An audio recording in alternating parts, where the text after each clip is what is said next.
And let me tell you that planning for that meet took about 3 months. Planning for this meet started the day after the 2021 Virginia Pro. And a lot of people have asked me if the 2021 Pro was a fluke. This is proof that the TSG Events crew and Jason Albrecht and the rest of his team put on the most spectacular competitions and events imaginable. And trust me, without their help, this just wouldn't be possible. The time that was spent putting this competition together, we started on Monday morning and worked continuously all through the night until today, to where we're gonna have one hell of a competition. All right, the standard procedure is I need to introduce the referees. Hopefully I'll get this right. All right, the first three up are the Virginia Pro jury. And let me tell you that I've been in powerlifting for 18 years now, and I'm standing next to my idols. These are the people that really, they lead the sport. We have the finest crew of officials, really, that I've ever seen at a competition. So first up, Bill Sindelar, Jack Marcus, and Don McElravy, right? Yeah, I got it right. All right, they are the jury. What they will be doing is ensuring that the platform runs correctly and handling any protests from coaches and things like that. So their oversight to the platform. But the platform is actually being run by Joanne Craig. Side referees will be Alyssa Haverson, and Al Matagrano as the other side referee. All right, we've got Joe Marksteiner as a Cat 2 practical. Al is going to be taking his international level exam. Moving on, one of my most trusted national referees, soon to hopefully be taking her Cat 2 exam, Megan Liu. And one of my favorite state level referees, Juan Wardak, still. And at the end, we've got our expediter and scorer, Melissa Lara. All right, thank you all referees. Please take your positions. And just to kick this off, a lot of people put a whole lot of time and effort into this competition. We've been promoting this for about a year now. We've got some of the best lifters in the country. So the best men, some of the best women.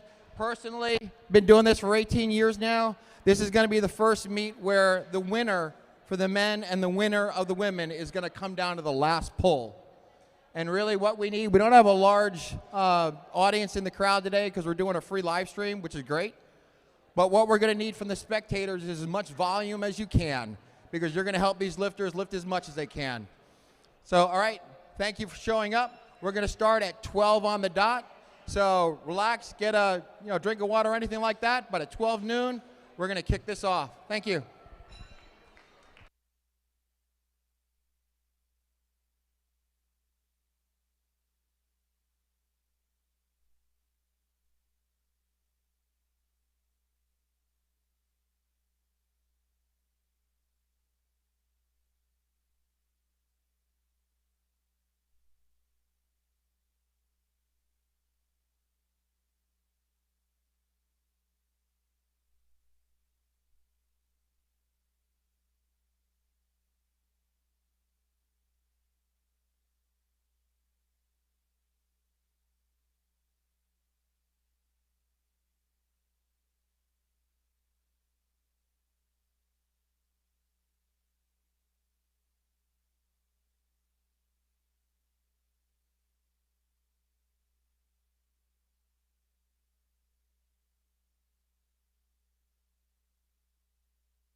Hello and welcome everyone back to the 2022 USA Powerlifting Virginia Pro, our first anniversary of the Virginia Pro. So excited, so glad to be back.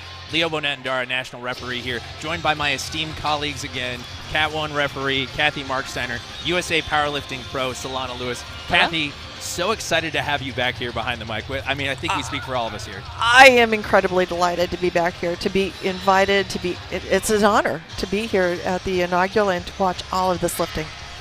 Absolutely. Solana, actually, we talked a little bit about everything at the preview show. Yes. But more specifically, we wanted to talk a little bit briefly about the Pro Series right now and placings. Yes, so this is the last chance that every lifter has to qualify for the finale of the Pro Series. And this is the third meet. We also had the Arnolds this year, we had Mega Nationals this year, we had the Uber meets this year, and everyone competing in them is a part of the Pro Series. At this meet today, everything is based off of dots. So it's not a weight class battle, it's a head-to-head battle against every single athlete. And at the end, we use the actual athlete's total plus the coefficient of dots to figure out who gets first, second, third, fourth, fifth place. That's right. That's right, Kathy, and you actually had some things about the Pro Series as well. And so with the final ability to qualify for today, they are going to be ranked on our Pro Series leaderboard, and the top 10 of the raw men and the top 10 raw women, as well as the top 10 equipped men and top 10 equipped women, will be invited to the Arnold for the Pro Series final, which will be competing on Saturday for a total of 40. So we've got several people today that could be moving up on the leaderboard, and that changes their ability to be competing at the Pro Series final at the Arnold. Absolutely. Well, folks, not to beleaguer the point, because we're about to go live. They have already got the squat bar loaded. We're excited. I hope you guys are excited, our viewing audience. We can't wait to bring it to you folks. We're just moments away from getting started. Let's take a look at the screen now, and we should be good to go. We got the thumbs up from Saber. Ladies and gentlemen, we can't wait to get started. Let's do it.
And we're back, folks. So Helena Wu smoked her opening attempt, 122.5 kilos. How'd that look to you, Kathy?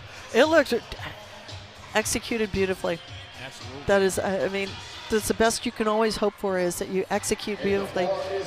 Exactly. And first attempts are supposed to move really easy. I mean, honestly, I say first attempt is something you can do for a triple in the gym. It's just to get on the board. That's right. That's right. Something you should never feel too nervous about hitting. It's about getting into the meet, right, Solana? Yes, that's exactly what it's for. We have Jaslyn Pepper West. Y'all, I just had her on the Power and Lifting podcast telling us her freaking life Love story. that It's episode, incredible. Incredible. Full-time coach, coached by Sam Collins. The Power and Lifting. Yes. Great podcast. And I know she has a big goal of hitting a 400-kilo total today, which she's had as a goal for 4 years. Okay, so let's talk about what is necessary in order for it to be a good lift. We just saw that both Jaslyn and Helena had 3 white lights all the way across the board. So there are 3 referees situated in all 3 positions around the platform, the chief referee and then the 2 side referees. And they're looking for, during the squat, they're waiting for the lifter to set up underneath the bar. Their knees have to be locked. They have to be in an upright position. The bar has to be across their shoulders. It cannot be way down on their back. When the 2 side referees say that they are in the position to receive the signal, the chief referee will give the signal to squat. The lifter will go down as deep as they think they need to go, then come back up. And then they'll stop, wait for the chief referee to say rack. Okay? Right now, Heather Foss is on the platform. We'll just stop and watch her. There we go. Foss. Would you expect anything less, though, from someone like Heather Foss?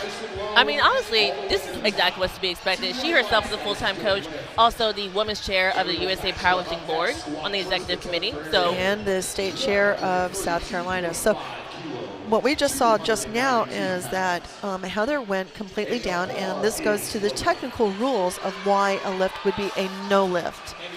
She completed, she went down, she stood back up, but the one side referee indicated that she did not go deep enough, so there was a red card underneath that red circle.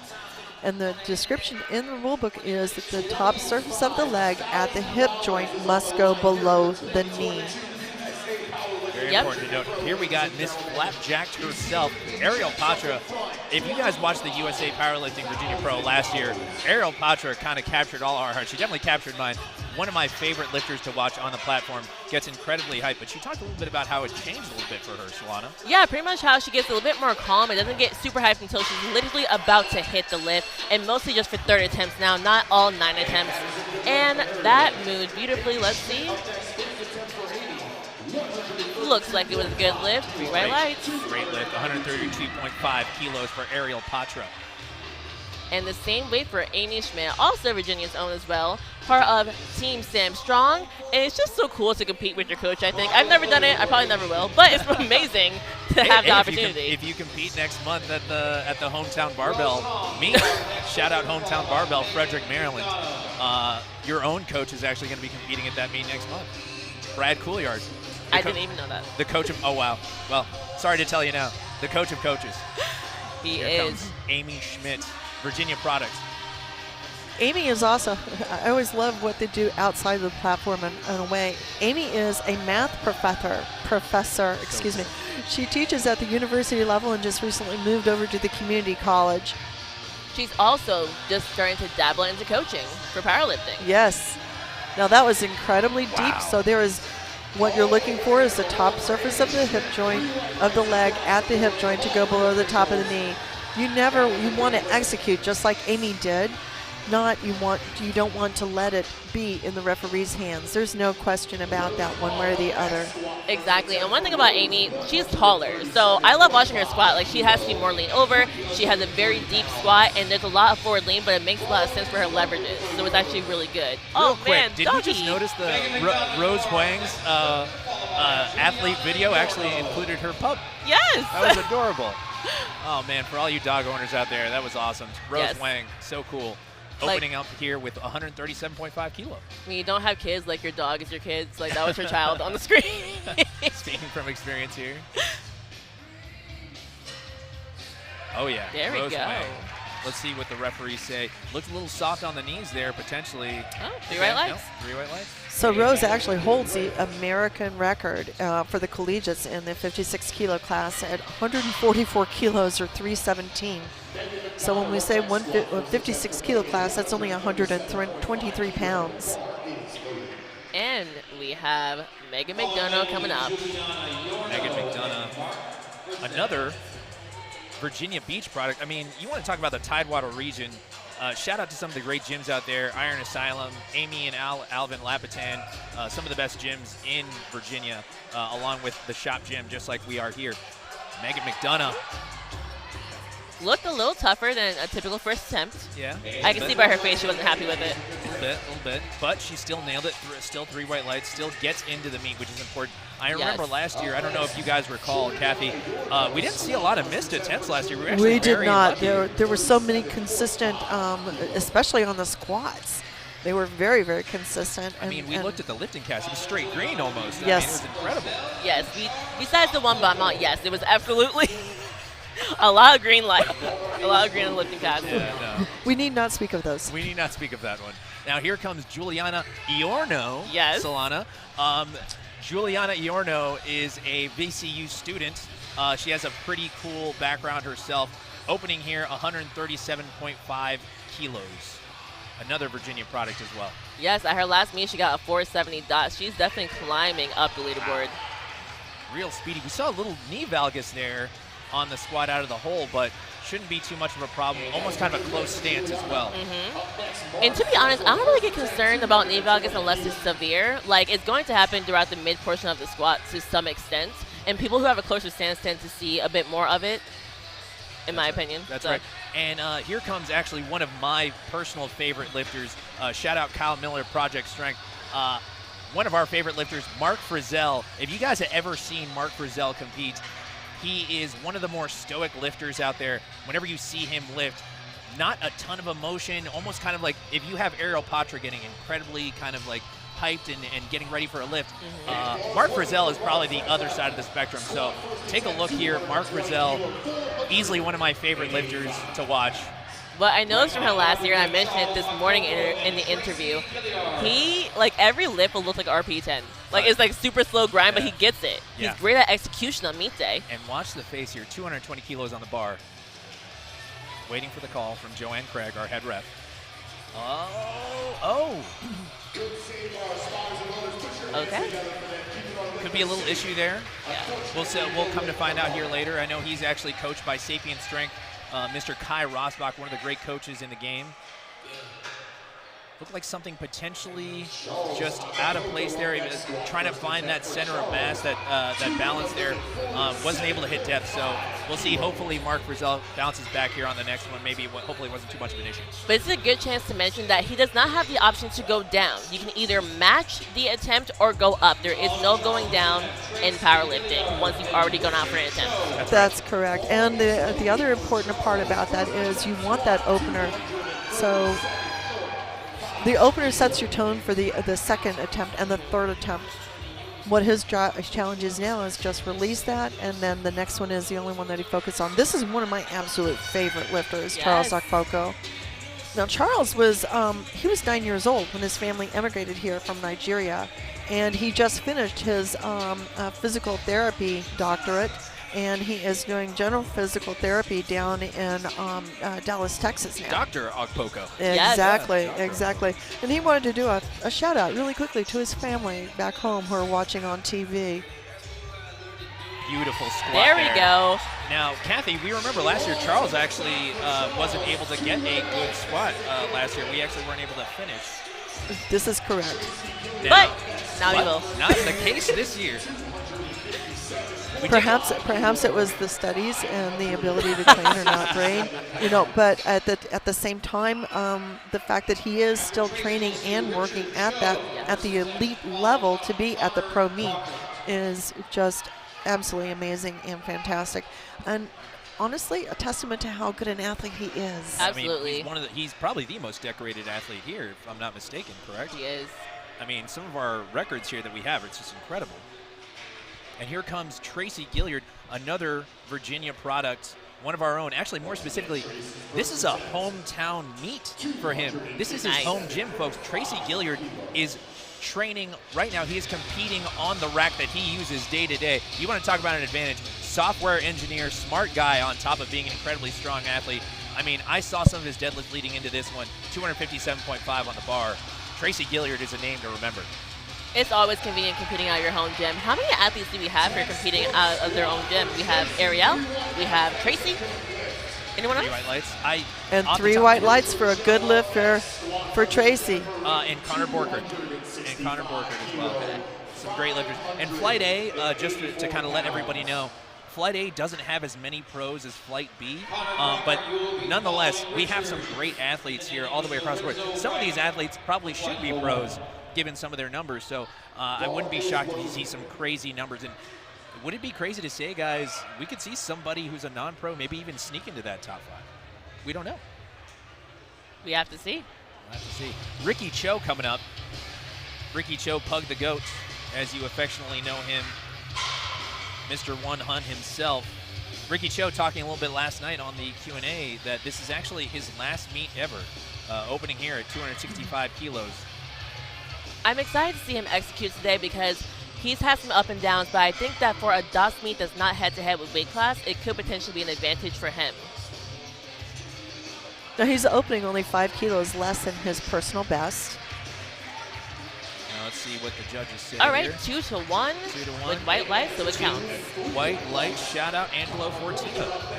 Now, again, just like Kathy mentioned earlier, the typical reason for a red light in the squat, or at least most common, is depth. So that means one side judge did not see him get that hip joint below the knee, but the other side, they saw it, so it was okay. That's right, and more specifically, actually, folks, so if you're watching on stream, you'll see the red light, but under it, you'll see the card infraction, and that one, more specifically, that was the red card. So if you see a red card, more than likely it's going to be a depth call. Coming up here, folks, Connor Borkert, another, technically a Virginia product. He lives in Virginia, but based out of Pennsylvania. Connor Borkert, coached by your own coach, the great Brad Couillard. Connor Borkert, one of the best squatters in the country. In my opinion, the best squatter in terms of technique, potentially pound for pound strength. I mean, when you watch this man squat, he was built to do the squat. 290 kilos on the bar. He does have a beautiful squat. Let's see it. There it is. It's like a Smith machine, really. That was very, very fast. Now, just to let you know that Connor does also have international experience. He competed in the 2019 World Championship as a junior and took home the gold medal. Amazing. So he's got international experience, and his composure and shows on the platform. Let's just briefly go back to the reasons why a lift would not be passed, or what the technical reasons why a lift would not be passed. So you could have, as you've already discussed, the red card underneath the red circle means that they did not go deep enough. The blue card, there's only 2 reasons why the blue card would be given by a side ref or any of the referees, and that is that the bar went down or they did not have their knees locked at the end of the lift. At the beginning of the lift, the referees have their hands up. When the knees are locked, they will put their hands down, and that's when they get the signal to start. If their knees are not locked at the beginning or the end, it's a blue card. Let's just watch right now while Lorenzo is on the platform. There we go. That looked great. And he's chewing gum casually while he hits that squat. That was pretty phenomenal. So that was 307.5, and he is competing in the same meet that his coach is competing in, and his coach is Heather Foss. Yes. And Lorenzo wanted to do a shout out to his fiance, Julia, who's actually here, family and friends back in South Carolina. I love that. I love seeing family and friends coming out to support. And guys, we just got through Flight A first attempts, and I'm gotta say, the live stream is looking great. TSG Events really is doing an excellent job with this so far. Do you expect anything less? I mean, I don't know if you guys rewatched it last year. I did. But TSG Events did such a great job on not just the production, but setting up everything for the athletes, the lights, everything. I mean, you talk about the stage that we have. I don't know if people can actually see it, but the stage that you're looking at right now is actually elevated. It is. If you're watching it from across the gym, it looks like a WWE show. It's incredible. Shout out to Jason Albrecht and everybody, Tim Roski, the entire production crew, Scotty, Catherine. We really appreciate you guys doing this for powerlifting. It's such a monumental thing. We really appreciate it. And we're back to Helena Wu, my teammate. She's going for a 130 kilo squats. 7.5 kilo jump here for Helena. There we go. 3 white lights. That moved pretty well. I'm curious. I know her best is 135, and she wants to try to chip some stuff today. We'll see. We'll see 137. Let's see. Well, that So- went pretty great. Jocelyn Pepper is our next athlete up, and she is just finishing up her 1-year anniversary as a newlywed also. Congratulations, Jaslyn. She's also the host of a new podcast she started called Pep Talks with Jocelyn Pepper. So far, I started interviewing some people who are competing today. So, pretty exciting. Rocking the Sam Strong headband. Sam Strong headband for her coach, Team Fuel for her own coaching athletes. Jaslyn, 7.5 kilo jump for Jaslyn here. Let's see what the judges say. All right. Chief referee said that it needs to be a little bit deeper, the two side referees, so that it met their standard. So the yellow card is the one that you will see the least often for whenever a lifter completes the lift. And that card is usually for if the spotters and loaders touch the bar, but usually, or if they do not wait for the command. There's 2 commands in the squat. One is squat and the other is rack. And it's basically, as I explain to people and when I do the rules brief, it's mother may I. The chief referee is going to tell you what to do, and when you do it, just wait for them to tell you. And we're back to Heather Faw taking her second attempt, 137.5. Kathy, as national referee, question for you. A Cat 1 referee. Cat 1 actually, yeah. referee. Put some Oh, boy. respect on it. Goodness, Yeah. so far. How do you feel about the chief referee giving a death call? Like, it's kind of hard to see from the front. Do you agree? I believe that you can see it from every angle that the referees are sitting. That is actually one of their responsibilities, is to put themselves in a position where they can see it. You can see both hips, you can see both knees when you're the chief referee, and all 3 referees said that was not deep enough on that one. Let's Wow. watch a replay here, folks. And In fact, tend to agree.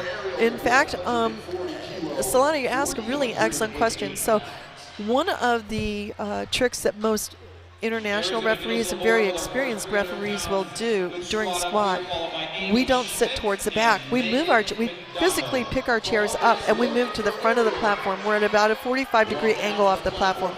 That way you're not trying to look through the forest of the spotter's legs. You can see the 2 reference points, and there's only 2 reference points that we're concerned with: the top surface of the leg at the hip joint and the top of the knee. Those are the only 2, so you can see those unobstructedly. Absolutely. And here comes Ariel Patra, Miss Flapjack herself. Second attempt here, 140 kilos, 7.5 kilo jump. That seems to be the theme here, guys. A 7.5 kilo jump on the squat. It seems to be a fairly safe kind of increment for a lot of our athletes to kind of just go for their second attempt here. This is her current personal record. Let's see how it moves. Let's go, Ariel. That was smooth. Even though it slowed down, no stopping point. No emotion in the face there. I mean, Ariel Patra, amazing. Incredible. Great depth in the Inter-Ergo Pros. She asked that we do a shout out to the Shop Gym in Manassas, the original Shop Gym. Yeah. 2017. And also to her coach, Carly Skarpinski. Mustache. He is just so much fun. He's fun to watch, Coach. Yeah. Like, he comes in with like the jersey on, the hat. Did great on the live stream at Nats as well. Yeah, great job. And Amy Schmidt is taking 140 kilos. Amy Schmidt, also coached by Sam Strong. She's 2.5 kilos off of her personal record. 7.5 kilo jump, guys. It's a lucky number. Just as she's wearing Sam Strong on the uniform, on the t-shirt and the singlet, she wanted to give a shout out to Team Sam Strong. 3 white lights there for Amy. Representing Virginia well. A very, and with an athlete like this, a longer limbed athlete, Solana, whenever you see, or you're coaching an athlete who has longer limbs, it's typical to kind of be able to see kind of that more hinged squat. Is that right? I definitely agree. I think you'll see more and more forward lean, the taller or longer limb someone is for the femur. Yeah, definitely. I think that you have also, one of the things that they'll do is they've got a wider stance for the setup instead of a narrow stance, because when you've got that long leg or that long thigh, you end up the knee shoots forward, and so instead of staying upright, so that means the hip has to go deeper. Megan McDonough taking 145. Way to Come on, fight! Megan. All right, Way to she fight fought for through it. it. Atta girl. 7.5 kilo jump again. And this was right up there with her personal record. That looked like a heck of a fight. If I had to guess, I'm going to say 2.5 kilo jump. 2.5 kilo jump, yeah. Or maybe, probably a 2.5 kilo jump. You were going to say scratch, weren't you? I'm a big fan of the scratch if it's like not a meet that matters. Like, I mean, if it's like a local thing or something like that, if I'm coaching an athlete, but it just depends, right? I mean, if you're trying to make money here, go for it. 2.5 kilo, that's fine. But I'm a little bit more of a safe kind of a coach. Like sometimes, like if that second move like a real grind, we're probably going to scrap the third. Okay. Depending on the athlete or the meet. And save the energy for this bench and deadlift? For the bench and deadlift, there are more lifts to go. It's only right. the first one. That's right. And we have Juliana Yorno. Let's see how this moves. That was easy. All right. Juliana Yorno. 145 kilos. So I think I'm going to go with 7.5 kilo jump. That was like a really good second. Yeah, it was. So we're seeing a lot of the females our lady athletes are coming out here and they're tying up with their PRs, which sets them up now for their third where they can bump it up a little bit. So what they're looking to do is set a new PR. Yes. That's exciting. But that's the best way to go about it. You want to ease into it. I've seen a lot of newer lifters who won't stay at this meet because it's not a meet for new lifters, kind of go in hot with that first attempt and like they're running out of steam for the second one and it's just not going well. But if you set yourself up to just kind of climb the ladder, it tends to go much better, more high chance for a 9-for-9 meet. Definitely. And I think sometimes it's easy to kind of get lost in things when you're not the pro and you're competing at a pro series meet and you want to kind of almost go for the gold. All right, this is Rose Wang. This is 147.5. This is a new PR for her. Wow, let's see. She was 144 before, so this is 325. Great job, Rose. 3 white lights there. Where it was 317. She just added 8.5 pounds to her squat PR. Yes, and you said 144. That sounds like an American record to me, 144. Could be. Now let's see Mark Frizzell here, folks. It was, but that was a collegiate American record. Okay. Mark Frizzell here actually coming back on. I know he missed his opener. We didn't really know what was going on, but he's coming out here for his second attempt. Looks like the same thing, 220 on the bar. Let's go, Mark. We missed the first attempt. Let's come out. Definitely a smart move to make, right? Retake it and see how it moves. Of course, yeah. No, you don't want to take too many chances here, especially if we don't know what's going on here. Yeah. Again, always love watching Mark compete, so let's see this here. Oh, goodness. Uh-oh. All right. Could be something wrong. Could be an injury. It looks like he's wincing a little bit. Let's hope that Mark's okay. Next up there is Charles Akpoko. Kind of collapsed there into the hole there. It looks like he lost a little bit of a brace. And he got his hand a little pinched on that left hand, on that right hand side when they put the bar back in the rack. Wishing Mark Frizzell the best, hoping that he can stay in the meet. If not, we hope that if there is an injury that he can bounce back quickly. Absolutely. Always love watching Mark Frizzell, and always a big shout out to Sapient Strength, a great coaching team by Kai Rosbach.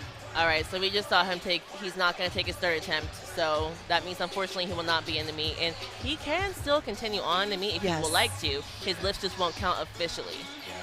He will not have a total. So Charles, his most recent competition was he went down to the Sydney Invitational in Australia, and I believe that was in August, something like that. He was actually invited to go. He holds the world junior record in the squat at 263 kilos. So this is 265. He's no longer a junior. Okay, he just got a race command. Okay, and so the side referees did not put their hands down, indicating he is not in the position to receive the signal. Usually that means the bar or the knees are not locked. The chief referee tells you to replace. You have the ability to do that, but it has to be within 1 minute. And he got the squat signal within that 1 minute. It was 0.3 seconds left. And the two side referees say that it was not to the standard. Now that was so that was not he had last year, correct, Kathy? It was depth. Yes. If I'm not mistaken. Yes, it was. Yeah. He kept getting red lighted on depth. But the first one moved well. He had two white lights in the first one, and I think he was rushing this one for obvious reasons. So let's see if he can come back, hit it clean. Yeah. Okay, chief referee Joanne Craig has said that the bar is ready. We have Richard Cho coming out. Ricky going Cho. for 272.5. So another 7.5 kilo jump. You're right, that is definitely a theme. It's a safe bet. It's a safe bet. So here we go. Okay, this is 2.5 kilos over Richard's personal record. So Okay. he's wanting to go out. This is his final meet. We want him to go out with 27 white lights. Would love to see it. And his goal is, after he leaves the competition platform, is to become a pillar of the sport and help to give back to the powerlifting community. 272 on the bar, Ricky. Let's get it. Come on, Rick. Okay. Let's see what the referees say. That was a Three doozy. white Three lights. white lights, so that was a good lift. Love Now, that. Ricky's been himself has been a state referee for 2 years, and he wanted to do a shout out to not only his family, but his girlfriend Jen. Oh, Oh, Jenemiah. So lovely. She's awesome. Tracy. All right, Gilliard Tracy coming out. is Gilliard, yes, is up our next. Tracy Our Gilliard, next lifter. the software engineer himself. Mr. Big Body Gains. Such a great lifter, and I really hope he gets his shine, and we're going to try to give it to him on air as well, because he's one of these up-and-coming lifters I think that you're going to see as a staple at Nationals moving forward. Tracy Gilliard, 272 on the bar. All right, let's see. So he's Steps taking back. his time adjusting. Knees are locked. Chief referee Joanne Craig gave the squat signal. Down. Let's go, Tracy. Let's go. He's fighting it Okay. out. Way to commit to it. Way to keep going with it. Let's see the call. And 3 white lights. There we go. And that also ties his personal best ever. Seeing that attempt, Solana, what are you thinking for his third attempt? That seemed like a dogfight there. I think he'll take a 2.5 kilo jump. I think he will. Like, I would say just kind of go for it, but also if he scratches, it's not bad necessarily. He seemed like he got every bit of that squat there. It took everything out of him. It We'll see did. what happens. Now here comes again one of our favorite squatters, Mr. Connor Borkert. Yes. Connor Borkert, one of the best squatters in the game. We've already talked about it, but we saw it initially. If you guys ever get to see it in person, it means something else. I mean, that's an Ohio power bar. That bar is not meant to oscillate like that. Well, guess what? When Connor Borkert sets up for the squat, that's exactly what it does. You see it bend and snap. I mean, it's unbelievable. It looks like something like an Olympic lifter. It's high bar. It's incredible. 305 on the bar. Fascinates me. People can high bar squat ridiculously heavyweight. You see the oscillation in the bar. 305. I mean, rock bottom. Did you expect anything less from Connor Borkert? Of course not. And just like you said, 3 white lights, and I can't wait to see what he does next. So for those of you that are watching at home, we've got 14 people in the A flight and we've got 14 people in the B flight. All of the lifters in the A flight will come out and do their first, second, and third squats, and then we will move to the B flight. And everyone that's in the B flight will be pros. But for now, what we've got is some incredible lifting going on. People are hitting their personal records, and then on their thirds, they're putting in numbers that are going to be higher and trying for those personal records. We just finished up our third attempt with Connor Burkert. Such incredible speed. And we have Lorenzo Wright coming out, going for 325 kilos. He's taking his time adjusting. So you have a full 60 seconds to receive the squat command. As long as you receive it, you are good to go ahead and do your squat, even if you don't finish the squat within the 60 seconds. So that's one important thing to note. These lifters have a good amount of time. Well, here comes the South Carolina product, Lorenzo Wright, smoking 325. Let's see what they say. And 3 white lights. And 3 white lights. Okay, we're starting final attempts for Flight A. Starting out with Helena Wu, 137.5 kilos. Your teammate, Helena Wu. Yes. Solana, that's correct. And she's going for a PR. All right, let's see it. Go for it. Maybe, hopefully not another 7.5 kilo jump, right? I mean, It was. Or it could be. Oh, is it? It now? was. Oh well, it is a theme. I'm sure it isn't was planned. Yeah. Yes, I'm sure it but- was a planned. theme. You know, she'll be passing that PR. If she PRs this, that'll be a 5 kilo PR, which is pretty exciting. Oh, Because yeah. even just chipping 2.5 kilos is huge. Yeah.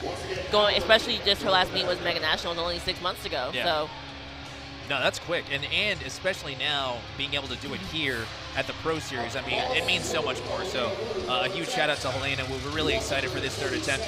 I know. I don't know if you guys actually knew this. Saber told me before the show. He wasn't able to vet everybody's music for their PR attempts. He said that if he hears anything inappropriate, you guys might be getting rickrolled on the stream. So you'll hear Never Gonna Give You Up by Rick Astley if we hear any inappropriate music at all, just to give you guys a heads up. And now we know what that song means. That's right. Never Gonna Give You Up, folks. Helena Wu, 137.5 kilos on the bar. This is a 5-kilo increase over her personal record, and she controlled that beautifully. Let's go, Way to girl. go. Wow. 9 white lights. Let's go. Fabulous. Okay, Heather has chosen to repeat her second attempt. She did not get it based on depth. So it was the red card with both of the side referees. And like we said, you have that option, right? You can either retake it or go up. So I think it's a smarter option, more safe, to just retake that lift and see if you can get those white lights. So a theme I think you'll see on a lot of lifters in general, really. I mean, all across the board. Solana, the Titan Triumph singlet, the super suit, and we see Heather here wearing the same thing. It just feels more secure, would you say? Yeah, it's a more supportive singlet. It's the most supportive you can get when it comes to raw powerlifting. Within the rules. Within the rules of raw powerlifting, yes. All right, Heather, let's see. Knees are locked.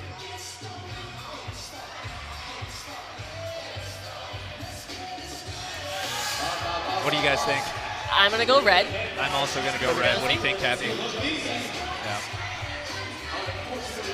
And 2 red lights. Unfortunately, that's a no lift. The 2 side referees were in full agreement that she was not to depth.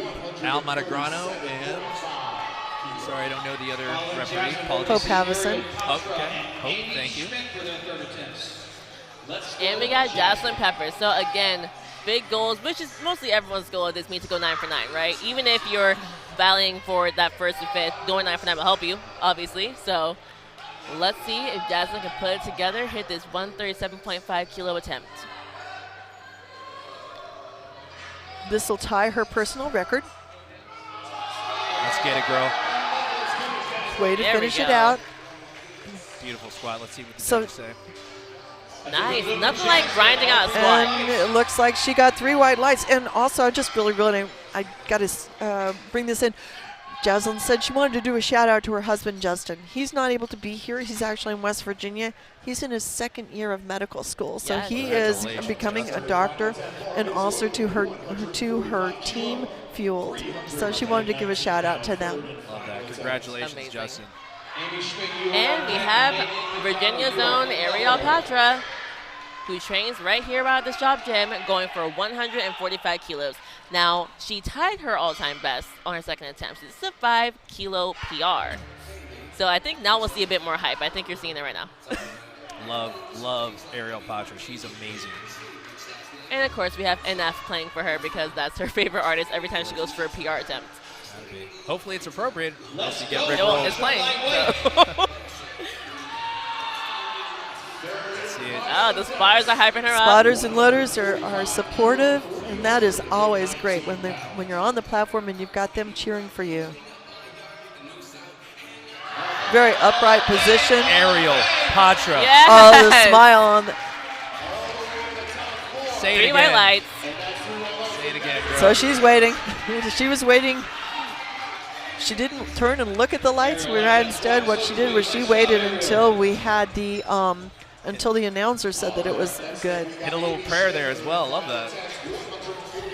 Oh, that was excellent. That's a great photo. I hope we got some shots of that one. That was incredible. All right, up next is going to be Amy Schmidt. She's going to 145 kilos. This will bump her personal record up by 2.5 kilos. Yes. So for those of you that are listening at home and you're not familiar with kilos, it's basically 2.5. Take 2.5 and multiply by 2, and you've got a rough estimate. So 2.5 kilos is equal to 5 pounds. Because this is an international sport, we use the international standards of metric, not just the English standards. That's right. If you want to be really anal like I am, just do 2.2046. Amy Schmidt, 145 on the bar. And you can see when she locked those knees in, the knees will go out over the toes. She goes down. Let's go, Amy. Wow. Beautiful squat. I wonder if that was depth. Yeah, I wonder if she That hit depth was- there. I'm curious. And 3 white lights. Amy Schmidt. I mean, she does not get cheated on depth. No, she does not. And she does not leave it in the referee's hands. She does not. You know, it's there when big time. in 1998, I believe, President Larry Manley did an article for USA Powerlifting called "Convincing Depth," and basically his thing was when U.S. athletes were at World Championship or International, convince them. Don't leave it in their hands. Just make sure, you know, just execute the way it needs to be done. Absolutely. Beautifully said, Kathy. Now here comes Megan McDonough, third attempt, 2.5 kilo, just like our noted coach here, Solana Lewis, said. 2.5 kilo jump, a safe one, we would say, because that second one was tough. Exactly. So let's see how she executes. Oh, Megan. Okay. All right. So we will see yellow cards underneath the red lights. And that is the standard for whenever there is a complete no lift. They were not able to finish the lift. The spotters and loaders are right there. And just a shout out to the spotters and loaders. Yes. The lifters come out, they do 3 lifts. Yep. They do 3 squats. The spotters and loaders are doing 3 times however many lifters. So we've got 14 lifters in the first flight. They're doing 42 squats. And the spotters and loaders, they actually dictate how fast the meet runs. And Yes. how safe the lifters are. So I would say they're the most important people on meet day. Absolutely. They're the ones that keeps your training partner, your family, your friends safe. And here comes Rose. 150 kilo. That's a 2.5 kilo jump. So we talked about this too. That second attempt was really tough. She still went out and went for it, but no lift for today. But she set a new personal record for herself. She took that American record of 144 and she bumped it up to 147.5. And that's important. And obviously, in Solana, we talked about potentially scrapping your thirds. I mean, hindsight is 20/20, but at the same time, this is a big meet. You want to kind of redline. You want to go out there and go for it. Like, if it means going up 2.5, even if that second one was questionable, you might as well. I mean, there's potential. There's money on the line here. This is very true. And we'll talk about how much money is on the line right after we watch Juliana. And I really want to quickly come back to Helena Wu. She is an American record holder in the deadlift, so I can't wait to see what she does. Juliana, incredible. There we go. Way to go and good control. 2 white lights, that's all you need. A red light from Joanne Craig there, our head ref. There's 3 referees, and you need a 2 out of 3 majority in order for it to be a good lift or a no lift. So in Juliana's instance, the 2 side referees said that she met the depth standard and all the other technical rules, where the chief referee felt that she wasn't. So it's a 2-to-1 decision as a good lift. So Charles Ogpoko's coming out now. Second attempt, he almost timed out, but then he did not hit depth. So he's retaking that same lift. Let's see if he can hit it. And I'm absolutely certain that he will be ready to get on the platform as soon as they call that the bar is ready. Yes, he's already walking out on the platform. Locked, right, Kathy? That's the only thing I can guess at this time, because I didn't see specifically what the chief what they were telling him to correct. Yeah. When they tell them to replace, they will tell him what to correct. Right. But they don't want him to be standing underneath the bar when they do it. Of course. All right, so taking his time with the walkout. All All right, he got that squat Squat command. signal quickly. There's still 25 seconds left on the clock. That moved much better. Let's How was see. depth there? It looked a little questionable on my side. Oh, 3 red lights. Okay, he is in the meet. This is the important thing. He is in the meet. He has a 247.5. So that means he will have a total. All right, moving on to Tracy Gilliard. So let's talk about how much money the lifters can get at this meet. Yeah, We Kathy. had doing, yeah, go ahead. Right, so Sabre has $5,000 for the first place winner for both the men and the women. $2,500, $2,500 for the second place, $1,000 for the third, $500 for the fourth, and $250 for the fifth place. So 1 through 5 end up having a money prize today. Yes. I'm Let's excited to see big Tracy's squat here. lift. Tracy Gilliard, 277.5 kilos for Mr. Big Body Gains. This excites me too, the prize money, because last year it was top 5 period, men and women combined. This year it's a little bit different. You know, men separate from women. I think that's great because realistically the women are going to have a hard time, you know, beating Ashton Ruska. Absolutely. Wow. having a dots. All right, Tracy Gilliard's on the platform, 277.5 kilos. Jumping up 5 kilos. This is a pretty big jump for, yeah, that would make sense, right? Yeah.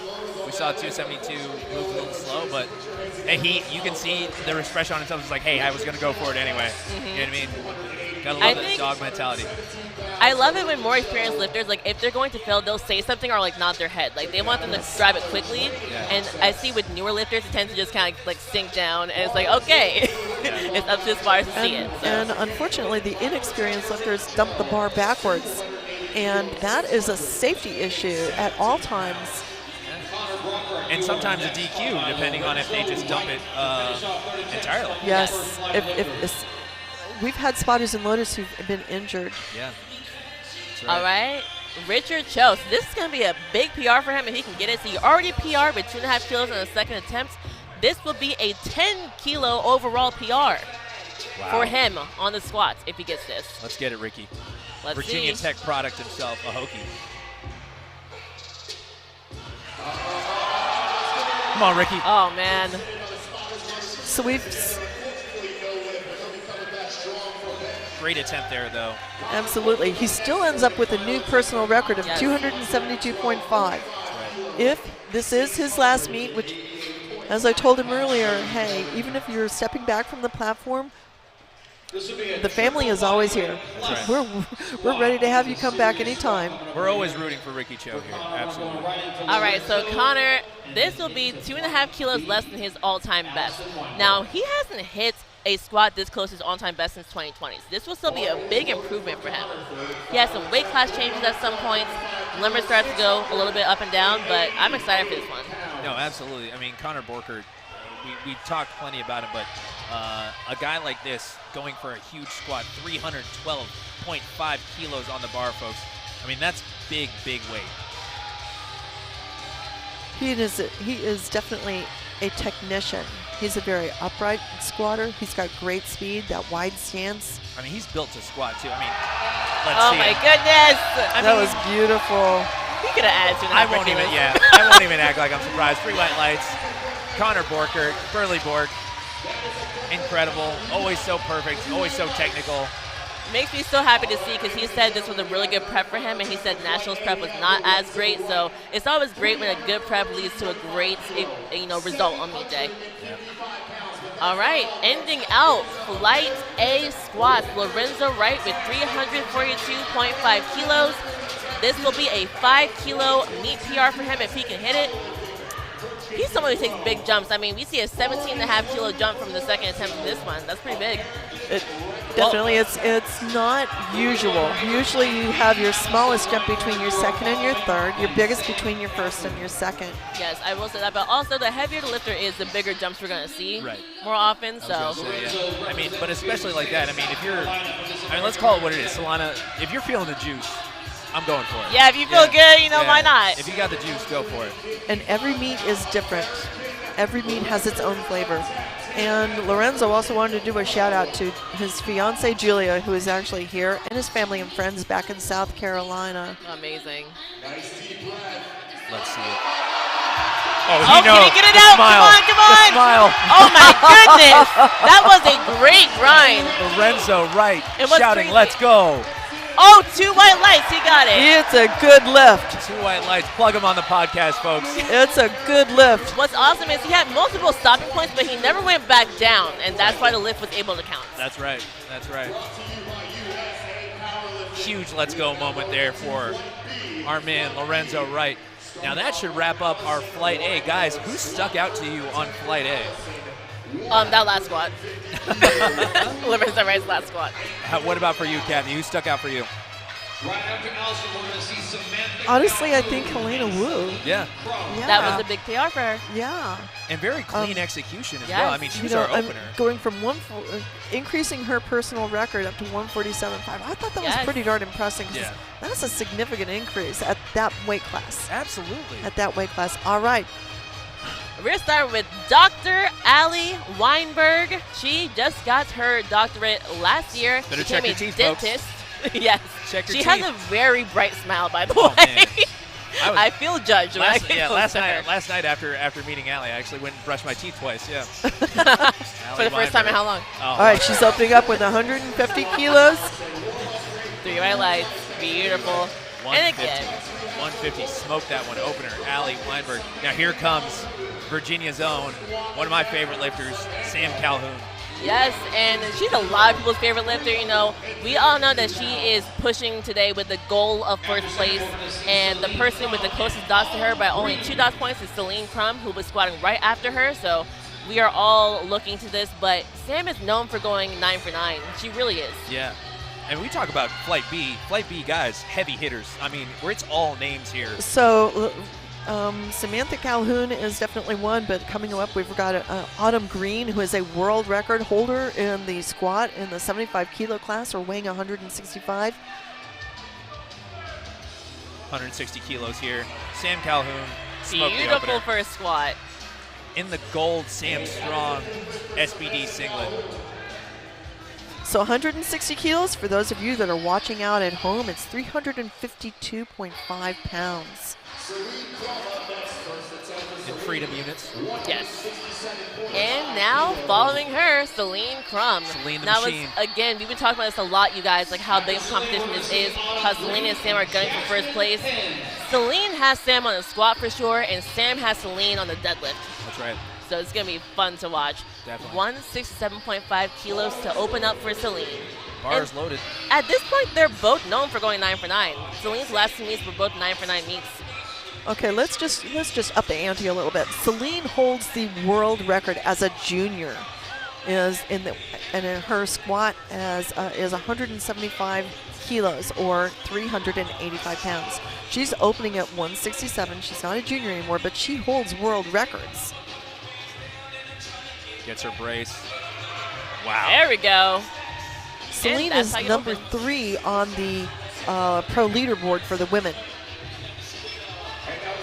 And with a good lift. All right, and now we have Autumn Green. So when it comes to head-to-head stuff, just like we have Sam and Celine, we have Autumn and Jasmine. Both compete in the same weight class. Right. This year, Jasmine took first place at Mega Nationals.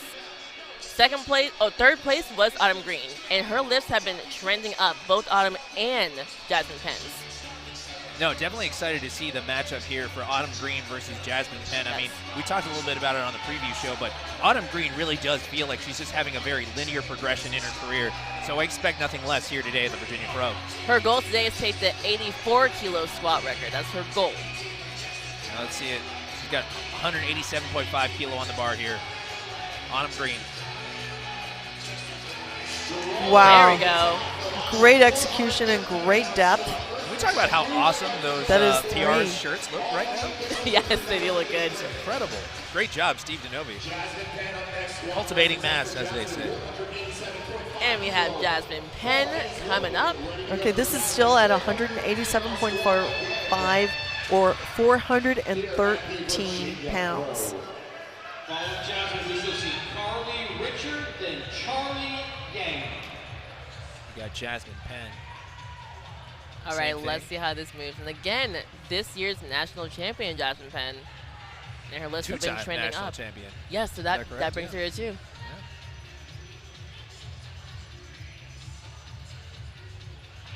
Ooh. That was speedy. Let's see what they say. Let's see how depth was there. Oh, 2 red lights. Look close there to me. So this is something that I have noticed sometimes. She does have a hard time hitting depth. Sometimes she does. Yeah, saw that a little bit. So, but it seemed easy. It seemed easy. I mean, would you still be okay going on a jump? I think she'll probably take a small jump. Yeah. I think a small one but would be not safe. like a big one. Now here comes our dark horse, folks. Only 2 meets into her career, Carly Richard, she of a 500 dot score after only 2 meets. Yes, so that's a 505, and again, after only 2 meets, and she says she's coming in for some PRs today. I'm excited because, like I told you, I haven't seen her lifting because she hasn't posted for the world to see. She's on private on social media, but I'm excited to see this 195 opener. So the Mega Nationals and the Arnold are some of the primary ways that you can earn your pro card. And she just handled 429 pounds, or 195 kilos, very easily. So she earned her pro card at the Mega Nationals. So this is the second meet. In order for you to go to the Pro Series final, you have to have at least 2 meets, and the top scores, and one of those is nationals. That's required. So she did Mega Nationals. She earned her pro card there by being one of the top 3 in her weight class. And now she's doing this meet, which will give her an additional score so that the 2 of them combined together will place her higher up on the leaderboard. The top 10 of the Raw women will be invited to the Arnold Pro Series final. And we have Charlie Yang. So Charlie had a great nationals this year, took 3rd place in his weight class overall. I've seen some PRs from him in training in the end. I'm excited to see what he does today. 220 kilo, Charlie Yang, national champion. From Game Day Barbell. There's a lot of strong people from Texas here today. Let's see what the call was on depth here. 3 white lights. 3 white lights. Now sometimes, Kathy, when you have a lifter who squats so fast like this, isn't it tough to kind of judge depth in that moment? No. No? No, okay, hey. Well, to be fair though, you are staring for that one thing as a referee. So, you know. All right, so we have Eric LaPointe, national champion Eric LaPointe. That's right, 75 kg. Yes, and he gets the head-to-head battle today too, because Dan Clements is here, who took 2nd place this year in the same weight class. That's right. He's opening at 522 pounds, or 237.5 kilos. Eric LaPointe, Pizza Bloat I'm on sorry, Instagram. 523. Yes, he is Pizza Bloat on Instagram. He posts great pictures of pizza and lifting. It's a great account, folks. You should really check it out. Eric LaPointe, 237.5 kilo. One of the great deadlifters of the game, Eric LaPointe. Another triple bodyweight open squat. Triple bodyweight squat right here. Incredible. As an opener. I know. Ooh, but 3 red lights for depth. All red cards. Got it. Well, let's see if we can bounce back here. It looked pretty speedy. From that angle, because of the spotter, we're not able to see. And that, again, that supports what I was saying. The senior international referees, we move forward on the platform so that we can see unobstructed the piece of the hip, the top surface of the leg, and the top of the knee. We'll also do the same thing for deadlift. We'll move forward because you have a better view of seeing the knees are locked and the shoulders back. For bench, we tend to move towards the back end of the platform. So we end up taking that problem out of the way, and that is really good. And we have Daniel Clements coming up next, 240 kilos. Our projected 3rd place guy from the preview show. Or sorry, I had fourth place. Sorry, 4th place, yeah. Our projected 4th place guy, Dan Clements, the shadow himself, 240 kilos on the bar. Let's see it. So we all know Nationals didn't go as planned for him, and I think that really lit a fire underneath him for this meet, for his prep. That looked really smooth and easy. 3 white lights. 240 kilos. Guys. Another game day barbell athlete. 529. And we just saw Eric LaPointe put up his 2nd attempt by 12.5 kilos, even though he missed the first. And here he comes, folks. Your favorite, Mr. Hamstring Poppy himself, Sean Noriega. Moving up weight class now. No longer an 82.5 kilo lifter. Potentially moving up today. Today he made sure to just walk in that weight. Yeah. Potentially moving up in weight class for nationals. We'll see. Yeah. We'll see. But I am excited to see him. Just like we said earlier, y'all, we saw him getting those adductors warmed up on the machines. That's right, on the abductor machine. Now he's competing in the Pit Vipers because you are allowed to wear sunglasses. Yes, once they made that rule pass, that changed some things. He was excited. And he looks incredible. This is a great photo for IG, folks. 260 kilos, speedy there squat. We go, speedy. Let's see where he was on depth. Oh, 2 red lights. I honestly thought it looked good from here. Kathy, what did you think? I agree with the referee's call. I do too. Yeah, I actually saw that. Oh, I guess I had no view. Okay.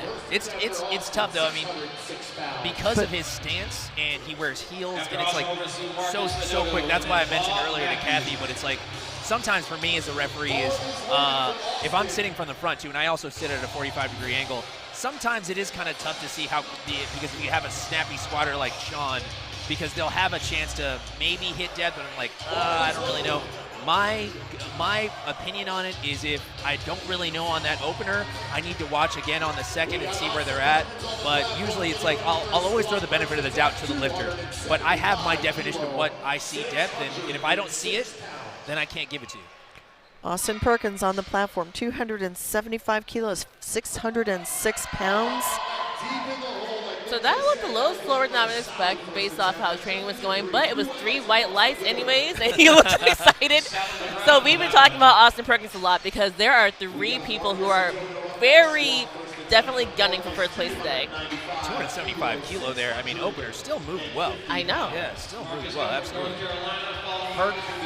I know he has a goal today of getting the world record squats, and Yeah. I can't wait to see if it happens. I mean, Perk's progress leading into this meet has been incredible. So I mean, Yes. I don't think we'd be shocked to see it. Here comes Muscle Man Marcus himself, Marcus Adudu, he of the red hair himself. He's coming off of a hot meet, Carolina Prime Time. He went 9 for 9 for the first time ever in his lifting career, and that was big for him. He's carrying that same momentum into this meet. I'm excited to see if he will be able to chip what he did at Carolina Prime Time, since that was about only 8 weeks ago. Opening 295 kilo year for Marcus Adudu. That's crazy. He's one of 3 people here who did that meet. Yeah. Very quick turnaround. 650 pounds on the bar. Wow. Didn't seem to That affect him was too great. much there. Solana. 3 white lights for Mr. Muscle Man Marcus Yes. Adudu. That move's excellent. All right, and we have Super Saiyan Bob coming up next. Oh yeah, Bob era. Hashtag Bob era. Hashtag Bob era. Really excited. I know you actually drove Bob down here. Yes, correct? he's definitely a fun person to be in the car with because I was entertained the whole time. He talked a lot about his training. He said that he has way more fire and excitement for this meet than he even did for nationals. He's like, I don't even know why, but I feel amazing for this meet. This morning I said, Bob, are you going to win? He said, yeah. Well, I think we all kind of see Bob fitting into that one spot. We talked about it in the preview show. You talked about it a little bit on 2 White Lights with the team. I mean, we wouldn't be shocked to see anyone flip-flop around the Bob, Perk, or Ashton. But, I mean, when you talk about one of the best in the game, possibly the best in the game, I mean, Bobb Mathews is absolutely in that conversation. I won't be surprised if someone else takes it, though. I don't want to discredit anyone else. No, There's some strong lifters today. 320 kilos on the bar for Bobb Mathews. So he's opening with 705 pounds. Yep. Oh, that moved great. Yeah. Shocked he didn't do that for a double, Solana. I know. He's known for doubles. Yeah. Okay, one thing I've noticed about Bob, it's a good lift. He knows it if he starts sticking out his tongue halfway through on the way up. Yeah. That's how you Every know. time. Right there. See? Yeah. Right there. Little tongue right there at the end. That's how you know. If I see a closed mouth, uh-oh. Yeah. There's a problem. Now, let's talk a little bit about one of our favorite lifters, Kathy Ashton Ruska. Tell us a little bit. Ashton Ruska, one of my all-time favorites. Ashton is a lieutenant in the Army. He is here at the Armed Forces Medical School, and he is getting a degree in clinical psychology. He's finishing up his PhD in that. He holds the world record in this weight class, and he and Bobb Mathews are going head-to-head in this weight class as a result. 327.5 kilos. I mean, this is unreal, an opener. Absolutely. And he's last year's winner. Let's not forget, y'all. He won the Virginia Pro last year. Of course not. Took home 10 grand. He won the Virginia Pro, then Brandon Patry took second, and based on dots, and Bobb Mathews placed third. This year on the leaderboard, Bobb Mathews is number 1, Brandon Patry, and then Ashton. So could we see any changes? Ooh, wow. That moved great. That makes me excited for this meet when you see the openers move really well against the top of this competition. No, it's exciting. It's reminiscent of what we saw last year, right, Solana? It really is. So many white lights, so much green on the lifting cast. I will say though, this year we have a few more reds on the first attempt squat than last year. We did, especially for our stronger flights. Let's see how second attempts go. Yeah, no, definitely. It's but so far so good. Definitely excited to see Ashton, Bob, and Perk, but also Sam and Celine as well battle it out for at least the squat. All right, so 157.5 kilos for Dr. Ali. Dr. Weinberg. I asked, I was like, can I call you Dr. Weinberg? She was like, that's my father. Her father's also a doctor. So she was like, don't call me that, please. Apple doesn't fall far, I guess. Let's see. She moved up here 7.5 kilos. 157.5 kilos here for Allie Weinberg.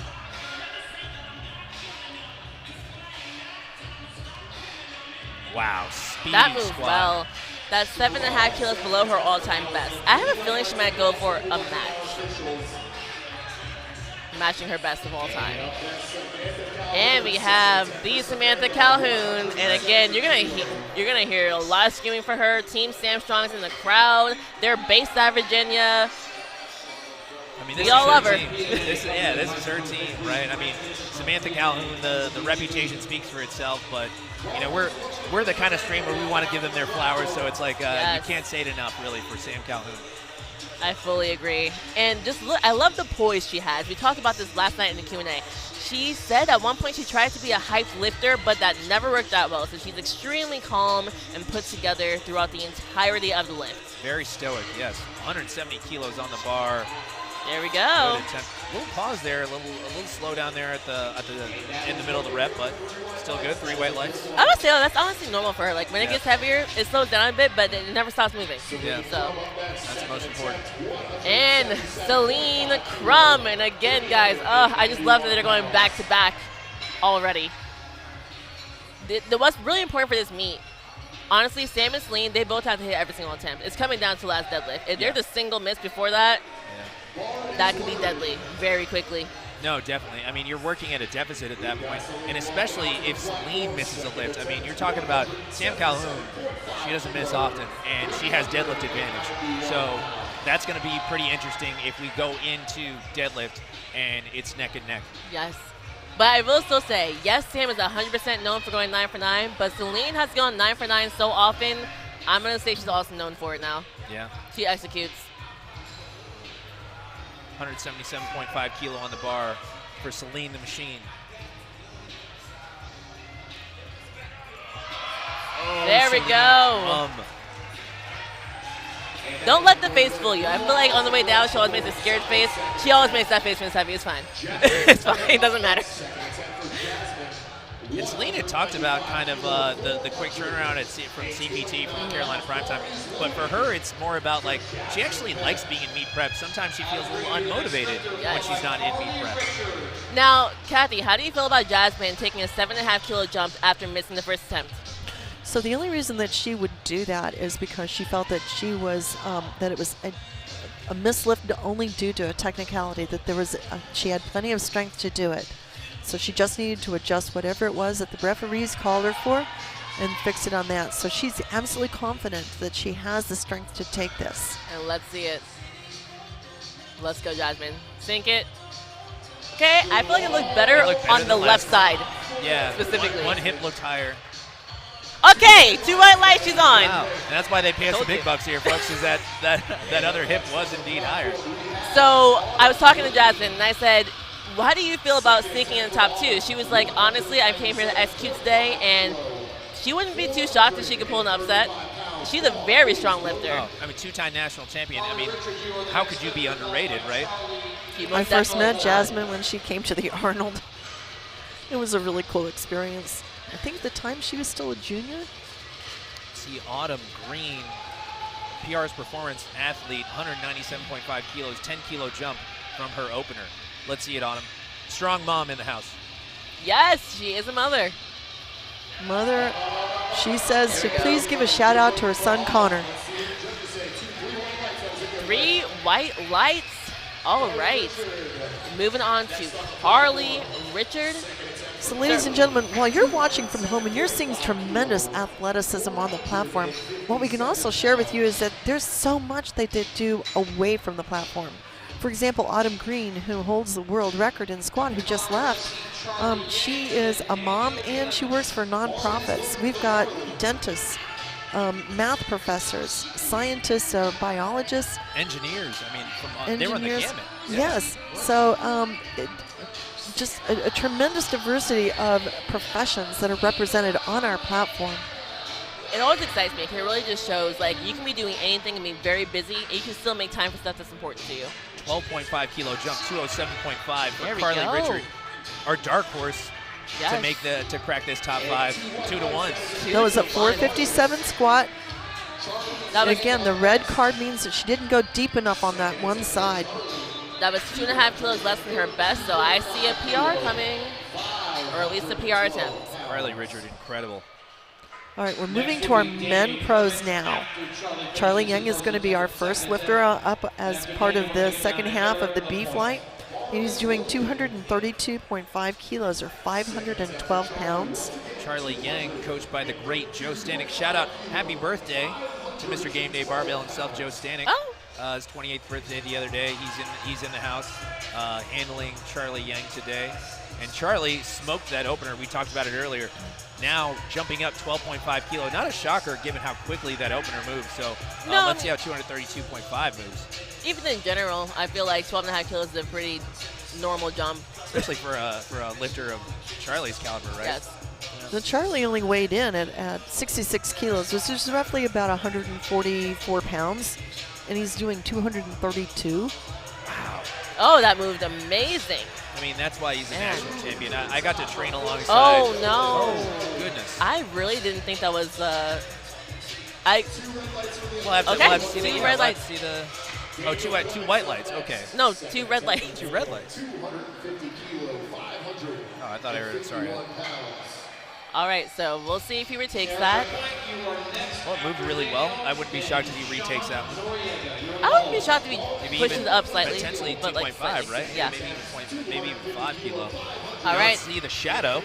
Yeah, Daniel Clements. And again, we're excited. He wants this to be a redemption meet, essentially. Definitely. Definitely. Dan Clements, 250 kilos on the bar. This is 551 pounds. Oh, yeah. Dan Clements, he's one of the best in the game. I think we can all talk about it now. I mean, I think at one point we didn't really talk about him enough, but I think now everyone kind of knows who he is. 67.8 kilos was what his body weight is, so he's just barely over 148 pounds, not even 150.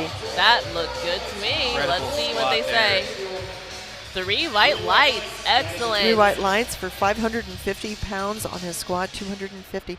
Okay, so next up is going to be Eric Lapointe, and he also has asked for 250. So for those of you that are out and watching, how do we determine the order for the people that have asked for the same weight? The lifters are assigned a lot number before the meet. It's randomly assigned because we have to have some way to put them in order or in line. So Eric has a higher lot number than Daniel. They both took the same weight of 250, but Eric has the higher lot number, so he goes next. Now Eric went up by 12.5 kilos. Yes, after missing the first attempt. Interesting, So guys. let's see. We'll see how it works out for him. This is also 550 pounds. Okay, looked a little deeper. Now Okay. It still looks close to me. Let's see what happens. Oh, no. Okay, so And we have blue cards. Saw some blue cards here. so what they are saying, both of the side referees say that his knees were not locked at the conclusion of the lift. And Like again, soft this is knees. part of the technicality. So the knees, in the rules, the knees have to be locked at the beginning of this lift and at the end of the lift. Yeah, soft knees does happen on occasion here. Yes. Here comes Sean Noriega, the Pit Vipers, Mr. Nori Plate. Now All right. he went up by 15 kilos. He Yes. went from 260, which is 573, to 606. So he missed first attempt as well, also on depth. So these are lifters who are gunning for a placement and some money today. They're not scared to go up anyway, especially when it's off of technicality and not off strength. Hey, we're going for money here, Solana. They got to go.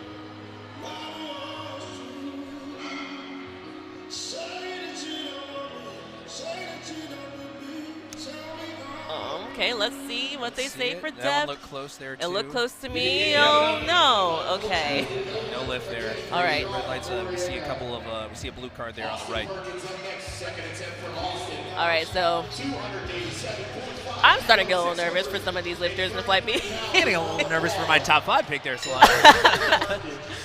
Having a little bit of trouble myself. Yes, so we're probably going to see both Eric and Sean retake their last attempt, see if they can just get on the board at this point so they can stay in the meet. Yeah. Like we said earlier, Yeah. if you don't get an attempt for the squat and the bench and the deadlift, you can still finish off the meet, but unfortunately your numbers will not actually count towards the total. That's right.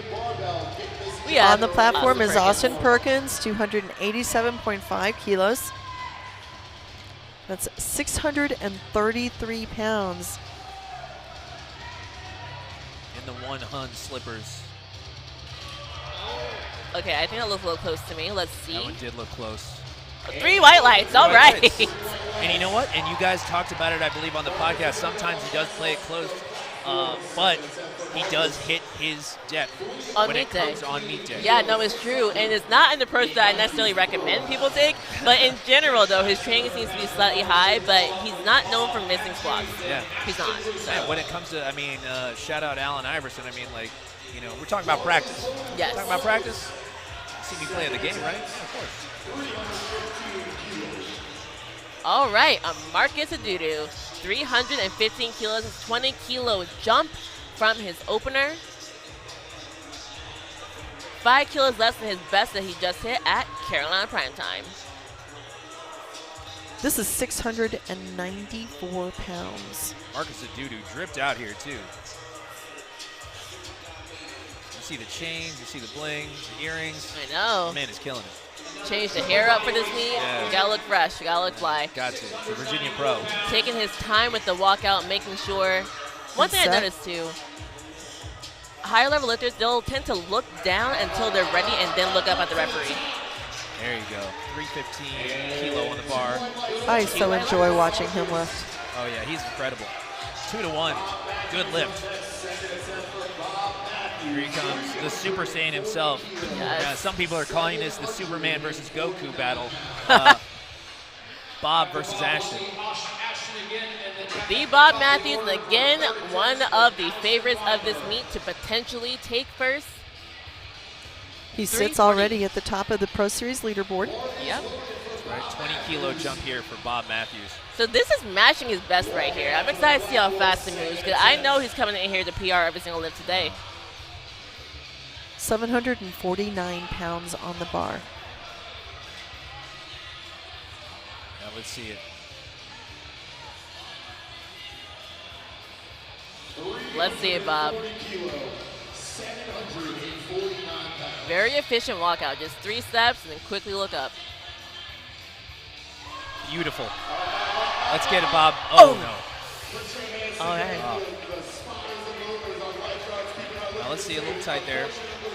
I feel like he lost his brace a bit. That's like what I feel like I saw. A little bit. Obviously, he's going to retake that at least. We're hoping nothing else going on there. I think he'll retake it if I had to guess. We'll see. But that's a bit of a wrinkle in the storyline now. It is. I mean, that could be a game changer. Just like you talked about earlier. It doesn't matter how great your training has gone. It matters what you hit on meet day. That's right. Things can change completely. Yeah. Now, I think the door's opening for our previous Virginia Pro champion here, Ashton Ruska. Yes. And he could just blow that door down. Yeah, he really could. I mean, and look at that. That's a 35-kilo jump from the first to second attempt. And that's 77 pounds. Incredible to see a jump that big, but he's known for doing that. He takes those bigger jumps. He holds the world record in the 110-kilo class. So he knows how to do this. He holds multiple world records as a junior, both raw and equipped. And right now he's got 799 pounds on the bar at 362.5. That's what he does. Let's go. Oh my goodness, that looked good to me. During COVID, he was posting videos of his training. He would sink it down and then pause all of his lifts while he was in his living room. Okay, ladies and gentlemen, second attempts are now completed. Now we're going to be moving on to the third attempt. These will be the final squats. Yes. And that really tells us where our lifters will be at so far for today. So we have 2 lifters right now who still need to get on the board. We have some failed seconds that are on the board, but they were gunning for first, and they need to see what they can do. Yeah, I think that was actually interesting. So we were watching, obviously, Bobb and Ashton hit theirs. Bobb missed his attempt. We don't really know what happened. It could have potentially lost the race. But we were also looking at Ashton right there. That second attempt also looked pretty difficult there, too. Yes. What would you imagine his next jump would be? You know, I'm going to say I know he wants to go for the world record squat, but I think he may potentially go a little bit less than that. Like maybe like a 5 to 10 kilo jump. We'll Kathy, what are your thoughts? I see your face. He's 7.5 kilos off of the world record right now. The world record stands at 370. So if he wants to set the world record, it would need to be 372.5, which would be a 10-kilo jump, just as you called. Okay. Well, All right, Allison Weinberg on the platform right now. She's got 162.5. There we go. Excellent finish. Speedy. 2.5 less than her all-time best and 3 white lights. Great execution there by Allie Weinberg. All right, now we have Samantha Calhoun, 177.5 kilo. That's 2.5 kilo less than her best. Being handled today by Susie Gary. Who, that means you know there'll be smart attempts in the bar. Oh yeah, Susie Hartwig-Gary, one of the better handlers in the game. So this is 391 pounds on the bar for Samantha.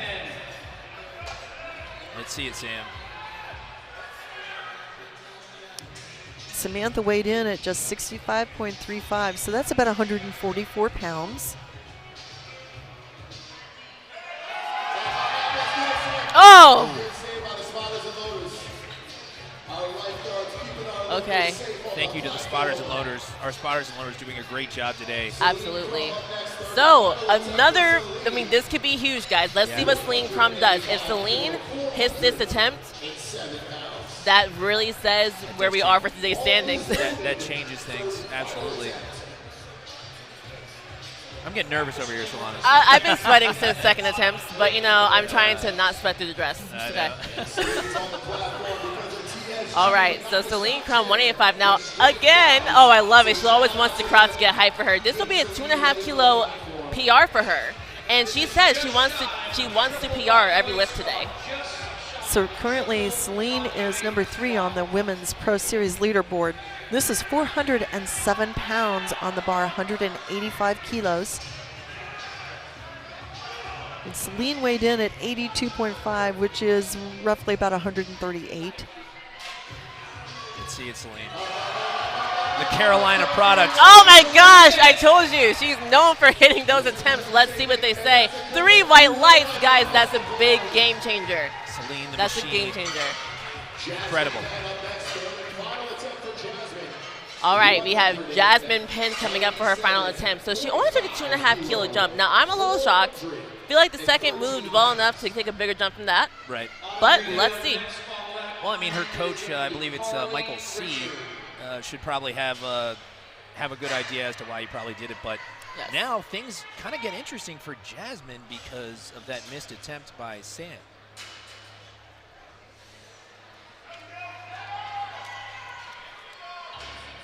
Let's see it, Jasmine. Jasmine is currently 8th on the Women's Pro leaderboard.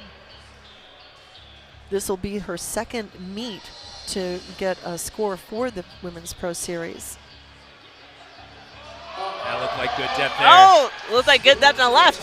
She's getting better. Let's see. Oh, 3 white lights. That was a better really every good time. lift for her. So Jasmine is successful with 197 kilos, 432 pounds. Man, we should have had a 4th attempt for Jasmine Penn. Listen, I said she should have gone a bigger jump, all right? Yeah. We have Autumn Green, 205 kilos. Okay, Autumn is just under This is the her American world record attempt. Just under it at 205.5. 205. 0.5, so she's just under it. This is a 451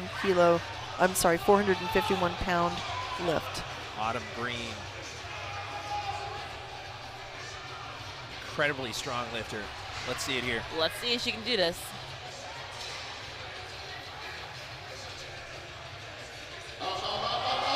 Autumn Oh Green. my goodness. Autumn Green. Oh my goodness. I can't wait to see what she does in the Arnold. And that actually is the American record. She is not competing in 75 today. So for the 82.5 kilo weight class, that's an American record. Wow. Autumn Green, incredible. I mean, and how speedy that squat was, guys. I mean, I know. Autumn Green, I mean, we talked about it before. I mean, I talked about it at the stream at the Arnold. But I mean, Autumn Green, she's so incredible. When it comes to the bright lights, she always shows up. Yes. All right, Carly Richards at 215 kilos. That's a 5 kilo PR for her if she can hit it. Let's see how this moves.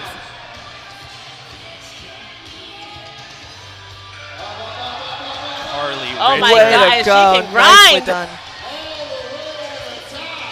Yes. Nicely done, New York Lights. Hey, some people are saying breakout performance. I don't know. Pretty crazy. Yeah. All right, Charlie Young has elected to repeat his second attempt for his third. Okay. It's 232.5 kilos. Yeah, so he missed that second off of depth. We had a few depth calls today from our excellent referees.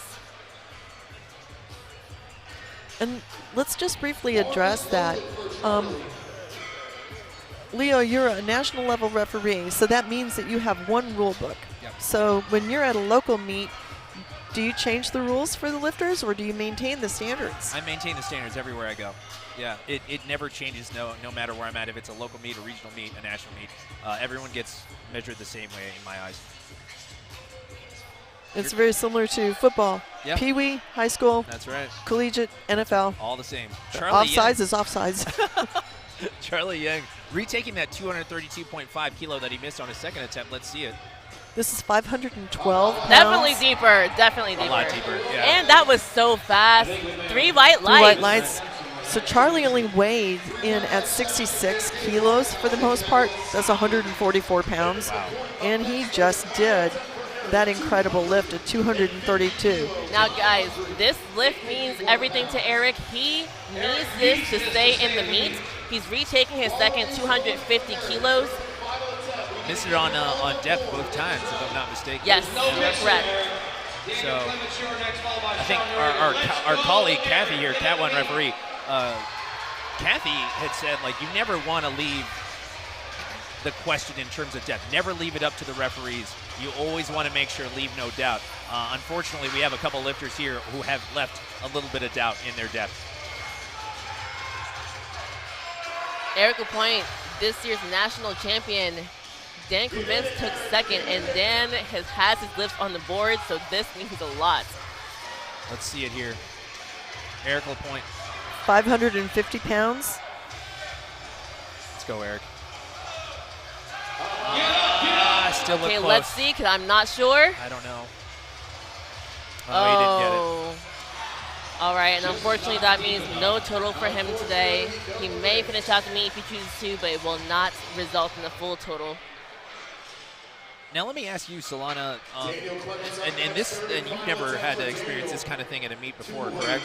Like a bomb, like bombing out? Yes, I've never done that yet. Yeah. So, but if you did, would you ever say like, "Hey, we're here. You've trained for this meet. We might as well finish it out. We might as well keep going for it." Well, what's your opinion on that? Honestly, yeah. I mean, let's be real. Most people flew here, okay? Yeah. Like, it's not cheap. You flew here, you got a hotel, your friends here, like, Or you could it's have a drove lot. a long Drove way. far, you know what I mean? Like, I'm finishing out the meet. I'm not going back to my Airbnb. I'm going to finish out the meet. Yeah. It's going to be bittersweet, but it is what it is. Yeah.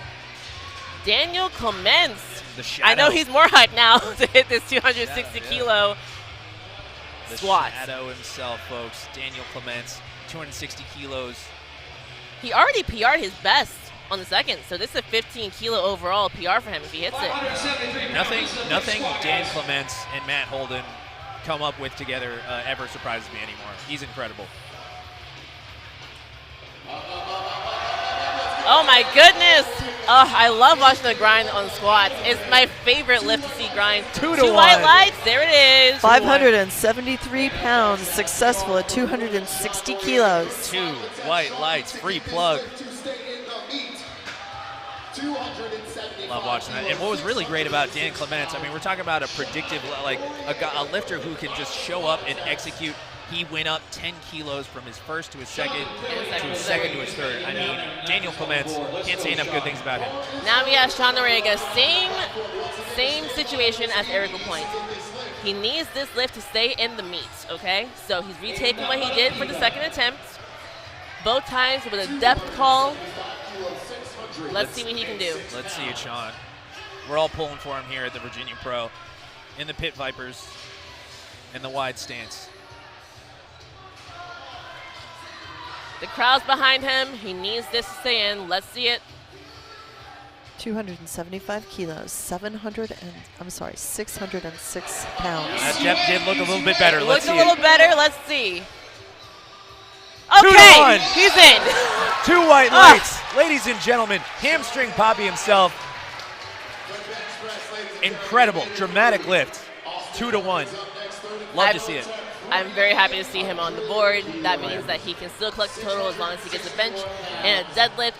Perkins, 300 kilos on the bar. Perk is setting himself. 4-time bodyweight squat. Big. Matching his best ever. Wow. Wow. Hype. Game day barbell athlete. Austin Perkins, 75 kilo lifter. Austin Perkins. Put some respect on the name here, folks. 300 kilos on the bar. Let's see it. Austin weighed in at just under 73 kilos. Oh my goodness. 160 pounds. Let's see what the depth And that was I'm not sure 300, about that. which was 660, and it's a no lift. So he does get credit for 287. I thought so too. I thought it was a little bit high. It was close, yeah, absolutely. But Okay. man, how snappy was that? That was great. Snappy. Snappy. And not to depth. Not to depth. Snappy, but not to depth. That's right. It is what it is. So Bobb Mathews now, he needs this I think lift. it's Marcus Adudu. Oh, Marcus Dudu, yes. Yeah. Marcus Dudu is coming up next. Almost that, Bob. 317.5. All right, so 2.5 kilo jump from what he just did.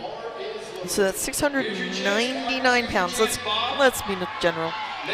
700. Let's round up. Let's round up. Let's call it what it is. Yeah. Marcus, he wanted to do a shout out to his mom and to the strength, to his gym, the Strength Vault. Now let's see it. Marcus, 317.5 kilo on the bar. Marcus Adudu.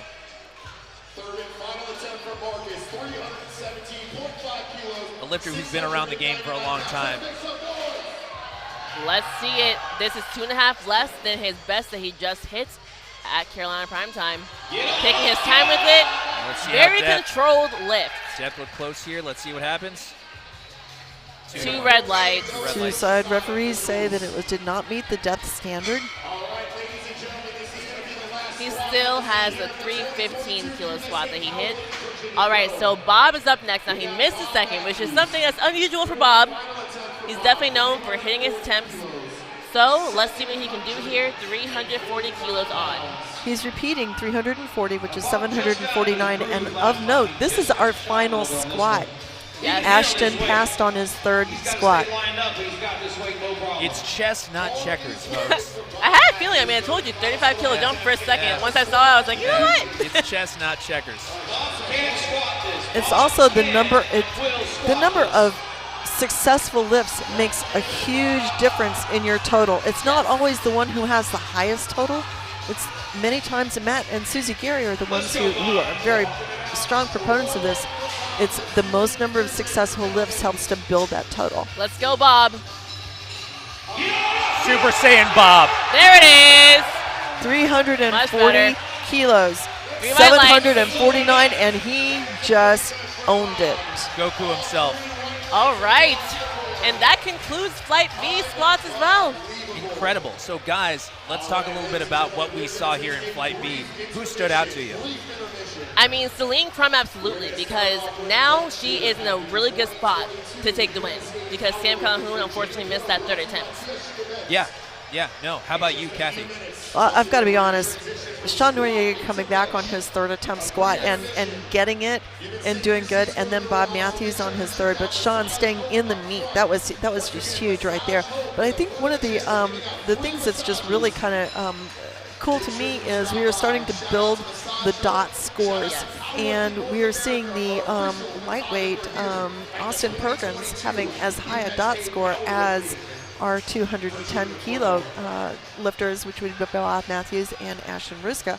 And there are some people that feel that you know, the middleweight lifters, that the DOTS is really generous to them. So I don't know if it is or not. I have no opinion, but it's going to be interesting to see this. Yeah, no, absolutely. I mean, talking a little bit about how the DOTS formula may be a little bit more friendly to some other lifters. I know we talked a little bit about on the Two White Lights podcast about how the placings actually from last year's Virginia Pro flipped a little bit. If you do it by DOTS formula, actually Austin Perkins moved up a bit from the placing last year. So really interesting stuff. Guys, this has been such an incredible meet so far. Flight A, Flight B, it's been so amazing. Our squats have gone amazing. We're moving on to bench press now. We're going to take a little bit of a break, about a 10-minute break here. We're going to come right back to you guys and bring you back to bench action. Thank you so much for joining us here at the USA Powerlifting Virginia Pro. We'll be back momentarily.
And we are back. Heather Foss is taking the first bench press with 72.5 kilos on the bar. So on the bench press, the lifter comes out. They call the bar is ready. They have 1 minute to get out on the platform, get settled onto the bench, and take the bar out of the rack, and then get the start signal. There's 3 signals: start, press, rack. Just like that. I was going to say, I was like, you did it actually in tandem. I was taking the cue from our chief referee, Joanne Craig. Great Joanne Craig. The 2 side referees have got their hands up while the lifter is getting in position. The buttocks and shoulders have to be in contact with the bench. The head can be off, but the feet must be flat. The feet can slide, but they cannot lift up, and they have to be flat on the floor. So once the bar is out of the rack with their arms straight, their elbows locked, the side referees, if everything else is good, they put their hands down. The lifter gets the signal to start. Now we have Ariel Patra coming out, 75 kilos to open up. 75 kilo bench press for Ariel. This ties her personal record. And she did a great job at her last meet, going 9 for 9. So I'm excited to see what she puts up today for this bench press. This is 165 pounds. Speedy bench press there, looking like an opener should. She weighed in at only about 112 pounds, 51 kilos. Good lift. We have Helena Wu coming up next with 77.5 kilos. Jasmine will be taking the same weight as Helena. Next up behind Helena, then Rose So Hall. when the bench is being done, the lifter takes the bar out of the rack, holds it motionless. They get the start signal. They bring it to their chest. When it is visibly motionless, then the lifter will then push the bar straight up. It can stop. It cannot go down. Their arms have to be straight with the elbows locked at the end, and then they get the signal to rack. Speedy bench press there. Nice and easy. And same thing, just like the squats, right? You want that first attempt to be nice and fast, something you could probably do for a triple. She got 1 red light though, yellow card. And a yellow card means that either it was something else rather than, the red card is that they did not touch their chest, rather they touched their belt. The blue card is that their arms are not locked, or the bar went down. The yellow card is they didn't wait for the signals, their feet came up, their butt came up. Jaslyn Pepper West, 77.5 kilo opener.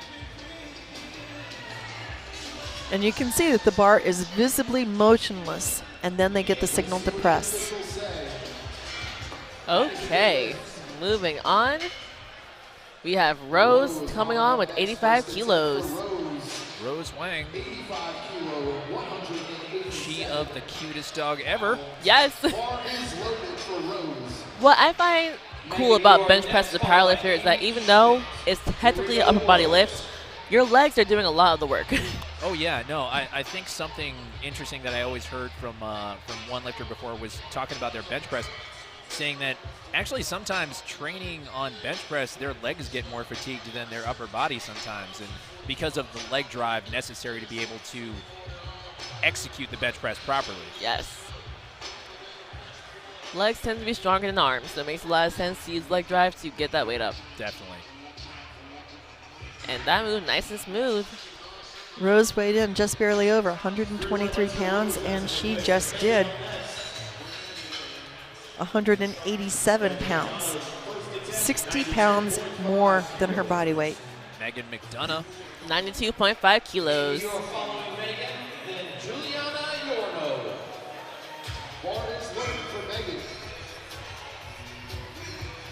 Okay, she's getting set up. Now you have the option. You can either tell the spotter to give you a lift off like she's getting right now, or you can do a self handoff where the spotter does not help you. I'm more of a selfie guy myself. What about you, Solana? I'm also selfie. Also, I like to get a faster start command, so I prefer it for that reason. 3 white lights there for Megan. I actually like the selfie, the self-unrack, more specifically for the fact that it's a variable that you're getting rid of. When it comes to getting a lift-off, sometimes you don't know the person who's going to be able to give you the lift-off. Not everybody is an Eric Curry out here who gives you the greatest lift-off ever. It's actually important to know that, like, if you get rid of that variable, now it's entirely on you. It's something that you've practiced throughout your meet prep that you can control when it comes to meet day. It's not that I don't trust people. It is that I don't trust people, actually. But frankly, it's one of those things that I think it's a variable that you can get rid of, and a self-unrack usually helps you out there. We have Amy Schmidt coming out. I love watching Amy's arch. It's like my favorite.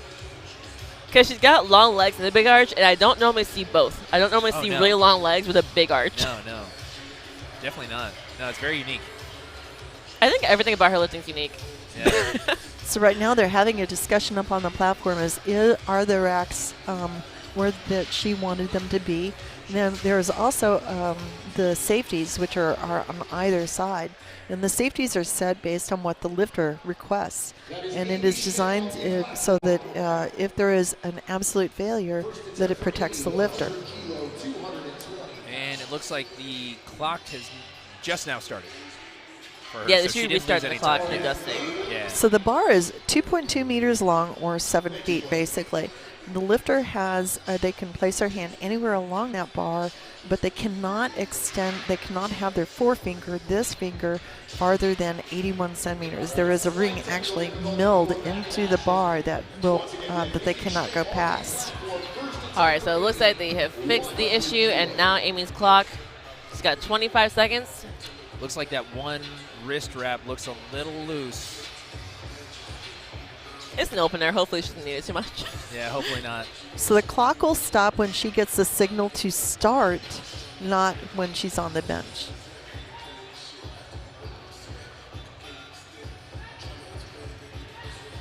That was cutting it close there, folks. 3 white lights. Still got the call. Only a couple seconds left on that clock, but she got the start command. That was 100 kilos, or 220 pounds. And up next at the same weight, Juliana Iorno. And again, it's the lot number that determines what the order is going to be when you have 2 people that have asked for the same weight. That's a big bench press for an opener here. Juliana Iorno, 100 kilos. 100 kilos. Yes, it is, especially Opener. for 56 kilo weight class. Yeah. 100 kilos. Wow, that's incredible. 220 pounds on the bar. Opener, Juliana Iorno. Looks like a short ROM bench press. Okay. That would make sense. There we go, and okay, 2 white lights. I felt like she missed one of the commands, so I saw yellow card. It's pretty quick. Yeah. It's pretty quick. Yeah, so one thing we'll see in powerlifting, people wonder why we arch, right? So the whole point is to limit the range of motion so that it's essentially easier to press more weight. Because at the end of the day, this sport is about lifting as much weight as you possibly can for one rep. Right. And essentially, you do whatever you can within the rules to an extent to benefit you. Right, and that's the important part that you said there, within the rules. Yes. Right? There's a lot of flexibility for some people, literally, within the rules. Shout out Sean Noriega. We'll see that one later. We will. And we have Richard Cho coming out, 160 kilos to open. Ricky Cho. So he's located those rings. He's wrapped his fingers around it. That acts as a landmark for when you're putting your hand on the bar.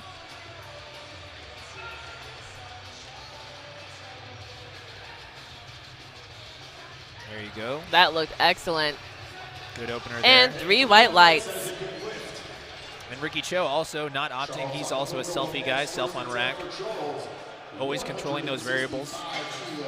So one of the reasons why you can do that more successfully at this meet is because the racks are adjustable. So you can raise them up and down.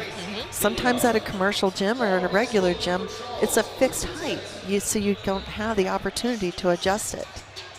Now, guys, was it just me, or did it seem like that rack height was a little low for Ricky? He might need to adjust it on that next one because it seemed like he had to pop it out quite a bit. It did. I mean, some people like a lower rack height. I think it could have been higher, but we'll see. We'll see if he adjusts it. That's one thing. You can always make an adjustment throughout the meet for your rack height. That's right. All right. We have Charles Ogpoka, 165 kilos on the bar. Looks like his heel's not on the ground. I agree. The left heel is not on the oh, and he's getting And that's that why replaced they command. asked him to replace. That means that the side referee indicated the feet are not ready. All right, so we got 15 seconds. He needs to get the lift off and receive that start command. And from this angle, you can see that the foot is not flat It's yet. not flat. It's not flat. yet. He might not get it. And yep, we're down to 2 seconds. No. So one thing I do want to say, when I used to use lift, he timed out. Okay. When I used to use lifters, sometimes like the shoe you wear makes it more difficult to get the actual heel of it on the ground. So Yeah. I've switched squat shoes. Yeah, From squat shoes. And that's definitely interesting you say that, Solana, because and I'm sure you've seen it, Kathy, repping at certain meets. Some structures of some shoes don't allow a fully flush to the floor design, right? I mean, we've seen a few different ones. I mean, off the top of my head, I think Chucks sometimes have a little bit of a kind of like a rounded kind of bottom kind of thing. So it's like sometimes they can't be fully flush to the ground. So I understand that some shoes are like that. But those, the Nike Romaleos, those are typically pretty flat. So to be able to actually get them completely flat on the floor, that shouldn't be too much of an issue. So hopefully Charles comes back and bounces back on that one. Yes. Or just switch his shoes. We'll see what happens. Yeah, we'll see. All right, Mark Frizzell. Close grip bench press. I'm happy he decided to stay and finish out the meet. We talked about this earlier. So unfortunately, he did not get any squats on the board, but he's still finishing out the meets. And he's got 3 white lights for the bench press. And yes, you're right, that was very close grip. Yeah, 165 kilos. Tracy Gilliard. This is 385 pounds to the 175. 175 kilo, 385 pound opening attempt for Tracy. After Tracy, we're going to see Lorenzo. So on the Two White Lights podcast, actually, we talked about Tracy a lot because he really has seen an uptick in training lately, especially in the deadlift and bench press specifically. So I'm excited to see what he can put out on the bar. No, Tracy, a great lifter, like I said. I think you're going to see him as a staple in the 82, 90 kilo class here soon. Yes, and he's only opening 2.5 kilos less than his best ever.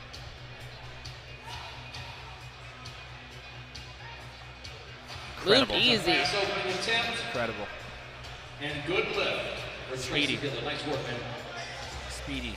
Same weight now for Lorenzo Wright out of South Carolina. And a big shout out to Tracy's coach, So Strength, a B from So Strength, a phenomenal coach here based out of the Maryland area. Lorenzo Wright coming out, 175 kilo on the bar.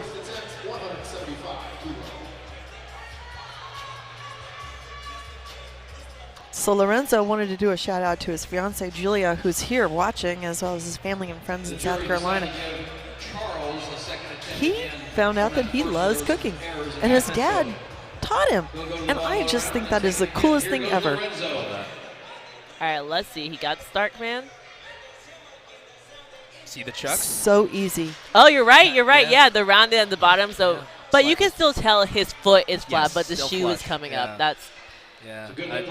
Many a meet I've had an issue with that one. So. yes. I find an issue with deadlift slippers too. Yeah. Sometimes people's feet go like inside of it Inward. more, and it's just like the actual shoe itself is not Yeah, flat. the out but the outside of it, see sometimes, yeah. No, the amount of lifters that I've refereed over the years, it's I know the shoes that I'm looking for now. That I'm like, all right, it's not that big of a deal. Yes. They're still flat. Yeah. Here comes Connor Borkert, opening up here, 197.5 kilos on the bar, opening bench press. Connor Borkert, USA Powerlifting Virginia Pro. This is a double body weight opening attempt. Also a narrow grip bench press. Yes. A man of culture, some might say. Incredible. That was nice. No wrist wraps there too, guys. I know. Yeah. That's incredible. That really shows. I actually talked to Connor one time about his bench press, and something I picked up from him and also Ricky is not using wrist wraps on the bench press, and they say that it's, you truly do feel stacked when you don't use them, because if you don't, you'll know immediately, right? And it's one of those things that I think is really interesting. Not saying it's for everybody, but if you're ever running a different kind of a training block and you're not really very close to a meet, it's worth giving a shot. I mean, it's something to try. You'll truly feel stacked across those 3 points, your wrist, your elbows, and your shoulders. So Charles did change his shoes.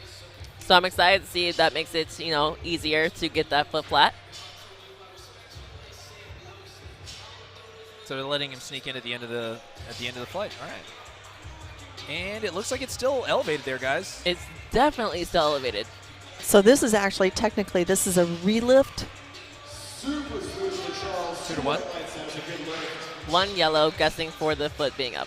And the heel was never down, but so there was an asterisk next to his attempt, 165, which means that they came to the jury and they requested a relift, and the jury decided that they did. So really quickly, I pulled the rule book up because I want to make sure that I use the correct words.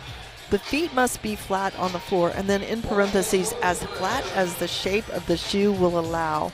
And that means when you've got a running shoe or something that's got a tremendous amount of padding, it's more curved and rounded as opposed to having hard edges like a cross trainer or a lifter or something else like that. So that's one of the things that you would be seeing, as flat as the shoe will allow.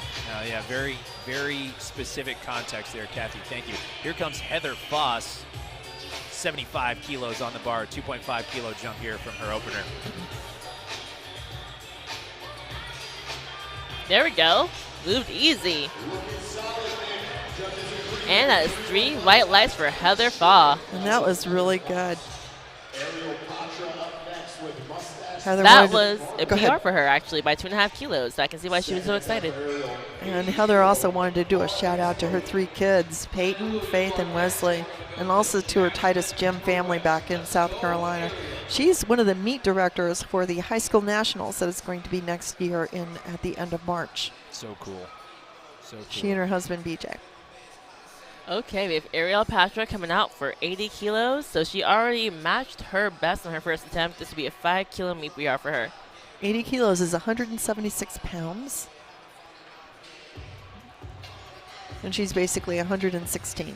So her hips are up, then they touch the bench. Her butt is flat on the bench. Huge arch, so that shortens the amount that you have to actually move the bar. 3 white lights. visibly motionless. She gets a press signal. Beautiful execution, Ariel Patra. I mean, you want to talk about one of the more technical lifters out here as well. She's definitely up there too.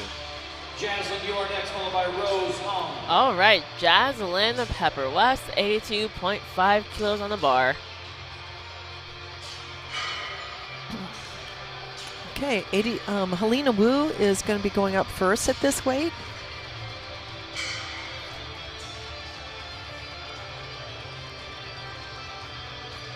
I'm excited to watch deadlift. She owns the American record in deadlift. Oh, I can't wait to see this one. Yeah, absolutely. Oh, yes. And good job from my teammate, Helena. That's right. Integrated strength teammate there. Brad Couilliard's own integrated strength. Yep, shout out. And now it's Jaslyn. And now it's Jaslyn. Yes. Right. This is 181 pounds, 82.5 kilos. One important thing, too, is like when you are getting a handoff to explain exactly how you want it.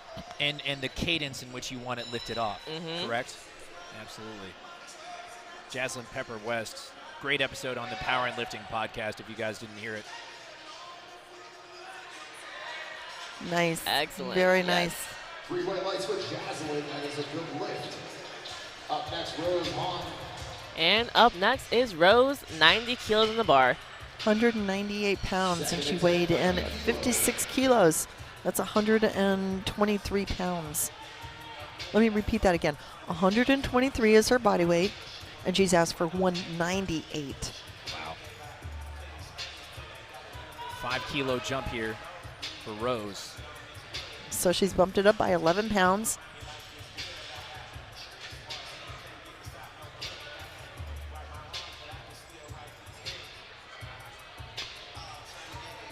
So for scoring, everybody, you take your highest squat, your highest bench, and your highest deadlift for a total. Way to go, Rose. Very soft touch there, Rose Wang. 3 white lights, that is a good lift. And you start building your subtotal with the addition of your successful squat and your successful bench. Then you just try to keep building on it. Megan McDonough coming out here 5 kilo jump, 97.5 kilo for Megan. Yes. And you'll definitely see a theme for lighter weight women to see like 2.5 to 5 kilo jumps on bench press. Yeah. No, definitely. It's a safer bet for your attempts. Definitely in attempt increments. Yes. And when I say lighter, I really mean like 6 to 7.5 and under, I feel like. Yeah. Once we get to 75, I see more 5, 7.5s. Yeah. Good bench press here, Megan. And 3 white lights. Smooth, and that was 214 pounds. Megan McDonough, software engineer out of Virginia Beach, Virginia. All right, up next on the bar is going to be 105 kilos. Amy Schmidt is going to be up first. And this is 231 pounds. Our resident mathematics professor. It is. That's right, Amy Schmidt. She doesn't have issues with kilos, I bet.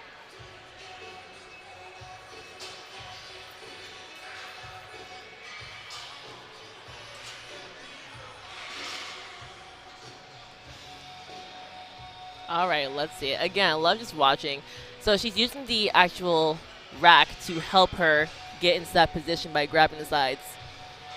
And you can see how high the safeties are so that when she brings it down, it's above the safety. The bar is still above the safety, but if something were to happen, then it would protect her. Juliana Yorno. Same weight at 231 pounds. Very strong bench presser. If you blink, you missed Amy Schmidt's bench. Yes. Oh, she's eating Cheetos in her. That is so funny.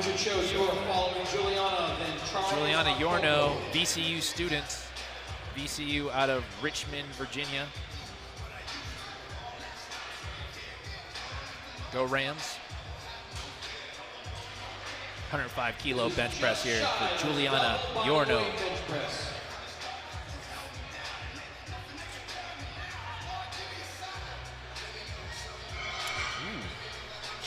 You look close to, right? Yeah, I was like, did she touch her chest or did she float it? And she got a yellow, I think, for not touching chest. Well, so the red would be not touching his chest, but it was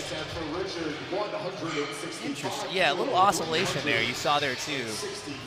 Very sus there. Double body weight bench press for Ricky Cho, the Virginia Tech product. Moving out to San Francisco here. Going to have some more things in store for all the lifters in the powerlifting community. This is 363 pounds. Quick plug for Ricky's company, One Hunt. Make phenomenal mouth guards, make great slippers, wrist wraps, you name it. Some great equipment coming out of Ricky's camp there.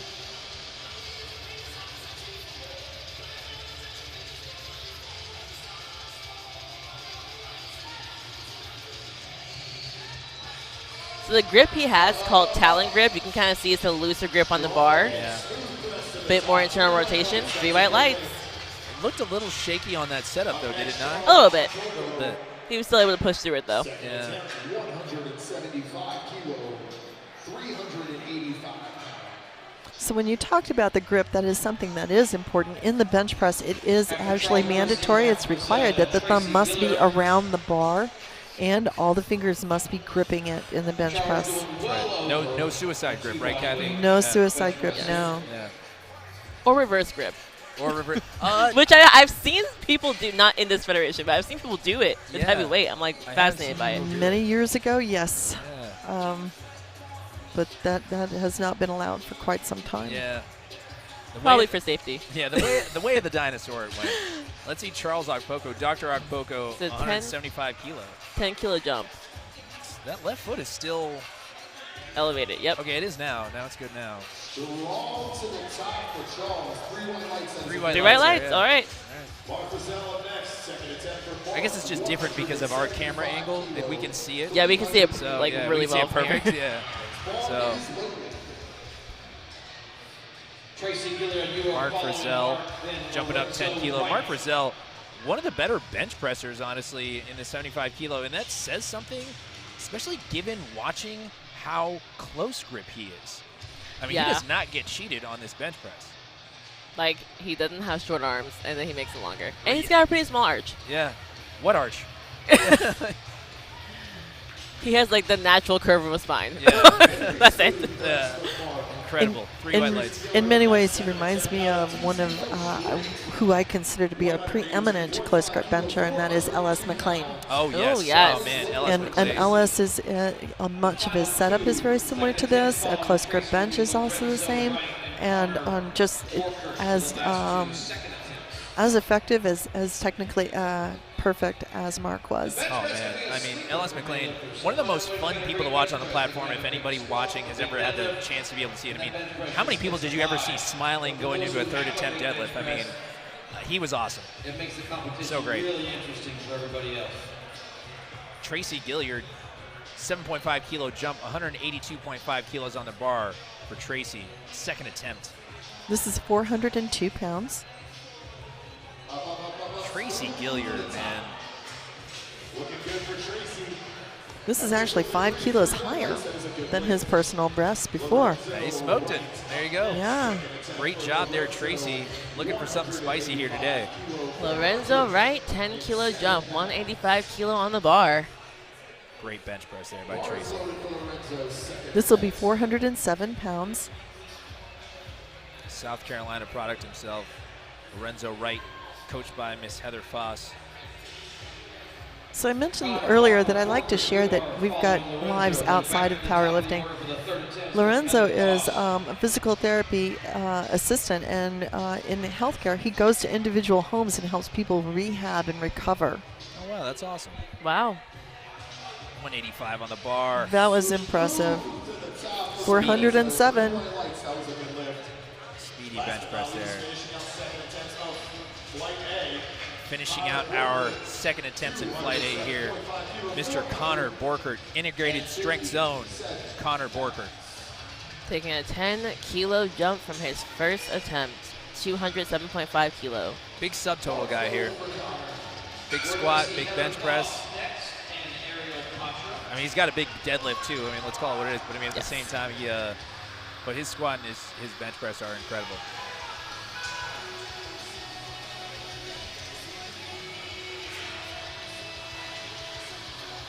Also, shout out to his girlfriend, Nicole. Nicole, probably in the house here. Also a great lifter in her own right. Nice, very nice. Great bench. Speedy.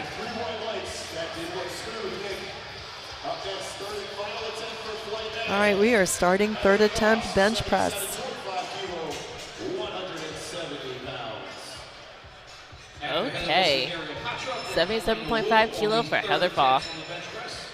Everyone has made successful first attempts and second attempts, which means that they've all been choosing really good numbers. And it's set them up so that they're moving into third attempt bench. They're feeling confident about what they can do. I'm looking at the lifting cast right now, guys, and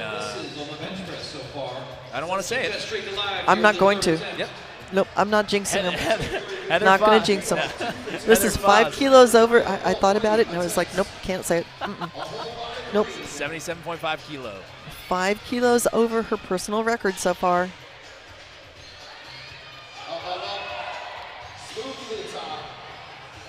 Three white lies. There we go. Snappy bench press there by Heather.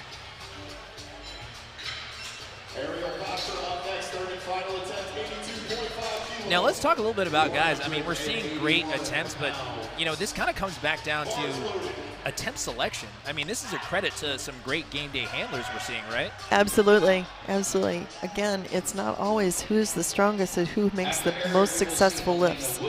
And some of the ones that I have had the opportunity and pleasure to be on teams with, they've been told, hey, you need to push more, and they go, nope. This is where I want to be, and they're successful across the board. Now, if you look at Ariel's hands, you can actually see the rings on the inside. You can. Of her hands, where it's smooth.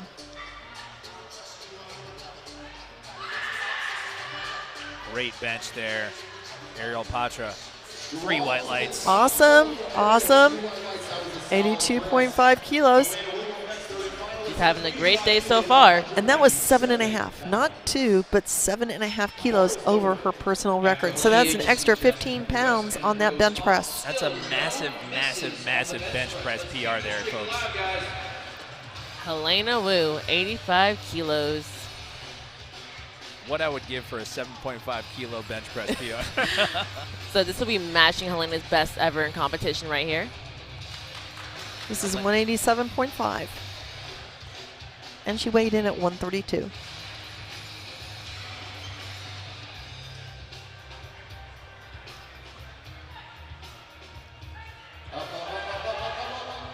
Way to fight it out. Way to go. 3 white lights for Helena Wu, integrated strength zone. At the same weight is going to be Jaslyn Pepper. Jaslyn Pepper, 85 kilos. Also matching her best in competition.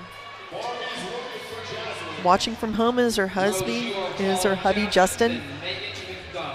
He's got a test in medical school coming up very shortly, so he was not able to be with her today. No misses today on the bench press. No misses. Oh my goodness. Oh, well, Who he said said it. He said no misses in bench press, and now let's.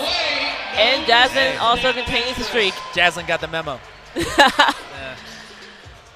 Way to go, Jaslyn. Since it's been mentioned, can we finish out the flight? All right, All Wo green. Swang is up next. She's cast for 95 kilos, 200, basically 210, okay? I'm nervous for them. And she weighs 123. She weighed in at 56.1, so she is just at 123. Yes, and she opened up at her meet best. This is now 10 kilos above it. Rose Wang. This is adding 11 pounds, Wow. 10 kilos. No, 22 pounds, 10 kilos Yes. to her bench. Let's see it.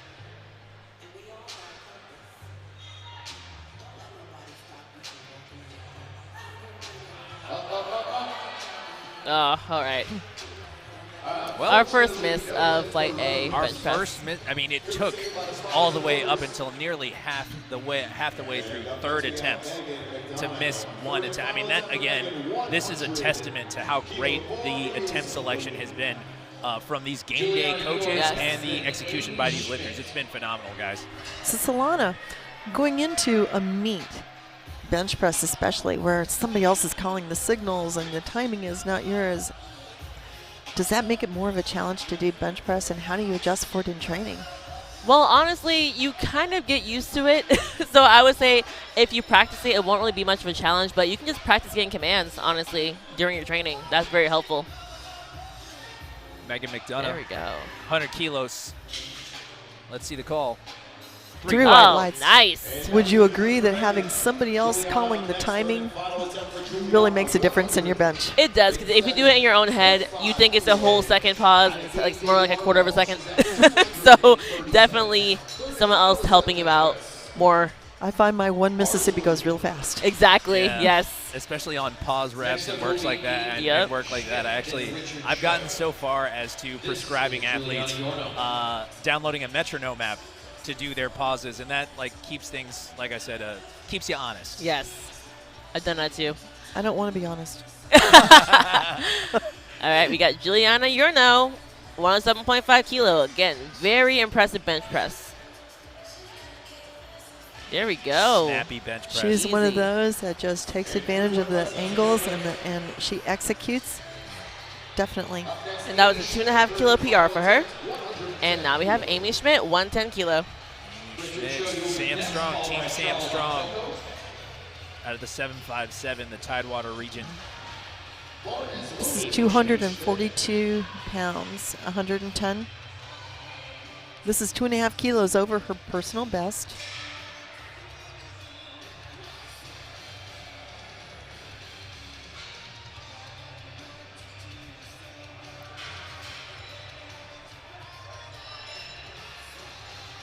Let's see it again. She sets up, getting her feet set.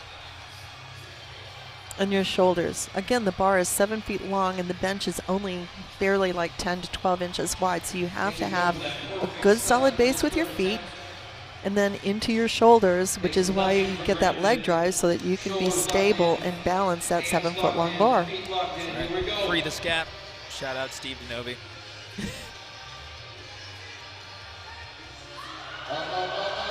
No. It seemed like there was a little bit of a sink there at her touch point. There was. Yeah. We'll watch it here on the replay.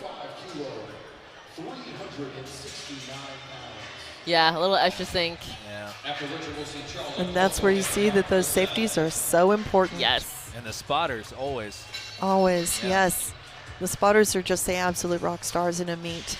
Yeah, I mean, we always talk about it, but it's like when it comes to executing a meet, at the end of the day, it comes down to the spotters and the referees. Those are the ones who are going to make sure that it runs smoothly, but also safely. 167.5 for Richard Cho. Cho. 2.5 kilo jump here for Ricky. Yes.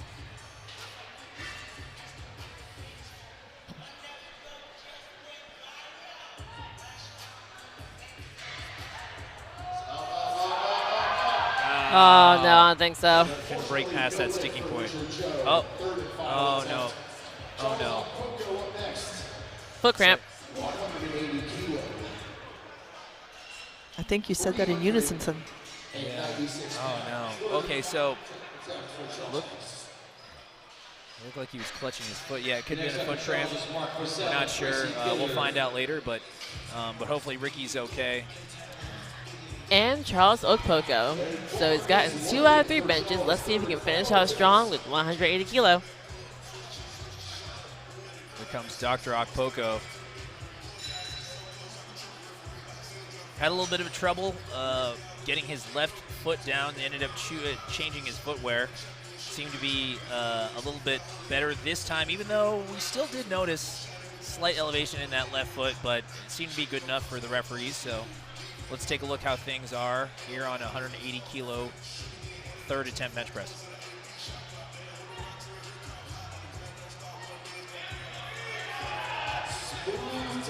Looks like a good bench press there. And 3 white lights. And he's hype. Okay, Mark Frizzell on his last attempt, 182.5 kilo, 7.5 kilo jump for him. After Mark, we're going to see Tracy Gilliard, then Lorenzo. And remember, folks, Mark Frizzell is a 75 kilo lifter. 182.5 kilos is a massive bench press, especially when we talk about a near flat back, long range of motion, and a close grip bench press. This is massive. This is better than 2.5 times body weight. I mean, there we go. Fight He it. paused, but I don't think he had any down. I don't think think it's I saw good. any downward. There you go. 3 white lights. Great And job. Celine, you nailed it. The bar on its way up can stop, it cannot go back down. And the way the rules are written, it actually says the whole of the bar. So you might have one side that goes down, but both sides continue to go up, so that would still continue to be a good lift. But if the entire bar goes down, that's a whole different story. Yeah. And we have Tracy Gilliard, 185 kilo. Big bench press here for Tracy.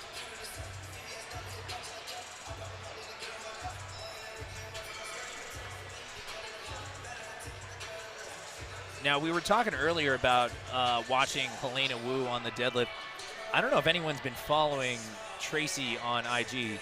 This man has a massive deadlift, a huge He does. pull. Excited to see him later on deadlift. Like I said, even his bench press has come up a lot. Beautiful bench press there. Beautiful. Tracy Gilliard. I mean, that is 7.5 kilos above his best right there. Wow. PR there for Tracy Gilliard. 3 white lights for him. Incredible bench press. Great execution. Having a great day, honestly. Kind of, I mean, he missed his 3rd squat, but otherwise seems to be doing incredibly well here. And Lorenzo, 195 kilo on the bar. Matching his meet best right here if he hits it. 429 pounds. After Lorenzo, we're going to see Connor Borker, and then we are running into our light B bench press, leading very interesting kind of looking at the lifting cast and the lifters that are currently having a perfect day. I see them and I see some of the coaches that I know that they're involved with, and it's again, it always speaks to how great some of the coaching and game day attempt selection really is. Yes, game day handling is definitely underrated in my opinion. I mean, it can change everything. It can be a difference between first and fourth place, well, you know. Especially here. Yeah, especially for a dots only meet. Let's go, Lorenzo. Oh no, all right. Ran out of gas there. All right, so now he's 5 for 6.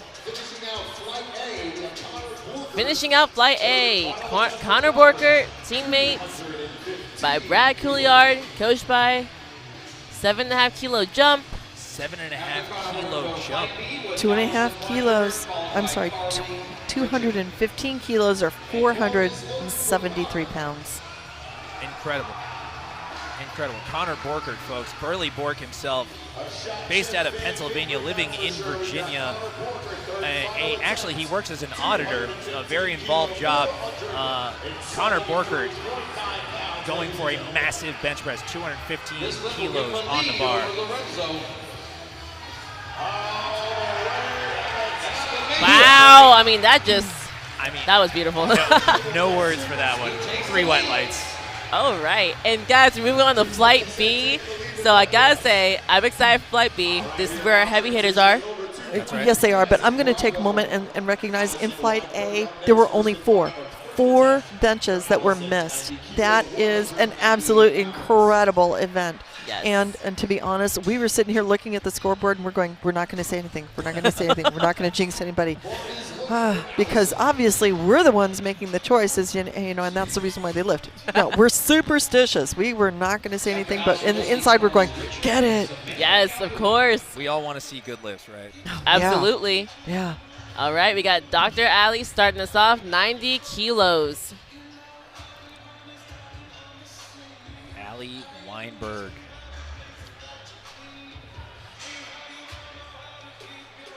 Benching in the flats. Yes, benching in flats. Not a nice size arch, nice positioning. And 3 white lights to start. And Solana, I mean, when we talk about benching, a topic that I know a lot of people have started talking a little bit about is footwear and the option that footwear that you're going to use. I know that a lot of people now are starting to get into flats or deadlift slippers or something like that, but now we've seen the rise of the different kind of shoe. It's the Hyper Vs, I believe they're called, and how grippy they are on the ground. So it's like, tell us a little bit about how important footwear is on bench press. I mean, so when it comes to bench press, it's a lot of leg drive. You don't want your feet to be sliding away from you, right? So having a shoe that's just grippy is good. If it's a lifter, that's fine. I personally need a flat. And Carly Richard, 97.5 kilos, and I blinked and missed it, so 3 white lights for her. It was that smooth, that powerful, and that fast. It was excellent. Carly Richard. I will say, though, real quick, I do also wear the Hyper V. I do appreciate the shoe a lot. It is, yeah, no, a huge testament. The Hyper Vs are definitely a different kind of grip when it comes to bench press, so it's a big difference. I know we train in raw lifting, but sometimes it feels like equipped because of how much we depend on some of our equipment, you know what I mean? Samantha Calhoun, 105 kilo on the bar. So Sam definitely gunning for a podium position. She went 2 for 3 on the squat. That first attempt was very smooth. And honestly, every single lift matters. You never know. Someone else can miss something. You'll be back in contention for first place. 105 kilo bench press there for the GOAT, Sam Calhoun. And Celine Crum follows her with the exact same bench press, 105 kilos. I was watching Celine's prep leading into this meet and watching her bench press execute. I mean, it's so incredibly technical and like it's simple. It's a very simple setup. It's quick. There's a self-unrack. She's incredible. There we go. Yep. Excellent. Okay, so Samantha is at the top of the Pro Series leaderboard, and she's got a perfect 100. She earned that with 50 points at the Mega Nationals, which means that she had the highest score in her weight class, and she got 50 points at the Arnold Sports Festival. So between the two, she's got a perfect score of 100. And Celine has an 80. She scored 40 at Mega Nationals and 40 at the Arnold. So if she places first or second, that moves her up on the leaderboard and moves other people down. Yes, and that is huge. Autumn Green, 107.5 kilo, coached by Steve Novi, PR's Performance. Smooth. Beautiful opening attempt for the bench press. Smooth. Wouldn't expect anything less from Autumn. So there's only 14 women in the entire competition here, which means that there are a lot of the pro points are available. And Autumn right now sits in the 12th place position. If she scores really well here with her dot score, then she can end up moving forward. And if she is in the top 10, she's earned a spot into the Pro Series final. Yes, oh my goodness. Jasmine Penn, 117.5. That's right, Jasmine Penn. We see her potentially sneaking in here on that top 3. Absolutely. That's the thing I was saying. If anyone slips up, she can push in, take second, take first. Ooh. Now that she did not have, I think, the left arm. Yeah, no, they gave it to her. I realized, but yeah, no, that's interesting. We'll see it on the replay. But that left arm didn't look like it was fully locked out. We'll see it again if they show it. So when you were talking about Jasmine may sneak in, it's because Jasmine has only done one of the pro meets that's needed in order to get on the Pro Series. She's done Mega Nationals, so this will be her second. So whatever dot score she gets here will continue to move her up. Yes. But just based on just the one score, she's already ranked 8th. And here comes the national champion, Mr. Charlie Yang, 140 kilos on the bar, 308 pounds, bench press. This is 308.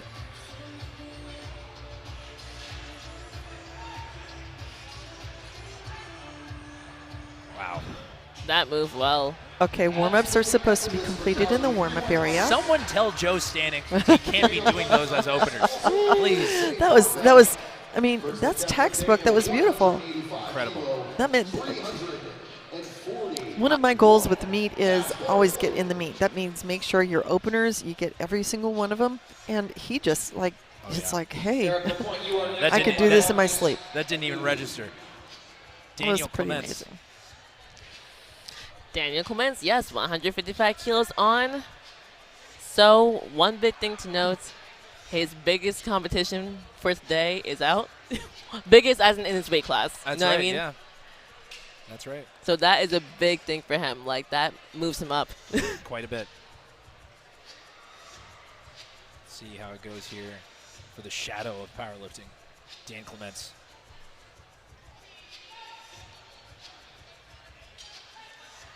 There we go. And a beautiful opener. 3 white lights. And again, I'm happy to see the people who may not still be able to total finish out the meet. Just like you said, right? You come all the way here, might as well finish it out. We have Eric LaPointe coming out, 160 kilos. No, and definitely glad that Eric is still sticking with it. He's still coming out and still competing because, like you said earlier, Solana, I mean, either you drove or you flew to be out here to come out to Ashburn and compete and put your name on the line. But even if it didn't come out the way you wanted to, or in Eric's case, he bombed out, it's one of the – did he – never mind? He might not come out, though. He might not?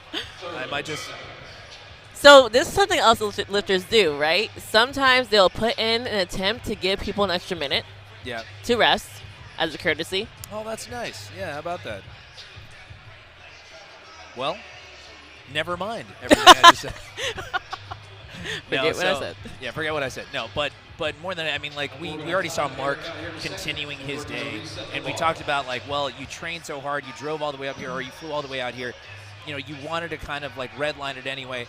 You peaked for this. You know, you went through an entire training block. Some people even had to diet leading into it kind of thing, depending on if they wanted to improve their dot score. So it's like, you might as well kind of go out and finish it out. You peak your bench, you peak your deadlift. Go do it, right? Yes. So, I mean, you know, but no shame in also walking away, too, if you're just like, you know what, it's not even worth the risk of potential injury. So I understand Eric LaPointe's, choice to do so. But it was nice that he did, like you said, the courtesy of kind of putting in that selection so people have the extra minute to kind of rest a little bit longer. I agree. And Marcus Dudu coming out, 180 kilo on the bar. 7.5 kilos less than his best. Probably looking the best stats today if he can.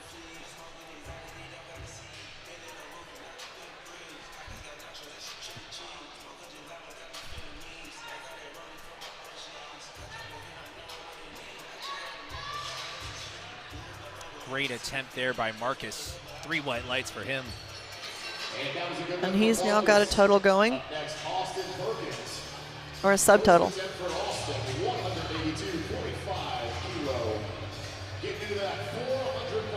Mr. The 75-kilo lifter. Yes.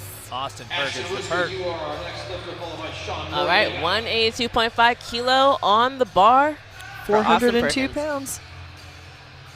Now that's really pretty crazy. Like, we just had a 90-kilo lifter take 2.5 kilos less, and now a 75-kilo lifter comes out, and he's gonna go for 182.5. That's Perk for you. I'm telling you, and this is his bench press has just flown up so much. Wow, and that's for the this opener. prep. 182. Excellent.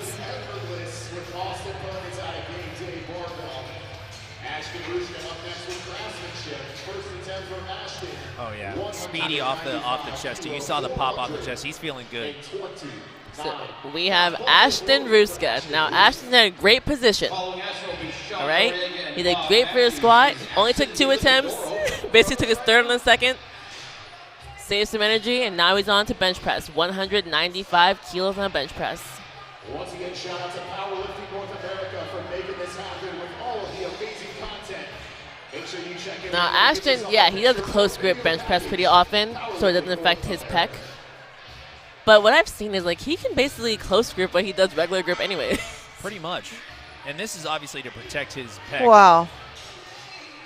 There it is. Way to go, Lieutenant. 3 white lights there for Ashton. Moving on to our next bench press. One of the more controversial bench presses, I think. Some people, if you're on the internet at all, Mr. Sean Noriega, Kiss My Arch, as he used to be known as. Sean, one of the higher arches you'll see in all of powerlifting. A very, very wide grip bench press, very high arch, very high touch point. Sometimes you'll see that the judges will almost give him a bit of a longer call on that bench press command, just because they're not sure.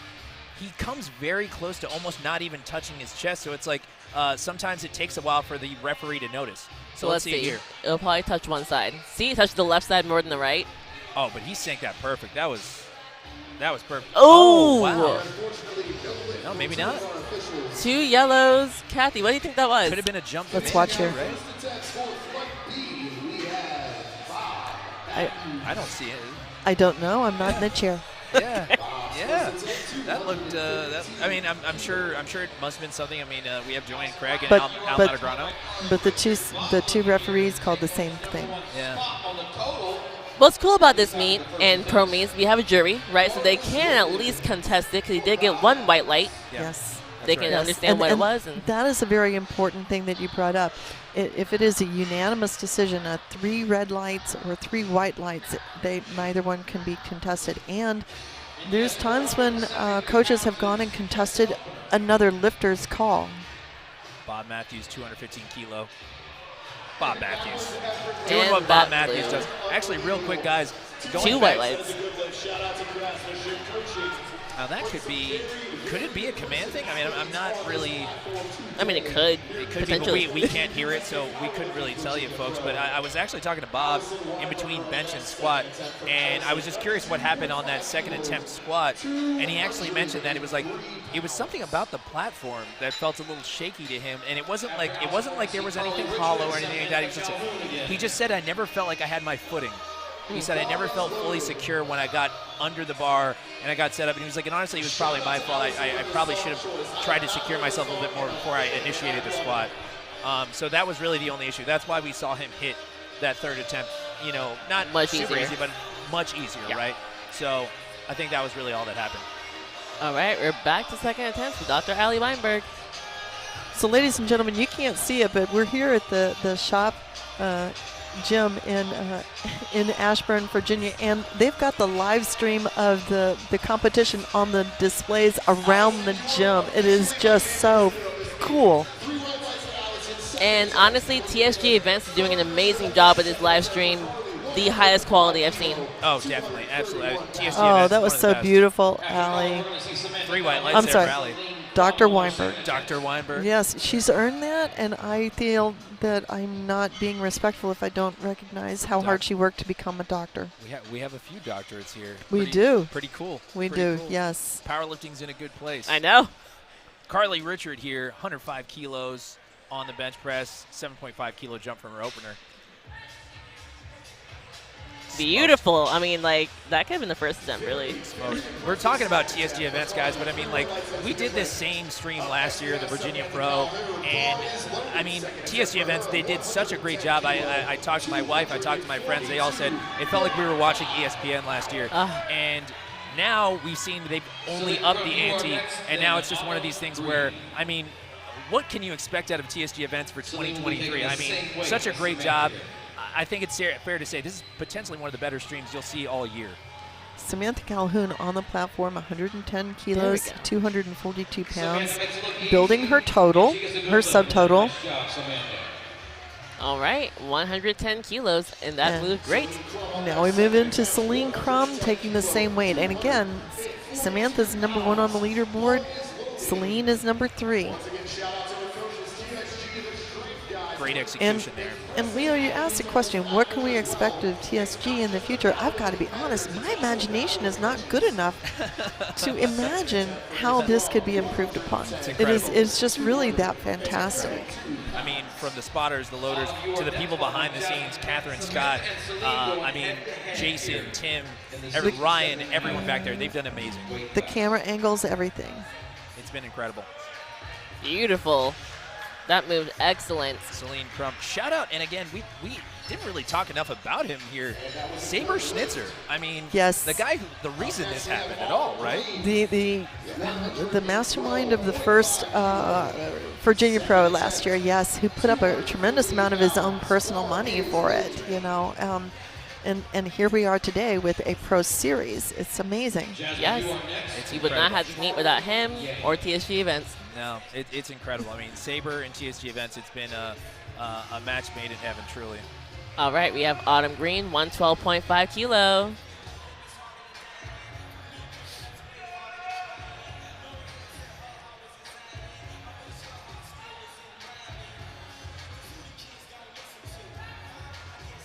Oh, that was smooth. We're seeing some good bench presses. Great attempts here. Great attempts. Great execution, Autumn Green.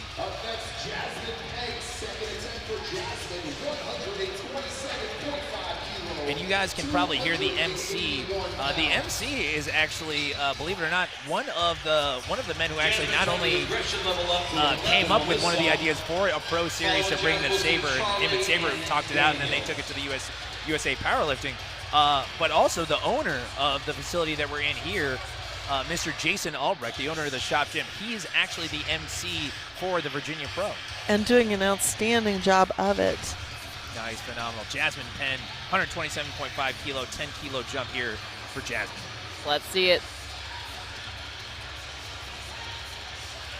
There we go. Speedy bench. Okay, I'm starting to think that was 281. Okay, now she's only 2.5 kilos off of her world record. Oh my! I wonder what we're gonna see for the third. Ooh, I hope. I'm starting to think that lifters are hard to get fully flat on the floor, which is why I said to you earlier. Yeah, and could that lend some credence potentially to what Bob was saying about something felt a little strange. Bob did say there's I don't think it was the platform. He's I think it was me, but it is something that we are noticing with the camera angle that we have and that the live stream has is some of the lifters aren't fully flat there, and who knows, it could be something on the platform. But again, the rule is just as flat as the shoe allows. As flat as the shoe allows. That's I think right. we're hitting it. Charlie Yang, 147.5 kilos. 325 pounds at a body weight of 144. Excellent. 144 pounds. And we talked about it last time, Kathy. I thought we were done with warm-ups in the warm-up room. I mean, it flew. It did fly. That was a sub-6, you know what I mean? 160 kilo, Daniel Clements, having an excellent meet so far. 5-kilo jump from his first attempt. Mr. Dan Clements, the shadow himself.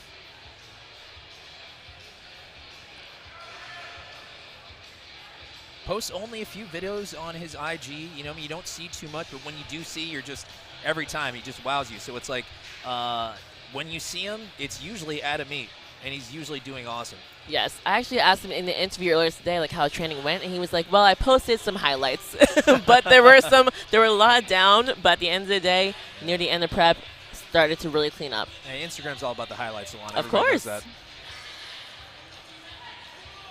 Big push. There we go. Beautiful. So one of the things that I'm watching when Daniel does his bench is he gets the start signal, then he takes a big breath of air, and you can literally see him brace his upper back as well as his torso. All right. The Austin Perkins, 187.5 kilos. Perk, the man with the juice. Some might say the man with the sauce. Who knows? Who knows? And his Juice bench is temporary. Sauce is forever. So he beat his best ever on that first attempt, by the way, by 2.5 kilos. I mean, he's incredible. I mean, he talked about working with his diet coach, I believe it was Melissa Nguyen, saying how important nutrition has kind of become for him and how it's translated into his bench press. We're seeing it here at the Virginia Pro.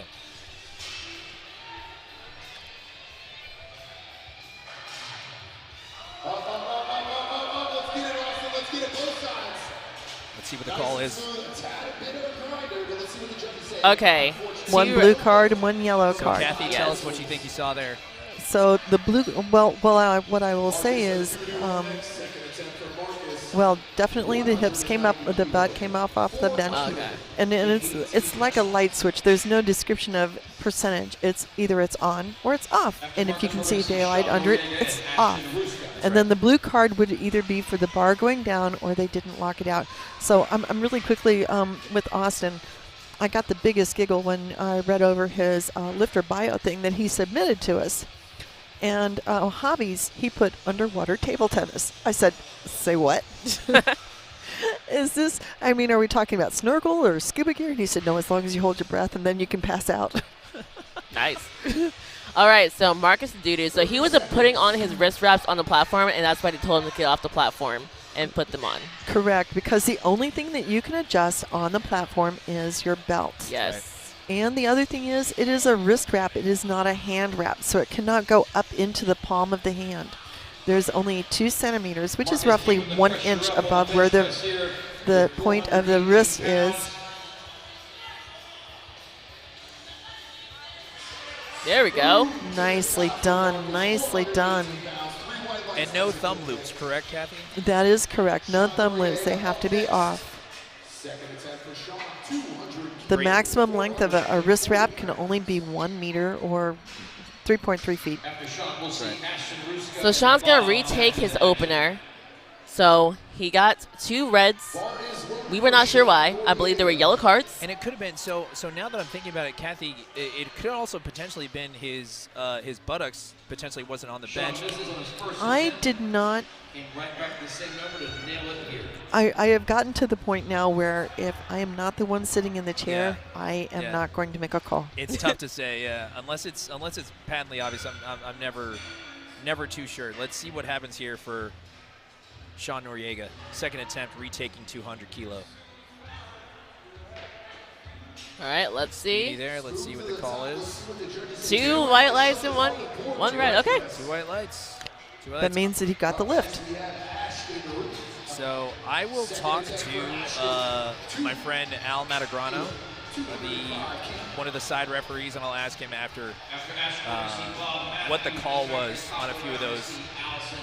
Because obviously it's kind of tough. We're only kind of at the mercy of the camera angles that we have. So kind of curious what the yellow card was there for Sean.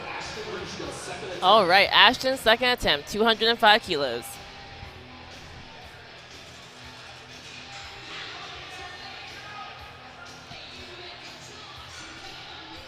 Ashton setting up with his close grip bench press.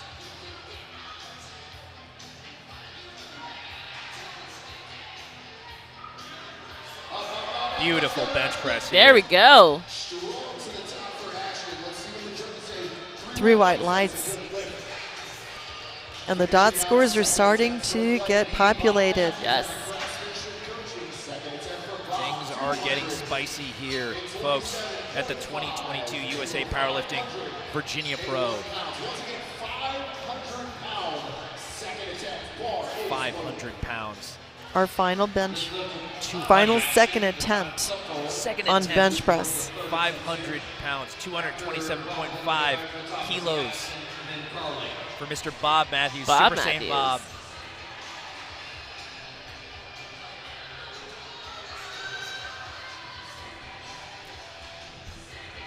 Let's see it, Bob.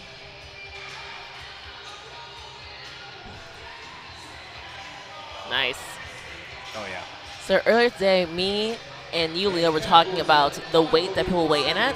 We know that Bob and Ashton are now in the same weight class. So we do have Bob weighing in about 1.5 kilo less than Ashton. That could be a slight advantage. We know that Bob has gone so far 4 for 5. Yeah.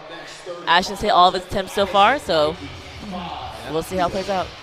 Things are getting interesting, Celine. I mean, we did talk earlier about kind of during the preview show is, I mean, it's going to come down to who makes the lifts, who doesn't make the lifts. Yes. But we're talking about a guy who's also being coached by the same guy. So it's like, I mean, there's some built-in storyline there that is just like, all right, how is it going to handle? But, I mean, Marcellus has told us already that he's like, I don't play favorites. I go off of what's there today. And we already saw foregoing that third attempt on squat for Ashton and then kind of retaking that attempt for Bob. I mean, you're seeing kind of that high-level gamesmanship of a Mr. Marcellus, so it's great. Dr. Weinberg is on the platform, 209 pounds, 95 kilos. Let's go, Dr. Alley. Can she lock it out? Finish it. Left arm is locked, right arm, let's go. Oh, man. Oh. Okay.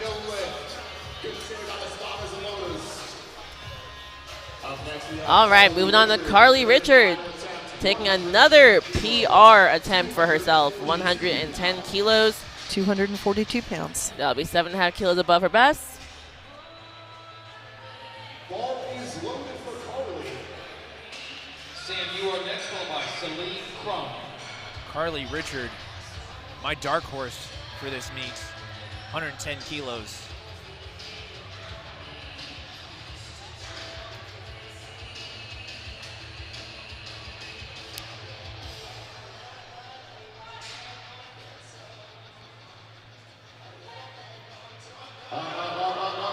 Can she lock it? Oh, no. All right.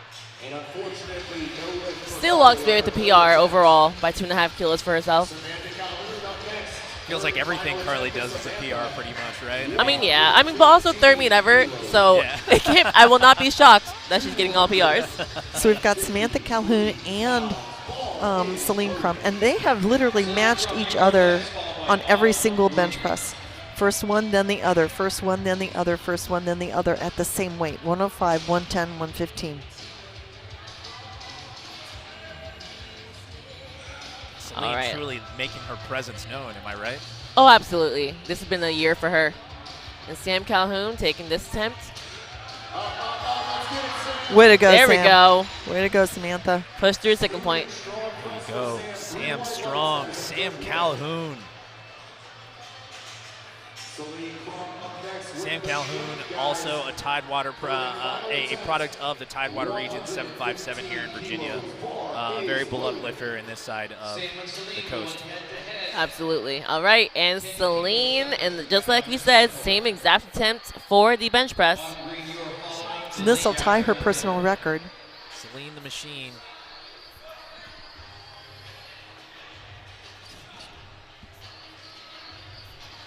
Let's see it.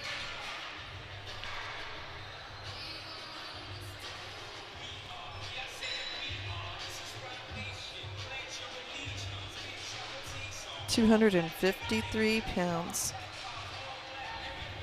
Big push. Come on, Celine. Can she lock it? Oh my goodness. Way Two to stay second with points.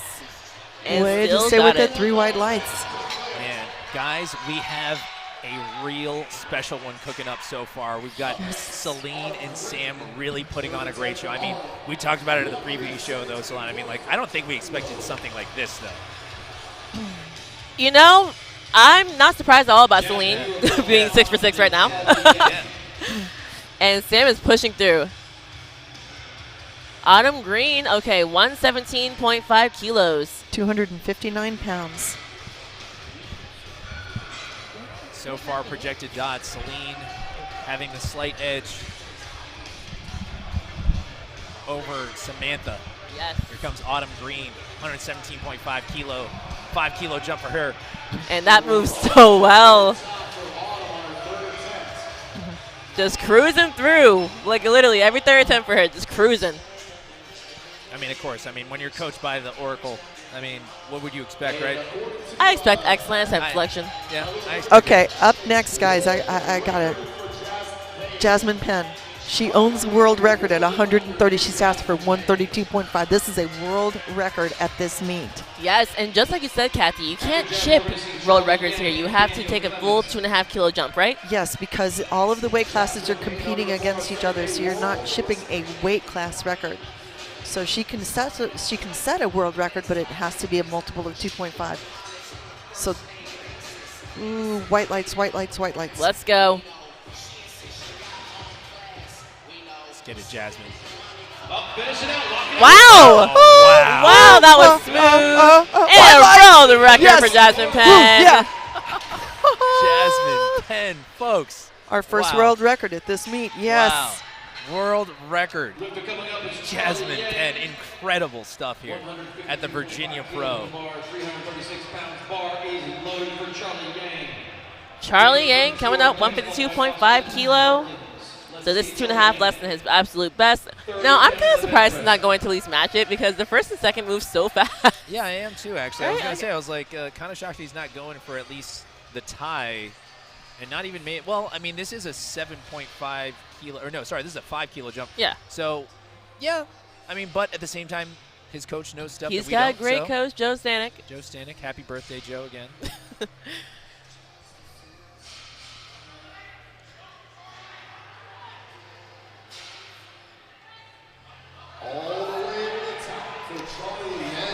Yeah, you know what? Actually, son, I'm going to agree with you. I think he probably should have went up 7.5, maybe even 10.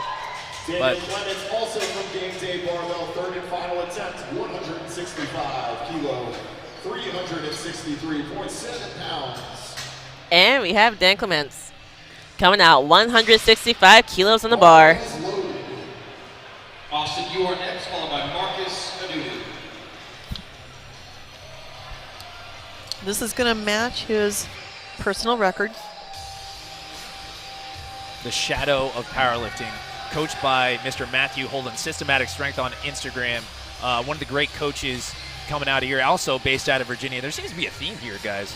Virginia having some great products in powerlifting. Well, we are in Virginia. We are in Virginia. We have an incredible gym that we're at, the Shop Gym Ashburn. Definitely. It's a strong state. That's right.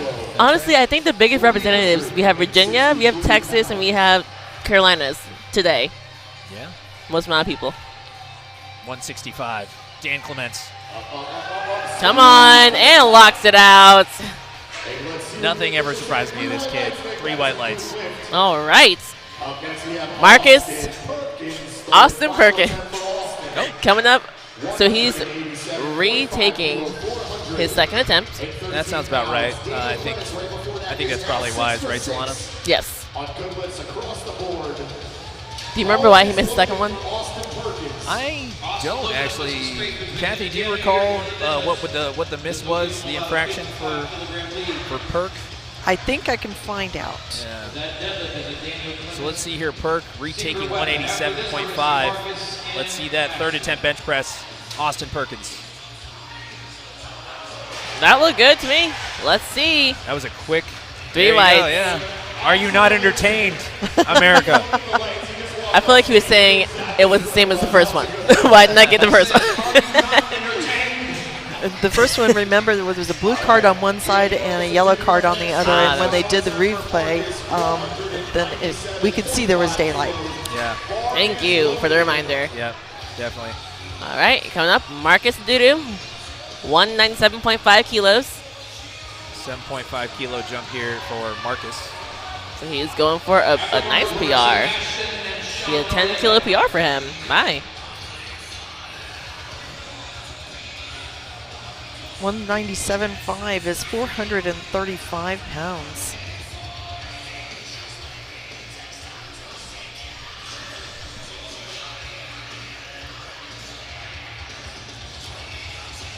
He's communicating with the spotter about how to give him that overall handoff. That perfect That handoff. looked better. 10 kilo over his personal record. Oh, okay. All right. But he still has a new one with 190. Yes.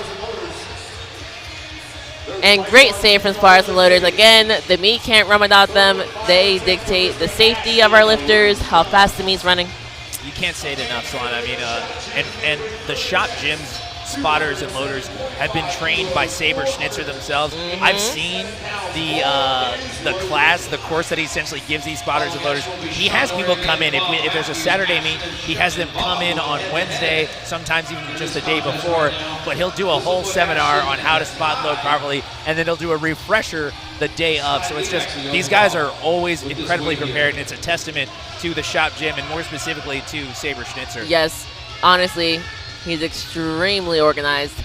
Ashton Ruska, 207.5. Close grip.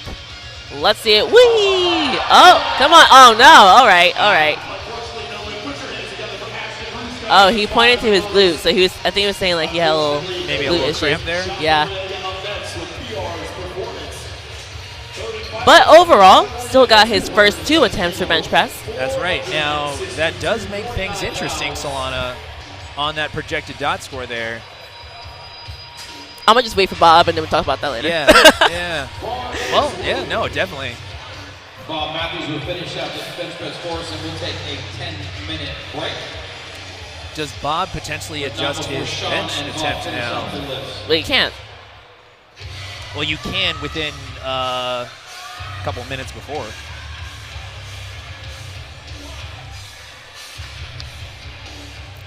All right, Sean Noriega taking 210 kilo.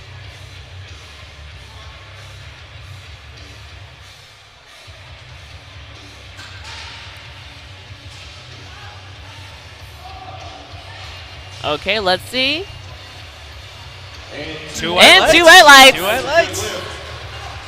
Yeah, I'm going to talk to Al. Please ask him. Yeah, I'm So going we to ask can him inform. what the call was here. The most important thing is 2-1. It's a good lift. Yes. Yeah, that's right. You know, At the end of the day, it's a green box. yeah. All right. Bobb Mathews, 232.5 kilos. 512 pounds.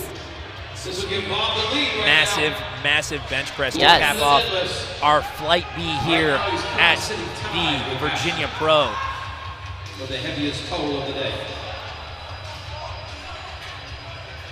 The last bench press of the day here, folks. And who else would it be other than Mr. Bobb Mathews? Yes, the I mean, he's Super got Saiyan. an incredible bench press, and he doesn't have like the shortest arm, so I just love to see it. Let's go, let's go. Oh my goodness. Wow, that moves so well. That moves so well. Talk to me nice. Okay, he just literally blew his personal record for bench press out of the water. It was 215. It went up by 17.5 kilos to 232.5. And just absolutely incredible. And you had talked earlier, Leo, about the quality of the attempt selections. Out of 42 bench presses, only, let me see, 9 were no lifts. Wow. That's how many good lifts there were. That was just fabulous. That is an excellent testimony to them.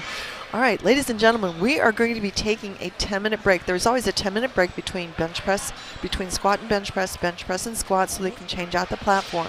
They're getting it ready for deadlift. So the final part of the meet is going to be coming up soon. And in the meantime, the lifters are getting warmed up. They're getting ready because the points are going to come down on the line. So really quickly, before we take our break, Solana, when you first earned your pro points, was it here or at the Arnold? My pro points originally, like how I became a pro, Yeah. would be 2021 nationals because Okay. I became top 5. Okay. So top 5 got to become pros from 2021 nationals. Right, and now it's the top 3 at nationals. Yes. So for this meet, there's only 14 pros that are, or 14 people that are here. And so the ranking is based on the highest dot score, the coefficient of your body weight times your total. So the highest placer is going to get 50 points, and then 45, 40, 35, and so on, like all the way down. And that is going to be added to where your placing is with Mega Nationals to determine our leaderboard, which I'll show you really quickly. Hang on. Oop. This is just the women's leaderboard right here with the lifters that are going to be here. So there could be changes in the top 10, and the top 10 go to the Arnold Pro Series final. Yes. So the deadlifts are going to be important. Come back with us.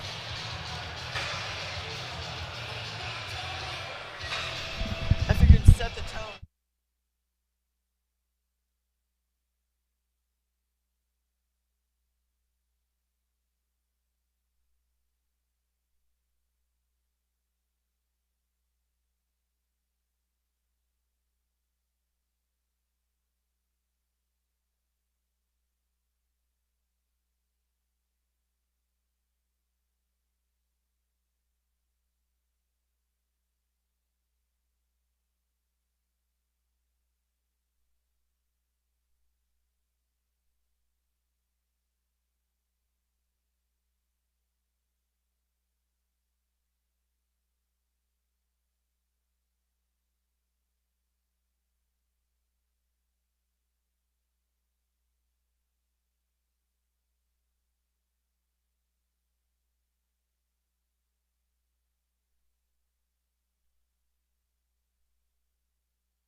And we're back, folks, to the 2022 USA Powerlifting Virginia Pro. We are doing our deadlifts now. Solana, Kathy, what do you guys got to say about deadlift? Well, the meat doesn't start till the bar touches the floor, right? That's what they say. But this is when we really get to see dots points and where they're stacking up, and we can really start to volley and see who might take first, second, third, fourth, fifth. So, Solana, would you talk about the difference between the conventional stance versus the sumo and where the sticking point is or where we might see the bar slow down? Yeah, so sumo deadlift is the wider stance deadlift. Toes are pointed out, and your hands are inside of your feet. So not what Juliana's doing. You typically see a sticking point more off the floor when it comes to sumo. Then you have conventional, which is what you're watching right now. Feet close together, hands outside of the legs. And typically sticking points at the top. Yeah. And a good lift from Juliana. Speedy opener there for Juliana. As it should be. Ariel Patra opening at 147.5 kilos for Ariel. And she's having an excellent meet, y'all. I mean, 6 for 6 so far. She came in with a goal of 9 for 9. She can still achieve it. Yep. So talking about the rules for the deadlift, for those of you that are watching at home, the lifter comes out onto the platform they must face forward. They pick the bar up however they're going to. Sometimes they use an overhand grip. Sometimes they use a mixed grip. The goal is to stand up in one continuous motion, and at the end, your knees must be locked, your shoulders must be back. If you support the bar on your thighs or you hitch it up or kind of bounce it, it is not considered a good lift because it wasn't continuous motion. That was a very clean deadlift. And she's got the double overhand hook grip. Oh yeah. Culture, sumo. Yes. Sumo, double overhand hook grip pull. All right, Heather Fall coming out, 152.5 kilo on the bar.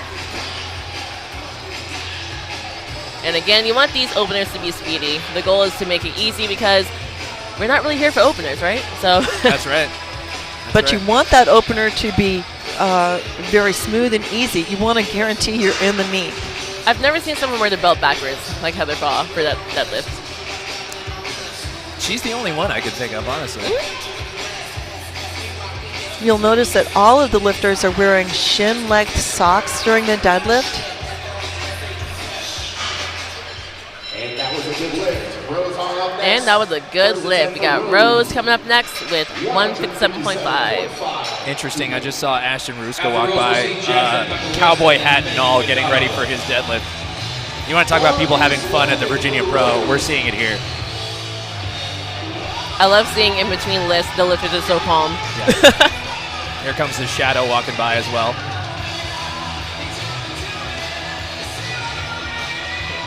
Rose weighing 157.5 kilos for Rose.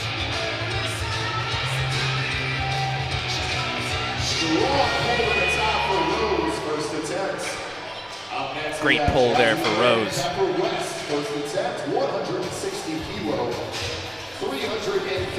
And we have Jaslyn Pepper West coming out. 160 kilo on the bar. And an interesting wrinkle, I know maybe not as years past, when you had to wear a t-shirt, or at least a t-shirt with sleeves for deadlift. Now we're going back to some original rules, and now you guys don't have to wear a t-shirt for deadlift. Always makes me happy to not have to wear one. Yeah, well, gotta show off the traps. There's one small change. Beautiful. The women had to wear a t-shirt, the men did not. And now neither do. And I think it's great because you can see how muscular both sides are. So Jaslyn Pepper just walked off the platform, and I was talking with her earlier, and she had said she had never done any sport whatsoever before powerlifting. Wow. Well, the natural question is, well, how did you get into it? And she said she was in college and she took a strength and development course, and the guy they were showing videos of women, and she said, I want to be like them. And so she got started in powerlifting, and now she's hoping to be somewhat like that for other young ladies. Amazing. Megan just finished a successful opener at 170. Speedy. And going on to Amy Schmidt with 180 kilos. Ashton walking by in his cowboy hat saying howdy. Amy's in a 75 kilo weight class, coached by Sam. It's always interesting to compete with your own coach. and so crazy. We have, I mean, in this meet, we're actually watching 2 athletes competing with their coaches. I mean, that's so cool to do. All right, let's see it, Amy. Oh, yeah. Double overhand hook grip here, folks. Sumo pull. It's something just so aesthetic to me about a hook grip sumo pull. Oh, yeah. Great pull by Amy here. 180. 180 kilos. That was easy. Definitely successful with that. And she wanted to do a shout out to her family and Team Sam Strong. Of course. And Helena Wu coming out, 185 kilos, my teammate. We talked about this deadlift. We were looking forward to this one all day. I have been, yes. Helena owns the American record at 56 kilos. In the 56 kilo class, I'm sorry. Now she's bumped up to the 60 kilo, 67.5 kilos because she weighed in at 60.1. Oh, okay. Wow. Okay. 185. Smoked it. 3 white lights, of course, for Helena.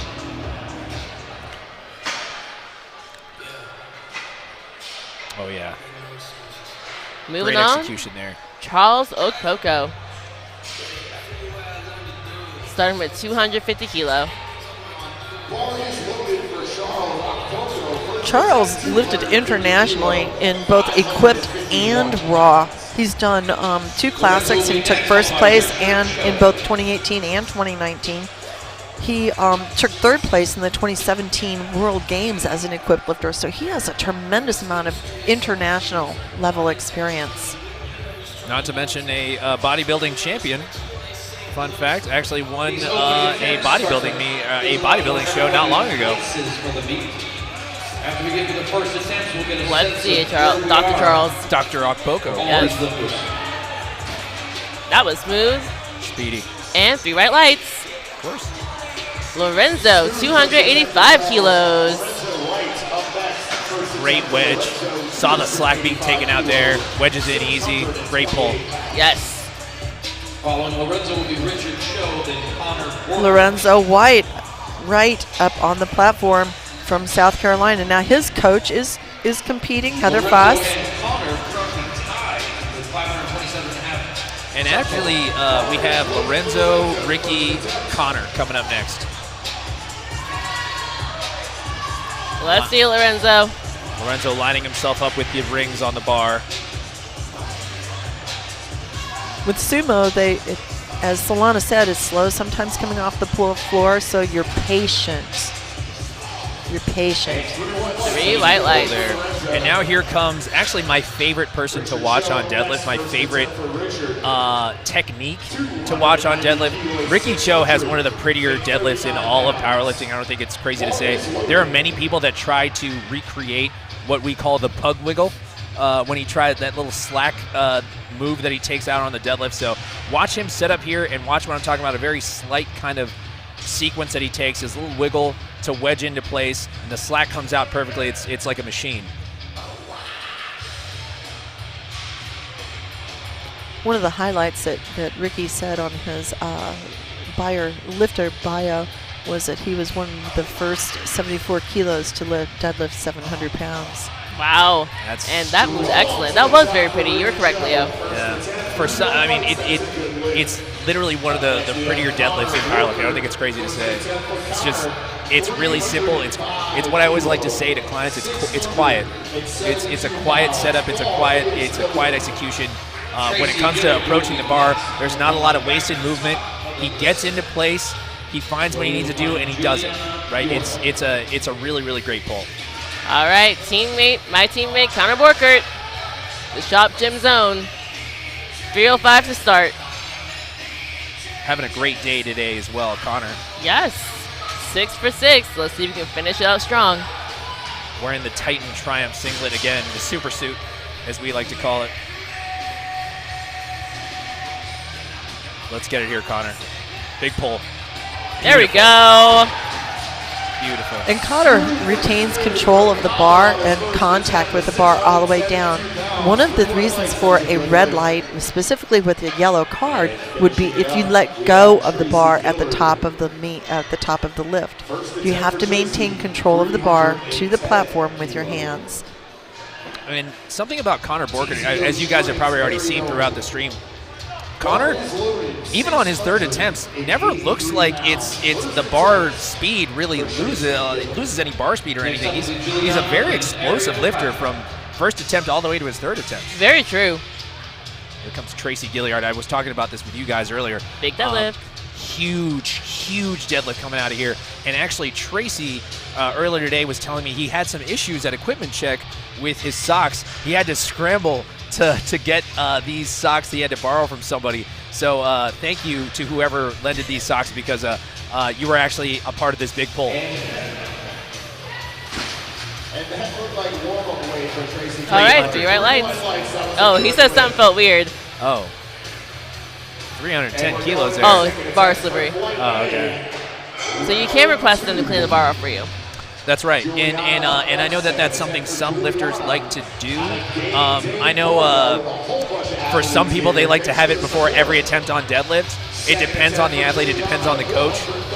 Everyone will get the bar cleaned off before their third attempts, just across the board. But you can request to have it cleaned before your attempt. It's just one of those things that it just depends on if you want it or not. But but actually, looking at these last pulls, those were pretty great, guys. And one of the reasons why you would ask the bar to be cleaned is there are a lot of people ahead of you that are using baby powder, and that baby powder makes the bar slick, even though you're putting chalk on your hands. So this is a pro level meet, and at all high level meets where there is a technical controller, the coach doesn't come out and tell the spotters and loaders what to do with the platform. The proper way to do it is you tell the technical controller, who is a referee, an official. The referee goes to the chief referee and says the lifter has requested it. We never turn it down, but that's the proper chain of communication. Right. Nice. And Giuliana Yorno, 137.5, and that moves smooth. She is just flat out rocking this meet. Yes, she is. Doing awesome. Shout out to she's already surpassed her dots from her last meet. She hit 470 dots for her last meet. She's at 472 and still has deadlift left to go. Incredible. Ariel, again, I know her main word for today is execute. She really wants that 9 for 9 day as well. 160 kilo. So this is surpassing her best ever by 2.5 kilos. This is going to be a big lift for her. Love to see it. All right, she's got a current 375 total. A 462.7 dot score at this time. Let's get it, Ariel.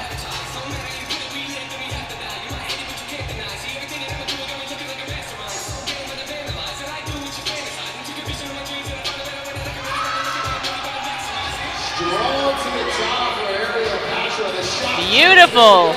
Nicely lights. done. Nicely done. I'm excited for her. Rose up next, 167.5 kilo on the bar. 369 pounds. I'm sorry, no, Heather is at the same weight of 160. That's 352.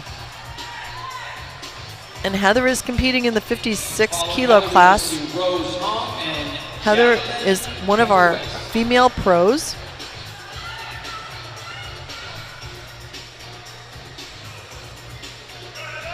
Let's see it.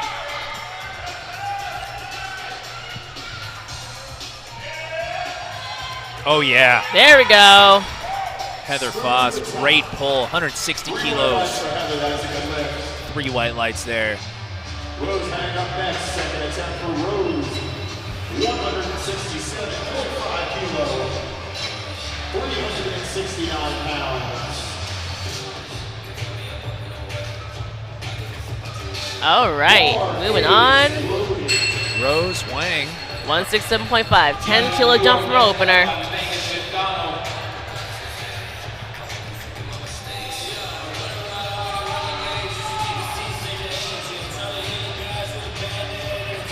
Rose rocking the 1 on slippers. Yes. Let's see a conventional stance. There's definitely less variables with conventional. At 123. Great pull. That moved great. There's less variables with conventional. Like with sumo, you can go side to side by mistake or up and down. Conventional, pretty much just up and down is the only mistake you could possibly make. Yeah, I think you guys talked about it on the Two White Lights podcast, but it's like sometimes if, I think Steve had mentioned, if I'm going to pick between somebody who's a sumo puller and a conventional puller, assuming all other things are equal in terms of their strength, he's usually going to go for the conventional puller. There's less variable to worry about. I've mentioned that in the powerlifting too. We talk about like deadlift stances. Jocelyn Pepper with the sumo. Well, to me, deadlift is the most useful of all the lifts when I'm around my house. I want everybody to know how to get down, get your hands underneath my couch, and stand up with it. So deadlift is practical lift. Yes. Right. Now Jocelyn, she's at a 392.5 total, 8 for 9, or 8 for 8 so far. So she wants a 400 kilo total. That is her goal for today. If she hits 177.5, she will achieve the goal she's had for 4 years. So she needs a 7.5 kilo increase, which I'm assuming we'll see. Well, that's going into third attempt deadlift. And third attempt deadlift, we'll talk about those rules in just a minute. But for now, just know that, ladies and gentlemen, that when you weigh in, that's when you submit your opening squat, opening bench, and opening deadlift. You can change those. There we go. Nice only for Megan. In a certain amount of time. Megan got a no lift from one side referee, and it was the red card. And the red card is that they did not lock out completely. That's it. And the two parts of not locking out involve the knees are not locked and the shoulders are not back. Let's see Amy Schmidt here coming out.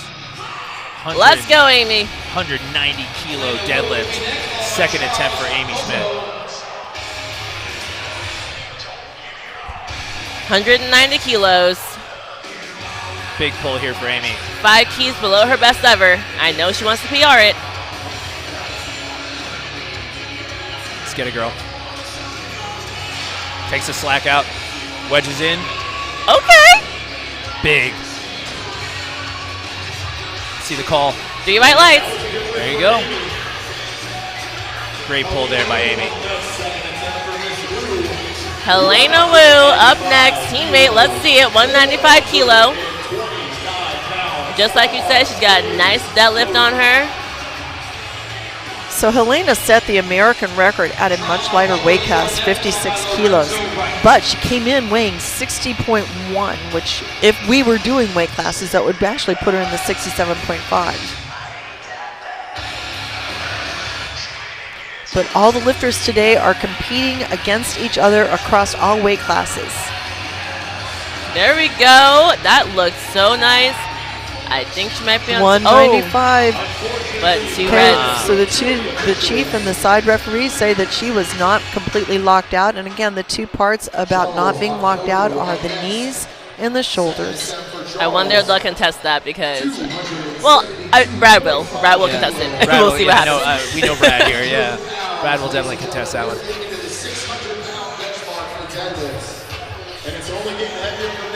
Dr. Akpoko next. 272.5 kilos. 22.5 kilo jump. So to explain to everybody out there, when Solana says she would go and protest it, the jury is made up of 3 international referees, our highest ranking ones.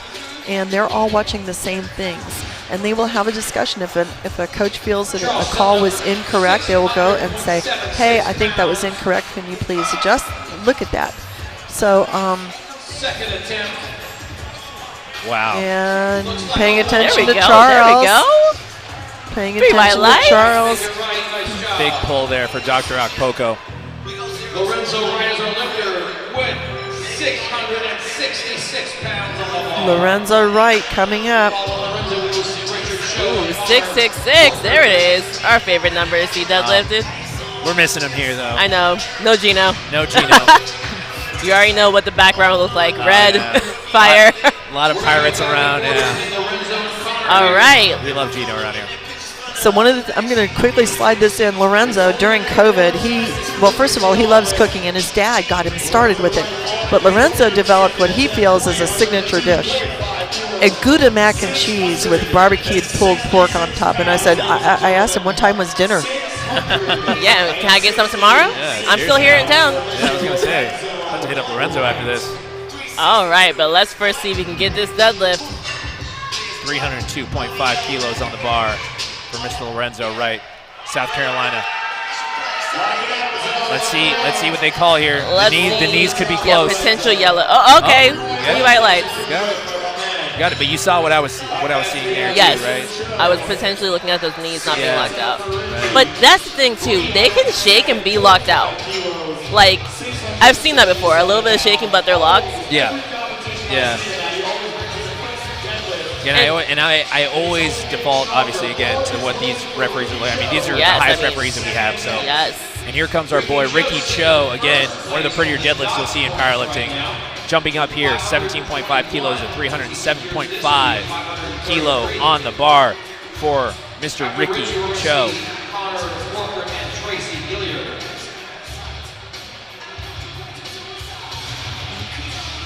Let's get it, Rick. Let's see it. Taking the slack out of the bar. Gonna hit the wiggle and the wedge. Boom. Oh yeah, he's feeling it today. He's got the juice. 3 white lights. That's a good lift for Ricky. Love that. Love that pull out of Pug the Goat. Moving on to Connor Borker.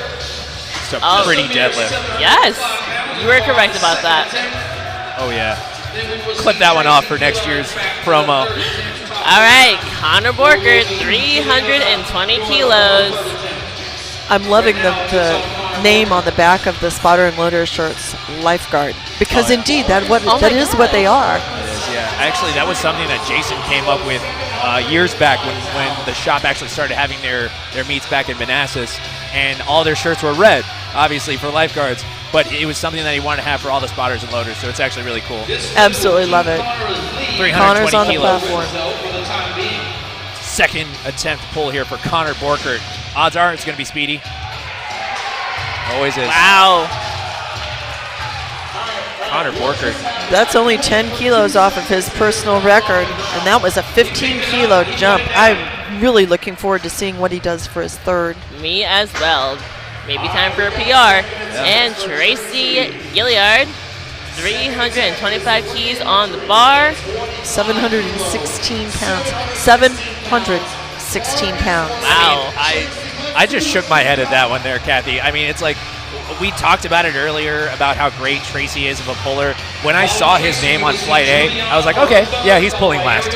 Yeah, it's Absolutely. not a shocker. 15 And this is already a jump. PR for him. Yeah. Yes, it will, by 2.5 kilos, a new PR. Incredible. Big body gains here on Instagram. Software engineer by day. Massive deadlift by night. Coached by a B of So Strength.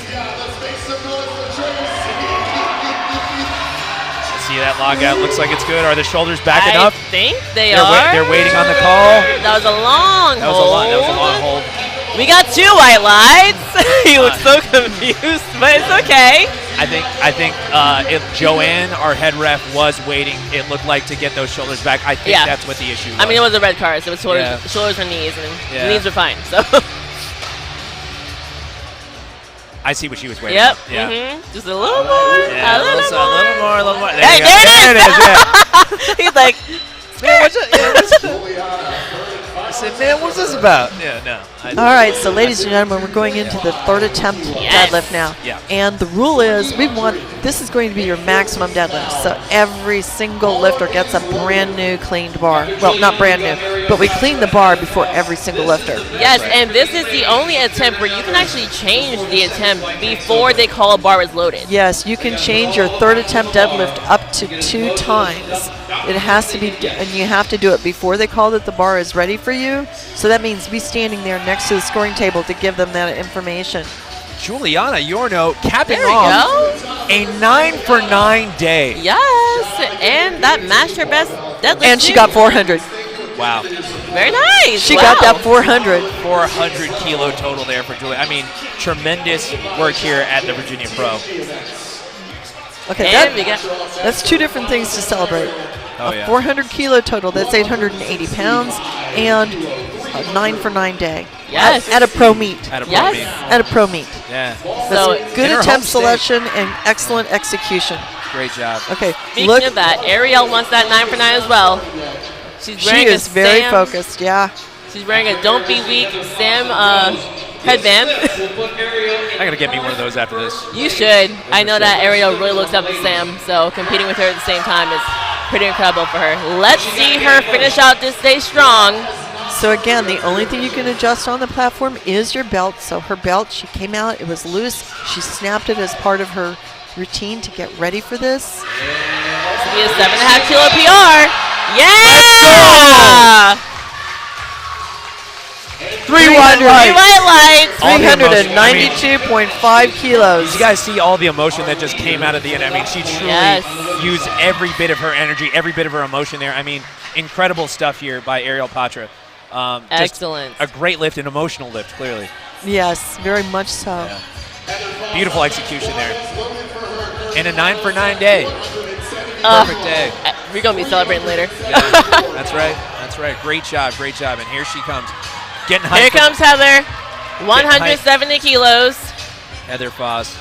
Trying to get the crowd behind her. This will be matching her best ever. Deadlift. Okay, again, not only is Heather one of our female pros, oh, this is my game song. Champions by Carrie Underwood. She's the chairman of our women's committee. She's on our executive committee. She's one of our pros. She's going to be a meet director for our national championship. And unfortunately, she finished it might be it. some up and down. Yeah. They said that the bar went down in the process. Yeah.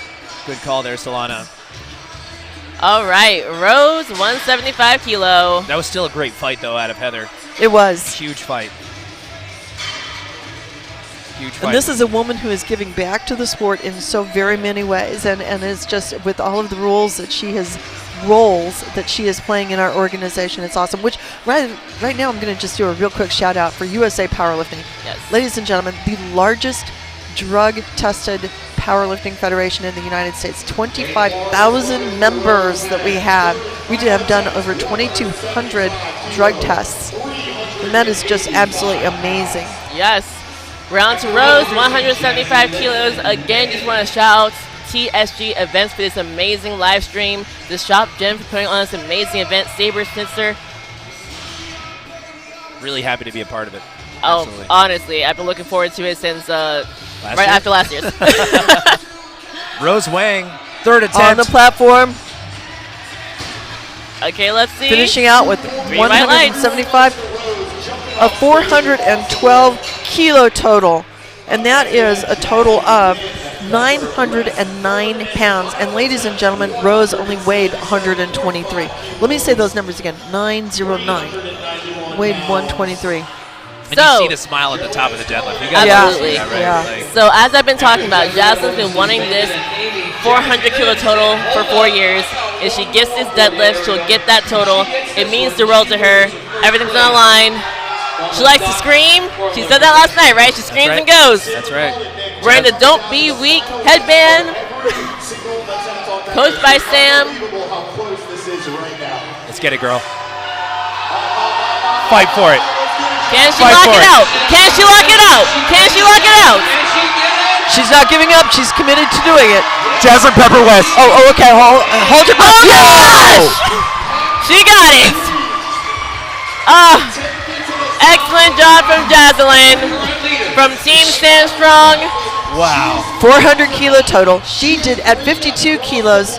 That's basically at 114 pounds. She did a 400 kilo total, and she did not have an extra 2.5 kilos in her. No. That was the only lift she could have done to finish out her meet. I mean, What Solana, a fabulous one. What do you say about an execution like that? I mean, incredible. I say it makes a lot of sense considering who her coach is. Yeah. Jasmine was never a 9 for 9 lifter before. She had a hard time with that. I think that she also went onto the platform committed to doing it. Megan's on the platform finishing out Can her she lock it out? 185. Okay. Strong pull here, my Yes. man. Looks good, Yes, I yes. think. Okay. Two white white lights. lights. I was wondering. That's a good lift. I think knees, probably. Soft knees. Yeah. Potentially, yes. But I'm happy she got that lift. But great pull there. 2 white lights, no free ads. Amy Schmidt coming up next. 195 kilos for her last attempt. This will be matching her best ever in the meets. Let's get it. She's hoping to have a 445 total finishing out, which would increase her total by 7.5 kilos. No, 17.5 kilos. 17.5 kilos. Setting up her hook. Going to take the slack out and then wedge. Oh, Amy. Close. Okay. Just lost grip there. Great job though today by Amy Schmidt. I mean, that was incredible work. Absolutely. All right. She still ends up with a new personal record on her total. That's right. Helena Wu. And at the end of the day, Kathy, we're in the business of only improving our total, are we not? Yes. Of course. The total is always the total is your biggest thing in powerlifting. So a big win for Amy Schmidt nonetheless. This will be her best ever deadlift by 1.5 kilos. Wow. Let's go, teammate. Oh, and she missed her second. Going for it anyways. Hey, you're at the Virginia Pro. Might as well redline. I agree. A lot of intensity here for Helena. Big pull. Oh, there it is! Did you see that? Let's go, teammate! Oh, man! Seriously, did you see that? That was excellent. Like, that was perfect. Wow. So fast. I mean, that was an excellent lift. So proud of you. I don't know what she's told herself, but I want to channel that. Wow, that was awesome. That was incredible. That was awesome. That was Coached by the excellent Brad Couliard, Integrated Strength. The Bill Parcells of powerlifting. Okay. Everyone's coach. Yeah. He's asked for 5 kilos over his personal record. Now, the 272 moved pretty well. So I'm looking forward to seeing how this goes.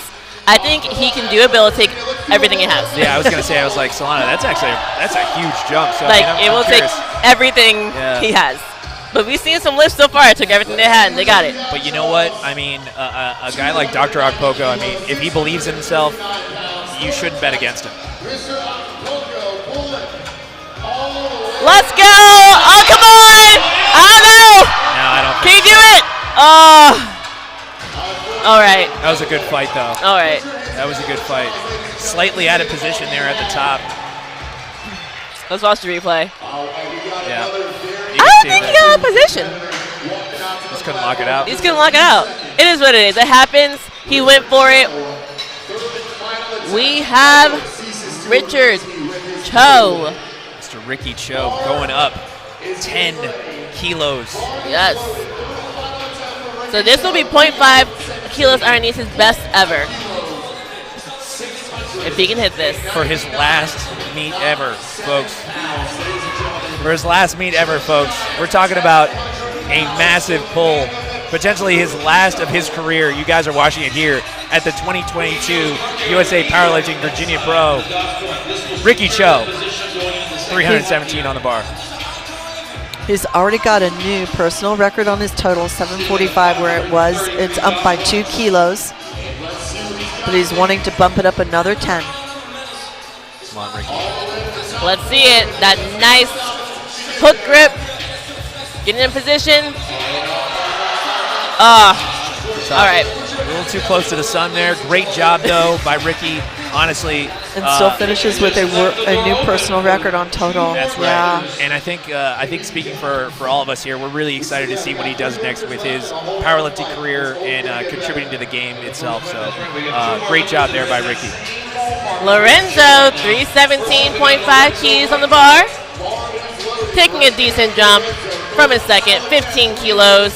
The deadlifts have been exciting. Absolutely.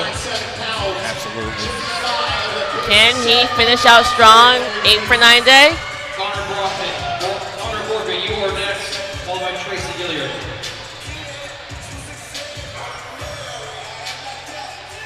Let's go. Let's see it. Wedging in there hard, Lorenzo Wright. Can he lock it? Can he lock it? Did you see a little up and down there? And possible soft knees. We'll see. All right, 2 reds. Okay. No lockout there. But great No job. blue card. Just the red card. No. But still a great job, though, by Lorenzo. Still a great day. Very impressive across the board. The crowd's definitely behind him, though. We have a good crowd today. Oh, yeah. Yeah, great crowd. Great turnout here for the Virginia Pro here. Now we got Connor Borkert, Burley Bork, 332.5 kilos. Yes. For Bork. Bork actually being handled by an entire team. Shout out to True Fitness Nutrition out in McLean, Virginia. We have some great handlers out there. Kevin Nguyen, Reggie Mouton, some of the great handlers, and they're actually coached alongside with Brad Couliard. So some really, really great game day handlers based out of there. Awesome place and awesome coaches. This will be a 2.5 kilo PR for Connor. Like you said, coached by Brad, teammate. I want to see you win. Let's see it. They're cleaning off the bar. It's good that they can clean off the bar between each attempt because it makes it better for grip. Yes, absolutely. You don't want to run into potentially how Kathy alluded to some baby powder when you think it's just chalk. Yep. Yeah, they look the same. They look the same. Yeah. That's why people put chalk on their legs and they don't know. Bar looks nice and clean now for Mr. Connor Borkert, the guy who's been extremely explosive on all of his lifts. Let's see if he follows the same theme here at the 2022 USA Powerlifting Virginia Pro. Connor Borkert, 332 on the bar. Let's see it. Let's see it. Come on. Oh, my gosh. Wow. Wow. And I remember he missed his last deadlift at Nationals. He dropped the bar on grip. That was 733 pounds. Wow. I mean, Connor Borkert securing a 949 day here at the Virginia Pro. Incredible job here for Virginia's own. Excellent job. I am proud to be on your team, Connor. Oh, man. Big win for integrated strength. Absolutely. That's awesome. Now, guys, Tracy. Now, we've been talking about Tracy's deadlift for a while now, Leo. That's okay, right. This is huge. Yeah. This is a huge pull, 337.5 for a 90-kilo lifter. Woo. This is going to be huge. Tracy, the Shop Gym's own, competing at his own home gym here in front of his hometown. These are his people. This is his gym. This is his house, and this is his lift. He's Tracy got 744 pounds on that bar for 337.5 kilos. Big body. Let's get it. Let's go, Tracy. Let's go, Tracy. Let's go, Tracy. All right. Great job, though. Still a great job, though, by Tracy. Showed out today, and I hope that people will take away from this that Tracy Gilliard is a name to remember. Absolutely. Yeah. Speaking of names to remember, we're moving on to Flight B. Now, guys, this is where it gets a little spicy. Oof. We can really start to see the placements here. We're seeing some things starting to shape up on the lifting cast. We're seeing some of the projected dot scores coming in. Yes. And obviously looking at how things shaped up on Flight A. Was there anybody who stuck out to you in particular, Solana? Besides Tracy, just in general, because that was a big PR from what he did at his last meet. Yeah. Connor. Yeah. Connor that was one of the best meets he's had in probably 2 years. Yeah, right there. Absolutely. Yeah. And the thing is like I remember talking to Connor earlier today and saying like, I'm just feeling good, I'm ready to go.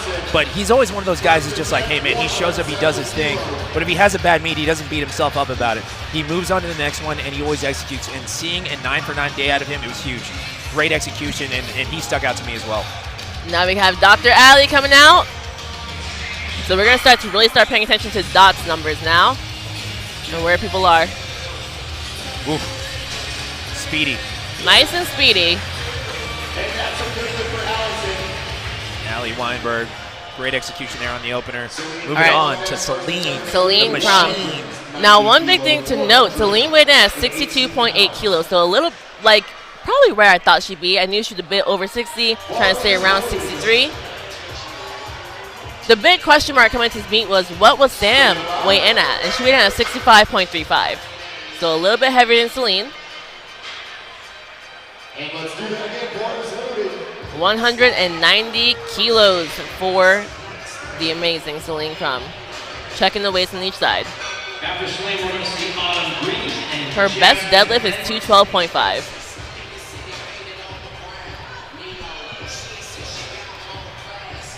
Hey, turn it up. All right. Celine Crum, 190. Easy. Celine the Machine. Remember the name here, folks. So Celine with that lift there just put her So slave Autumn's in coming the out leg. 192.5 kilos in the bar for Autumn.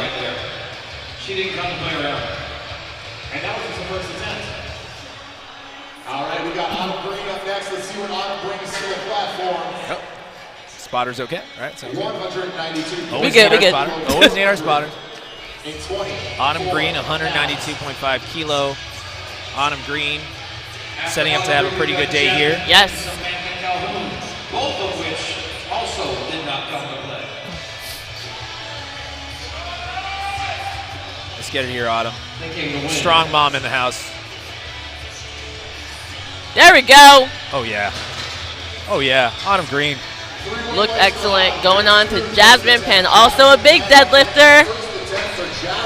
195 kilos to start for Jasmine. 429 pounds. And if anybody follows Autumn Green on Instagram, I left a funny little photo on her phone because she had me take a picture of her and her coaches and snuck in a photo of myself there. Oh my goodness. This opening attempt will All be right, so Jasmine doesn't like to know what numbers on the bar throughout the entire meet. She just goes out and focuses on her execution and technique. That's right. There we go. That was smooth. That was 3 white lights for Jasmine Penn. Yeah, and actually that was something interesting that we talked about last night at the Q&A, Solana. That was a question that we came up with actually while we were talking, was do you want to know what's on the bar before you go out there? And actually, you're a high-level powerlifting professional, so like, do you want to know what's on the bar before you go? Absolutely. I can't not know. Like, Yeah. I hate the idea of not knowing. Yeah. That doesn't help me. It doesn't matter how much I coach. I trust Brad. Yeah. I'm like, Brad, trust me. Now tell me what you're doing. That's exactly how it goes Brad, I every trust time. you, but also tell me Tell exactly, me exactly what you're doing. But we have Sam Calhoun. Now, not only is Sam known for hitting her attempts, she's known for her deadlift. Big She's deadlift. known for a big deadlift. That move's excellent. She's on point. I think she looks she might be a little pissed off. You know what I mean? Like, ready to just come and hit every attempt at this point. Yeah. But that moved great. That moved amazing. Oh, no, and I can see it too, yeah. You see in her face, right? Carly Richard coming out. So again, our dark horse, right? Already stacking PR after PR for squat and bench. 225 opener for her deadlift. Carly is not going to let these ladies run away with it. She is going to Definitely not. Carly, 225 kilo on the bar. I mean, an incredible lifter and somebody that we need to keep our eye on. Wow. There we go. Great pull. 2 white lights there. 2 white lights, all you need. Now All you you see, need. now you see how she kind of takes the slack out by raising her hips and then wedging into place there. Very interesting. Yes. So while they're cleaning the bar, we're just going to quickly touch base back on the dot scores. The highest dot score, because they're all the competitors. The men are competing against the men, the women against the men. I'm sorry, the women against the women, men against the men. And their DOTS coefficient is based on their body weight times their total. And that total, or that DOTS total, is going to be ranked highest to lowest. And then they get an assignment of points. So the highest men's DOTS total at this meet will get 50 points towards the Pro Series. Charlie Yang, Nice. 75 kilo, looking like an opener. That moved great. And you know, so I remember seeing Charlie hit a 540 deadlift at the last meet, and then he hit 550 in the gym and prep for this. And I want to see what he puts on the bar for a third attempt. Incredible. I mean, Charlie Yang, though, too. I mean, if anyone's ever trained with or around him, like I remember being around him at Tyson's Playground here in Virginia. I mean, the guy is just an incredible lifter to watch. Austin Perkins, if you blink, you missed it. That was fast. 280. Almost got a little heart attack. Like, he didn't drop it right. That was just so fast. No, it was just that fast. But I think if you guys remember last year, Austin Perkins was that fast on all of his attempts too. Yeah, he was. ran up there and he ran away. Hits it, runs away. gotta hold on to that bar, Kathy. I know. I'm like, Kathy, I you saw know. that reaction. Now that is a close one there, Kathy. I know you're gonna have some words with Austin later. Maybe his coach will have some now, so that helps him out. Daniel Clements, 290 kilo on the bar. No, my job at this time is to be a live stream commentator, nothing else. Dan Clements. Gonna stay my lane here. 290 kilos there for Dan Clements. Another phenomenal deadlifter here at the Virginia Pro. I mean, we've been really, really, really lucky to have all of these great pullers here. It makes the end of the meet that much more fun, you know what I mean?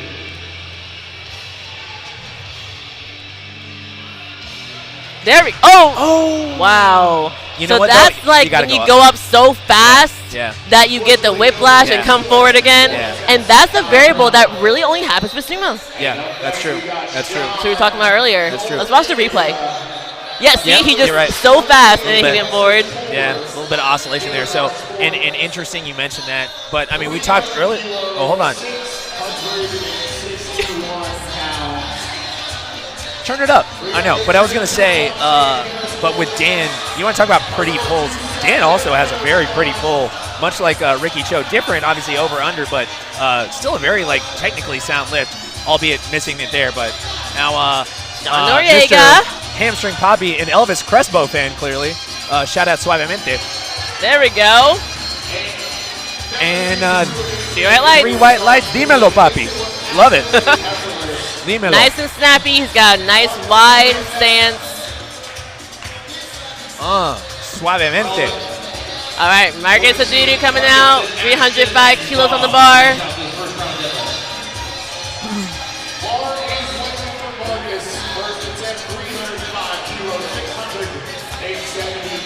All right, let's see what Marcus can do. So far, he is 4 for 6 today. Now, I got to tell you, Celine and I are vibing to this, Elvis Crespo right now because it's hard not to.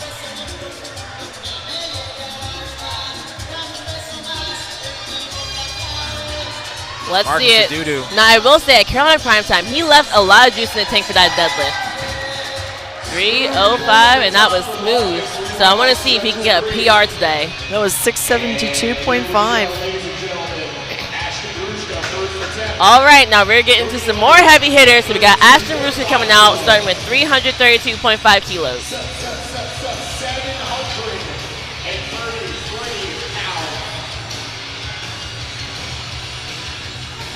Now, I see something brewing here between Dan Clements and Austin Perkins.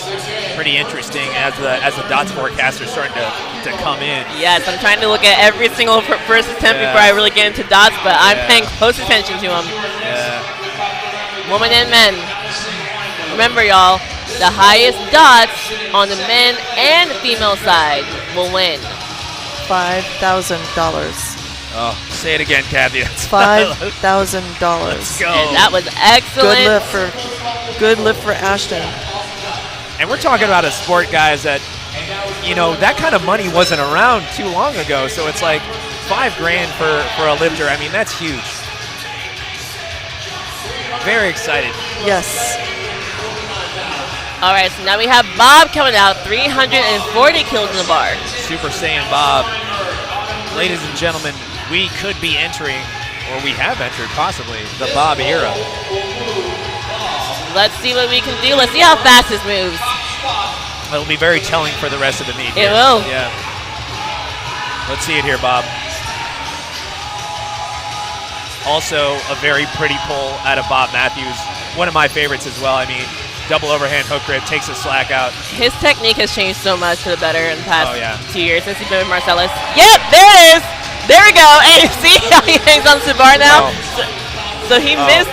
You saw it. Yeah, you saw the face there. He knows he's got it today. He missed one attempt from dropping the bar at Nationals, and he was like, that will never happen again. And he just hangs on for a long time. Oh, no. He said, oh, my God. No, it's over.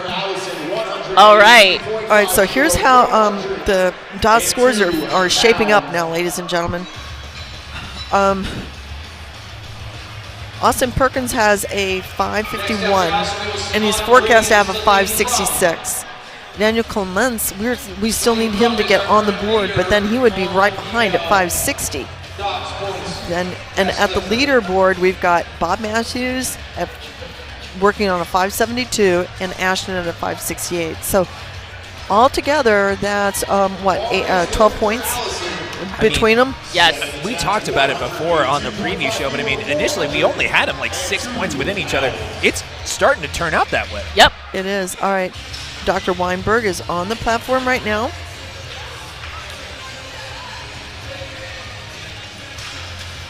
Let's see it, Allie. 182.5 kilos.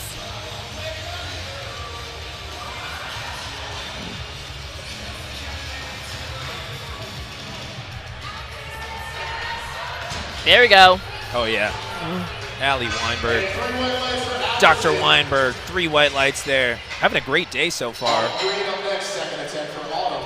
202.5 kilos, 446 pounds. All right, we have Autumn Green coming out. 202.5 kilo. We have Celine Crum and Jasmine Penn. This poll will give Autumn an even 500 point forecasted dots. That is a substantial. Yes, this poll will give Autumn a 500 dots so far throughout this meet. Let's see it. Let's get it, Autumn. Oh, yeah. Of course. Snappy pull there with some sass. Yes. Love to see it. And again, ladies and gentlemen, if you're just joining us, this is the Virginia Pro meet at the Shop Gym in Ashburn, Virginia. Yes. And we have 14 women and 14 men that are competing in the Pro Series.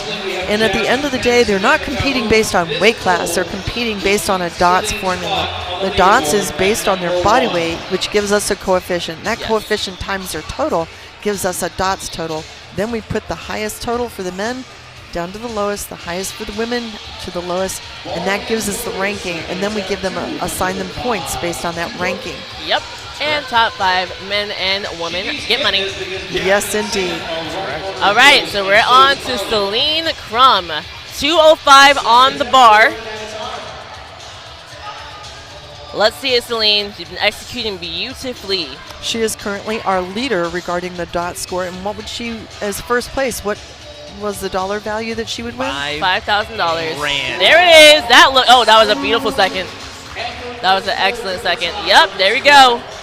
All right, so this puts her at 544 dots. Now I want to see. She's happy with it. We're happy with it. Celine the Machine showing out here at the Virginia Pro. Jasmine Penn coming out for her second attempt, 210 kilos, 15 kilo jump here for Jasmine. And what a production out here by TSG Events, the Shop Gym, and Saber Schnitzer. What an incredible presentation we have here, guys.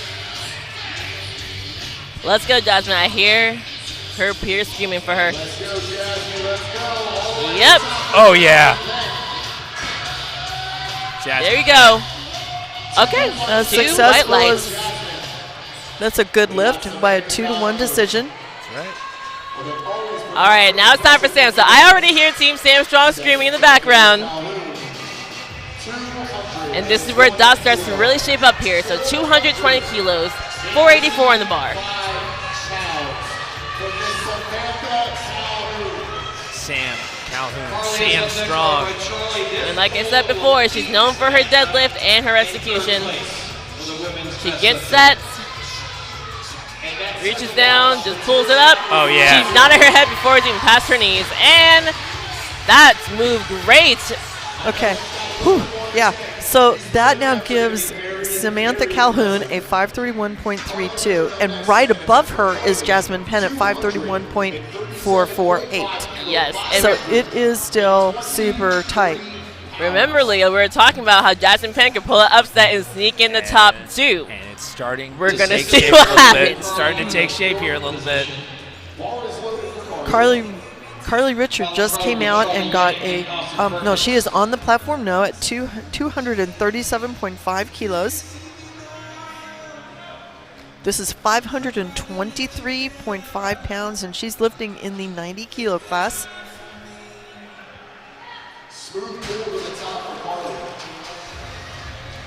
And And a good lift. Good lift. Now Carly earned her pro card at at Mega Nationals by placing the top 3 in her weight class. Yes. So she is still building her Pro Series total. Okay, we have Charlie Yang coming out with a 290-kilo deadlift. 20-kilo jump for him, but it's not a real shocker if you saw how that opener moved. Exactly. Sorry, 15-kilo jump, but yeah, not a huge shocker there. I mean, how as fast as somebody like Charlie tends to pull, I mean, a 15-kilo jump should be expected here.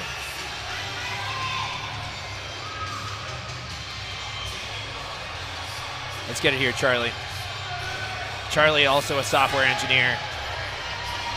639 pounds. A UT Austin grad. Hook him.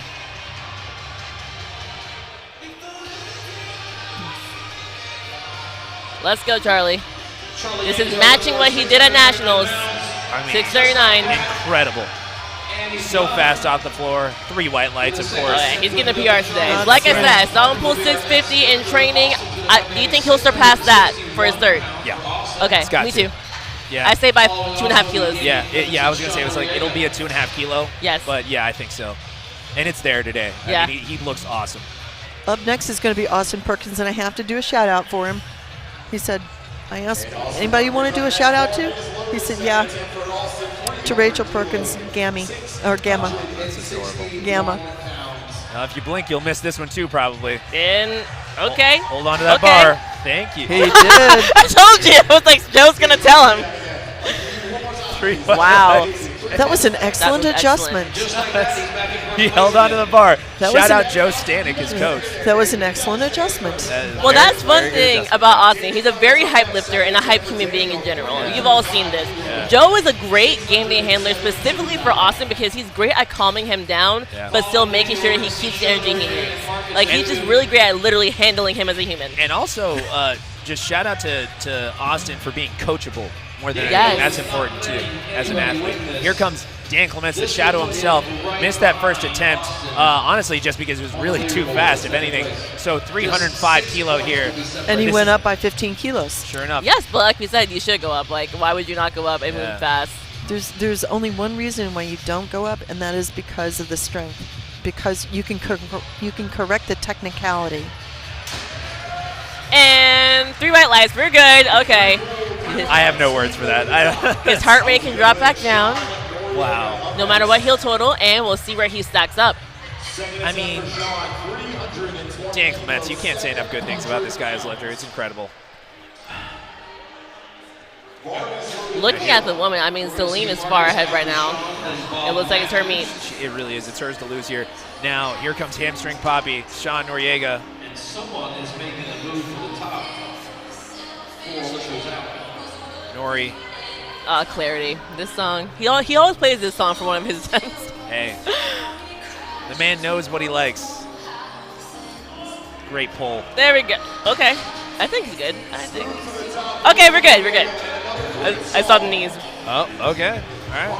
I'd like to see the replay on that one, potentially, if we can get it. Thank you, team. Oh, no, it was good.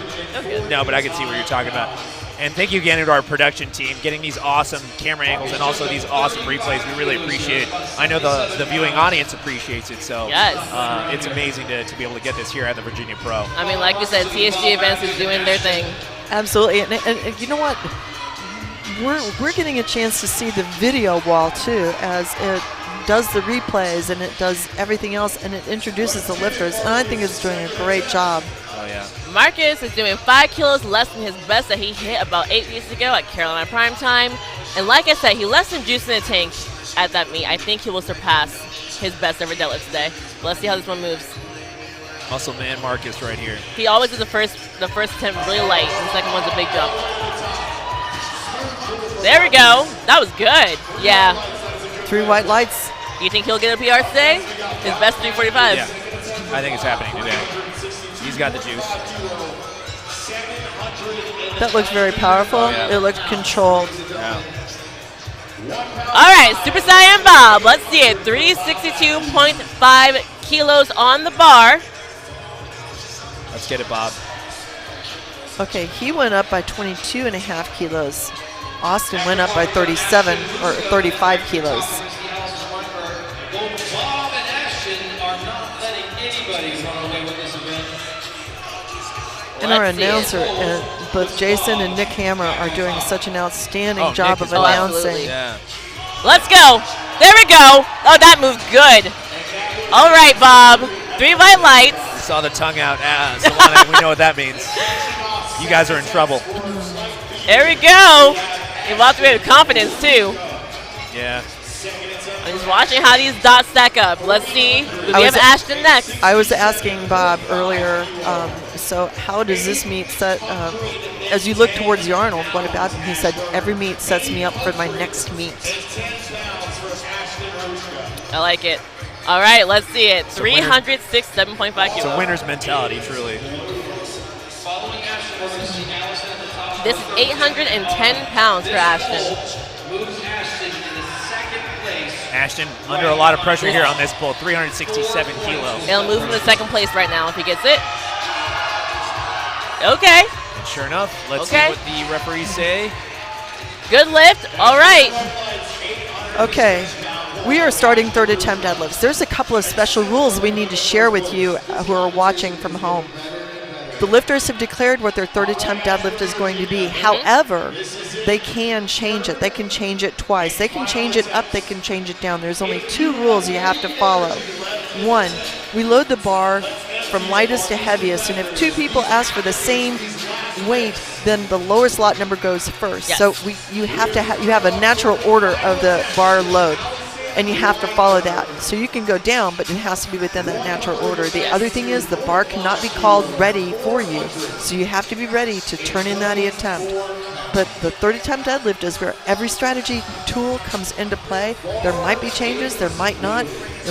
The order may change constantly, so stay tuned. It's going to be exciting. Just looking at dots stacking up for the men. Bob in first right now, Ashton in second, Austin in third, Dan fourth, and Connor in fifth at the moment. Of course, that can and will be changing around. And guys, I don't know if you noticed, we just changed the background for the screen in the backdrop here. Dr. Weinberg starting off our third attempt deadlifts here at the 2022 USA Powerlifting Virginia Pro. Exciting stuff here, folks. This is going to be it. This will best her best ever deadlift if she can lock it out.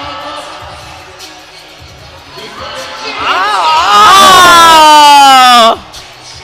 The bar never went down. No, it was close. That was so close. That was, I mean, she committed to doing that and just stayed with it. That was so excellent. That was quite the fight there. Oh, she stuck with it. It even looked like she was about to give up. She looked down and it kept going up. Yeah. Wow. Oh, man. That was a tough one, but she stayed committed to it. Now we have Autumn Green, 207.5 kilos. Autumn Green already secured the 500 dots here. Currently looking at fifth place. Bar is loaded for Autumn Green. Celine Crum will follow against Jasmine Penn. All right, Autumn, let's see it. This will be matching her meet best. Let's see it, Autumn.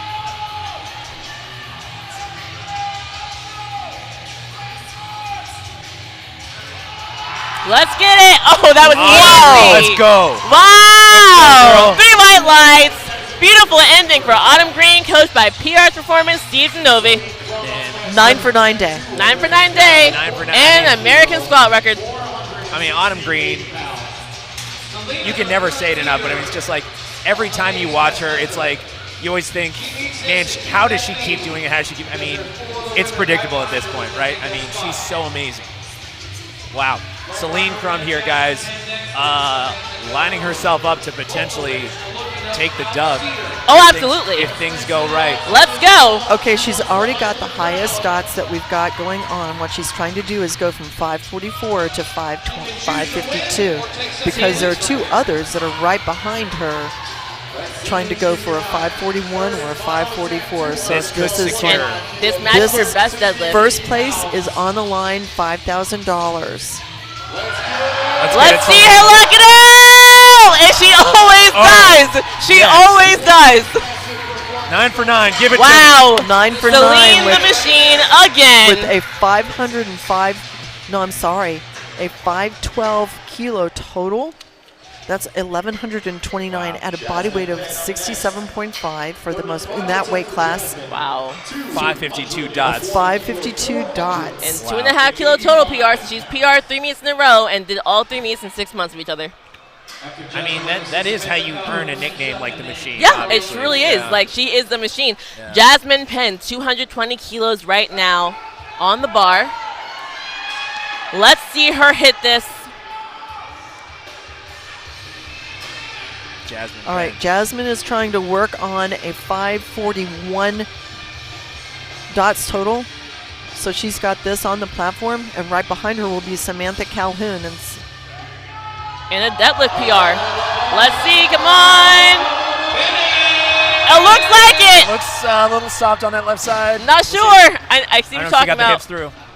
Ooh. Yeah, I didn't think so, yeah. Across All right. the board, the referee said All that right. she was not completely locked out Yeah. with the Let's red see. card Let's on see this that. angle here. I didn't see the hips go through. All right, next Yeah, up is I going to think be knees. It's Samantha knees. Calhoun. Okay, Samantha just did the change that I said. You Okay. can drop it. She had entered a 230 kilo total. Now, with Jasmine missing that third attempt, she has dropped down to 222.5, again within the natural bar load. So it's going from lightest to heaviest, 220 to 222.5. And what that does is it just gives her the total. Right now, Jasmine is at 531.448. This is not the first time. I mean, Samantha Cole in 2018 faced a similar thing where it really came down to body weight to win the national championships. So now she's just pulling for second, really. She is Yes. pulling for second place at this point. Let's see it, Sam. There we go. Great job. Locked it in. There we go. Did a great job. Not happy with the day, Excellent. obviously. Always wants to win, but still a great day nonetheless. So that puts Celine in first, Samantha Calhoun in second, Jasmine Penn in third, Autumn Green in fourth, and Carly Richards. Let's see where Carly Richards ends up. And let's see if she'll be taking a higher position Let's see. on the podium. Let's see it, Carly Richards. Been turning out a great performance so far.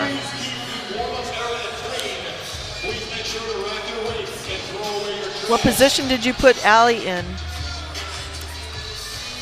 Allie right now is looking at 6th place.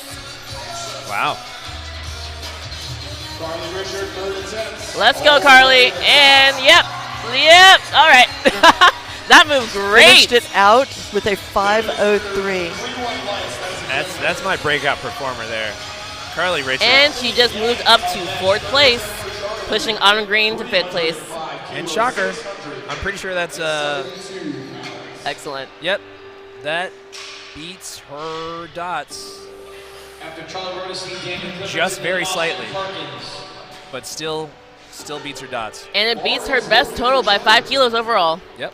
Excellent day. Great All day. right. That's Let's what it go is for the guys woman. now. Get ready. Buckle in. I know. Man, Buckle in. if we start screaming on the stream, guys, we apologize. We're just very excited. This is the exciting part when you're on the scoring team and on the scoring table and you're watching this develop. It's like, oh my gosh, this is so cool. I know. 305. All right, kilos on the bar. 305 on the bar. Let's see it, Charlie. 15 kilo Charlie drop. owns the world record at 60 kilos for the team for the juniors. Oh. The total. Okay. No. That was, he went for 672. Hey, great attempt though. Just didn't have it today. Daniel Clements trying to sneak in there. Yes, sir. After Daniel, we're going to see Austin Perkins and Sean, but check this out. All right, he's going for 320 kilos. That will put him at 8 for 9. Daniel is going to put his stake in the ground right here. This would be a 10 kilo PR for his deadlift. We're all rooting for him. I know last year he missed that last deadlift on up and down, but he locked it out beautifully. Now we're all really excited. The shadow of powerlifting, Dan Clements. This is his shot to win right now. He needs this in order to be capable of winning today. big pull here. Dan Clements. Let's go. This will move him temporarily into first place. We obviously have more correct people. Me if I'm wrong. I think this might be Dan's first 700 pull on the plat. Successful, if it's successful. Yes, as I said, his best ever 310. Wow! Dan Clements. Wow, that was excellent. That was beautifully executed today. Remember the name, folks. Yes, yes, sir. That Incredible. was beautiful execution from Daniel Clements. Incredible performance here for Dan. I would say redemption meet from that. Yeah. Would you? Yeah, big redemption there. And not to be outdone, our boy, Perk. Austin Perkins going for 325 kilos. Our boy Perk at a game day barbell in Austin, Texas. And this will put him 5 kilos above his best ever deadlift. This will move him into first place. Oh! All right. Yeah, he lost positioning. Yeah, it looks a little bit out of position there. And sometimes that can happen, Solana, especially when you kind of rush your setup like that and you're really hype and there's a lot going on and there's a lot of stimulation going on. So I think sometimes it always comes down to, like, sometimes maybe you want to quiet yourself a little bit. Yes. And kind of take your time a little bit on that setup. So maybe that's something to think about maybe in the future for Austin. But other than that, still a great day, right? I mean, we're looking at a pretty amazing dots in terms of 566. Probably not going to be what he needed to win, but still a great performance out of Austin Perkins. Absolutely. Sean Noriega going for 340 kilos. He's a fan of the mellow music when he comes out. This is John Mayer. This is his third attempt pull. John Mayer. Hey, smooth pulls, smooth music. There we go. There we go. 3 white lights, 340 kilos. Excellent job from Sean Noriega to finish out the day strong. Hey, after 2 missed squats to rebound like this, I mean, credit to Sean Noriega.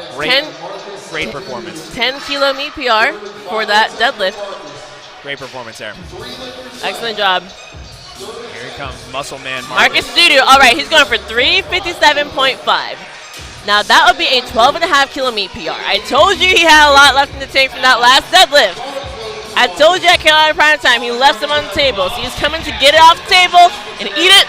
Let's go. I'm in. Muscle Man Marcus, let's get it.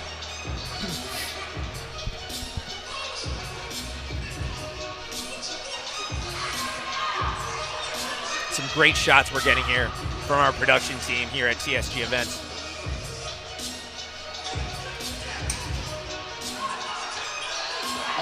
Let's go, Kenny Luck. Oh, all right. Great attempt there, and great day by Marcus Adudu. Somebody who's been in the game for a long time. Guys, we are going into our final 2 pulls of the Virginia Pro 2022. And who do you think? Who else would you rather have? Bobb Mathews and Ashton Ruska. So at the moment, it's Dan in first, Bob in second, Ashton third, Austin fourth, and Sean in fifth. Now, obviously, we're about to see some juggling, all right? Yep. This will move Bob into first if he gets it. 380 kilo pull. Yep. 5 kilos above his best ever deadlift in competition. 837.7 pounds on the bar.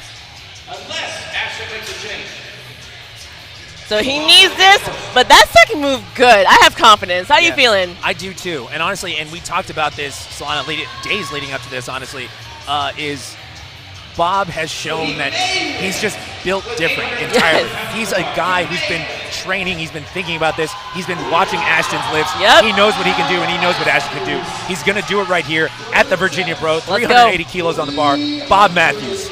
Let's go, Bob. He's tracked every macro to the gram. He's gotten 8 hours of sleep each night. Let's go. Yes! Yes! Bobb Mathews, ladies and gentlemen. Oh, number 1. Tossing it up so y'all know. My man has a sauce. You know who that reminds me of, number 1? Michael Phelps. He always put his finger up after he won. Oh, my goodness. Someone clip that off. Okay. Get a good shot of that one for our promo next year. So the question is, now Ashton's going for 387.5. I have not seen the score change. It's been staying the same, so they have not submitted a change. Yeah. Let's see. They're going to take their time cleaning it. It's very simple. It's if when he finishes this, he still takes second. He still brings to him $2,500. He'll have a 580 dots total to Bobb's 582. This is the American record attempt for Ashton. Now let's see it here, Ashton. Everyone's pulling for him here. Ladies and gentlemen, the final pull of your 2022 USA Powerlifting Virginia Pro. Let's see if he can get it. Mr. Ashton Ruska.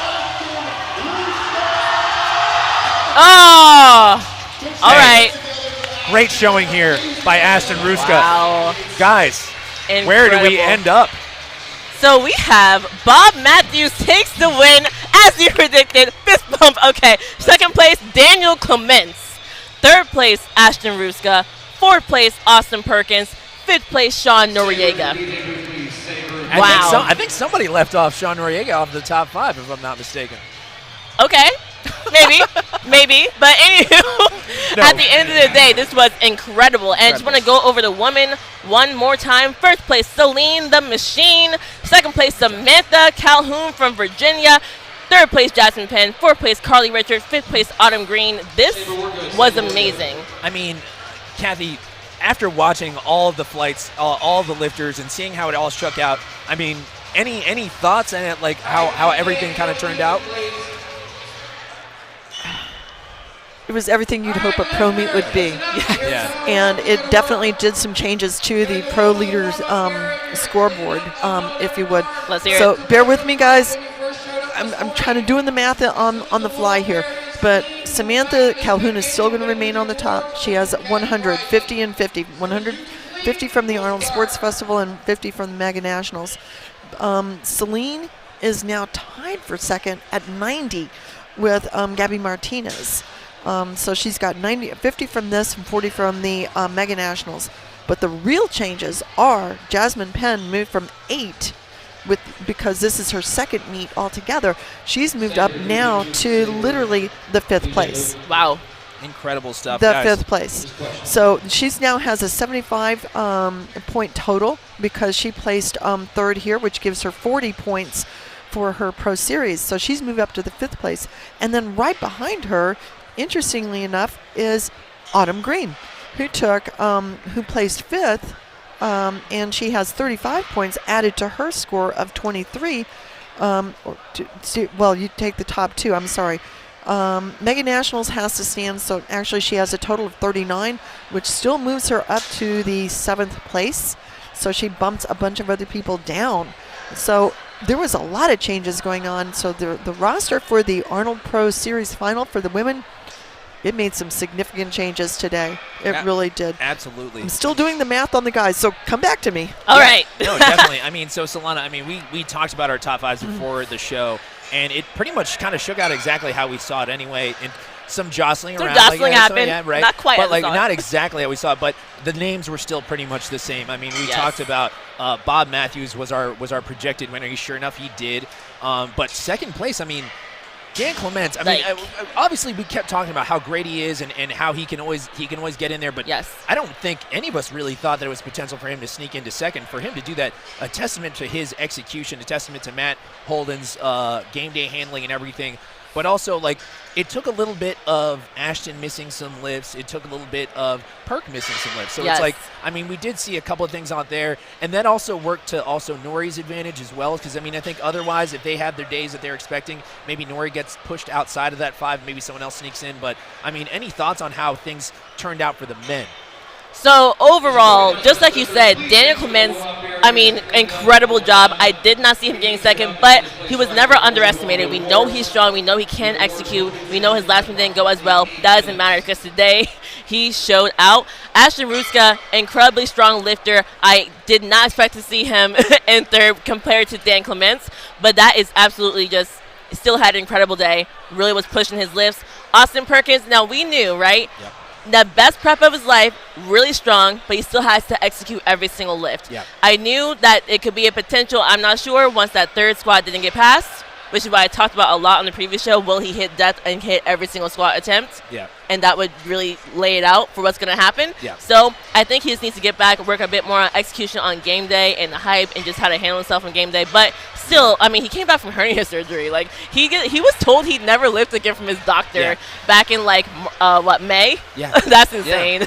And then to come into the Virginia Pro later that year. The same year. Yeah, and end up placing top 5. I mean, still, it's incredible. And then obviously, like, talking about a rebound performance from kind of starting off a little bit slow. Sean Noriega missing his first 2 squats. Yes. And then I ended up speaking to our referee, Al Matagrano, about what those yellow cards were on bench. Yes. It was his glute was not touching. Yes. And apparently it kept popping off of the bench press. So that actually ended up being an issue on there. So he cleaned that up. He bounced back. He ended up sneaking into the top 5. Yeah. But let's talk about what we wanted to talk about earlier, the girls. I mean, what a show that Sam Calhoun and Celine Crum put on. I mean, like, it really felt back and forth that any sort of missed lift or any, like, not executed lift was actually going to really be the difference, and we kind of saw it there, didn't we? Absolutely. I mean, we knew, and we talked about this a lot, again, on the previous show today and on Two White Lights.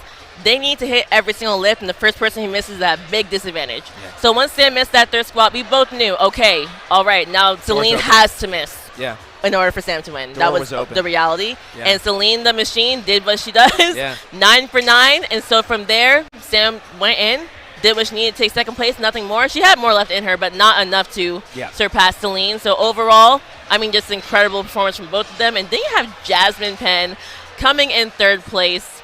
And honestly, I wish she had put more in that third squat. Remember how fast that moved? Yeah. Yeah. That was pretty incredible. We talked about, like, there should have been a 4th attempt in this because, like, she not only sank it more and it went faster. It was incredible. So, I mean, but beyond her, I also saw a great performance out of Autumn Green, too. Absolutely. Right? And Autumn Green getting into that top 5, too.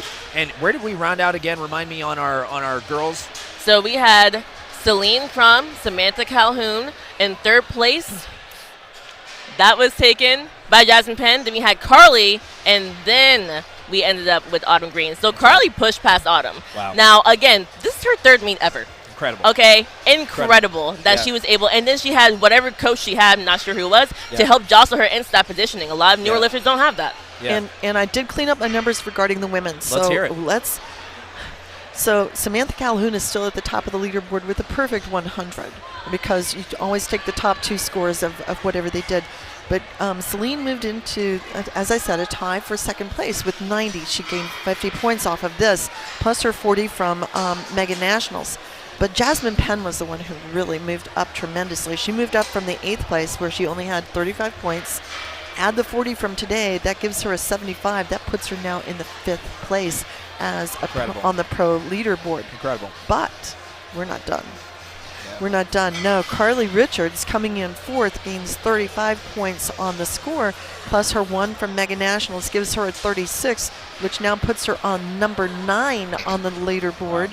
And number 10 right behind is going to be Autumn Green. Wow. So we moved, not only did we take 2 that were not above the top 10, moved them into the top 10, and then jostled around mostly Celine and Jasmine, but it was a tremendous day. And I'm still working on the guys. I just wanted to clean up the women for them. Not at all. But, I mean, talking about the girls, though, I mean, beyond just the girls, let's talk about breakout performances here at the 2022 Virginia Pro. I mean, obviously we talked about Carly Richards, and we alluded to it before, but, I mean, beyond Carly Richards, was there anyone else who kind of jumped out at you throughout the meet? One thing I will say is Ariel Patra, this is her second 9 for 9 meet. After Mega Nationals, she bombed out.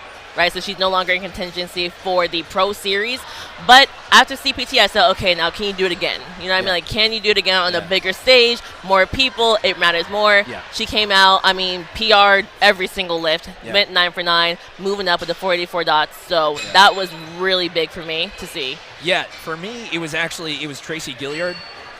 Tracy kind of came out. I'd already seen him kind of just personally in the gym, being local. But beyond that, it was nice to see him actually do it on a big stage like the Virginia Pro and be able to show everybody, like, hey, man, I wasn't here last year by accident. I'm here because I'm not just a good deadlifter. I mean, he showed a great bench press, he showed a great squat, and he showed great execution. And I think that moving forward, he's definitely a name to be on the lookout for in terms of the 82 to the 90 class. Absolutely. I mean, surely, just watching him deadlift, even though he missed the third deadlift, like, I can see his deadlift and bench shot up so much. Incredible. For this meet, and he hit PRs in both of them. Yeah, no, absolutely. And do we have an updated? We do on the guys, and there was only one significant change on that respect. So the top one was Bobb Mathews. He gets 50 points as a result of his highest dot score. So he is going to change his score from 90 to an even 100 because he got 50 from Mega Nationals.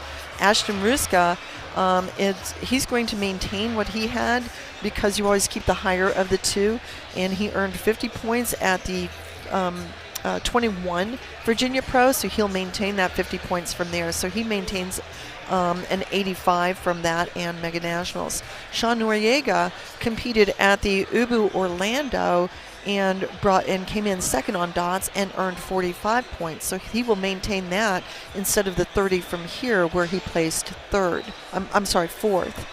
And then, but the biggest one, Daniel Clements. By placing second in dots, he earned 45 points. Add that to his 7 from Mega Nationals, gives him a 52-point total in the Pro Overall Series, which moves him all the way up ahead of Russell Orhe. Wow.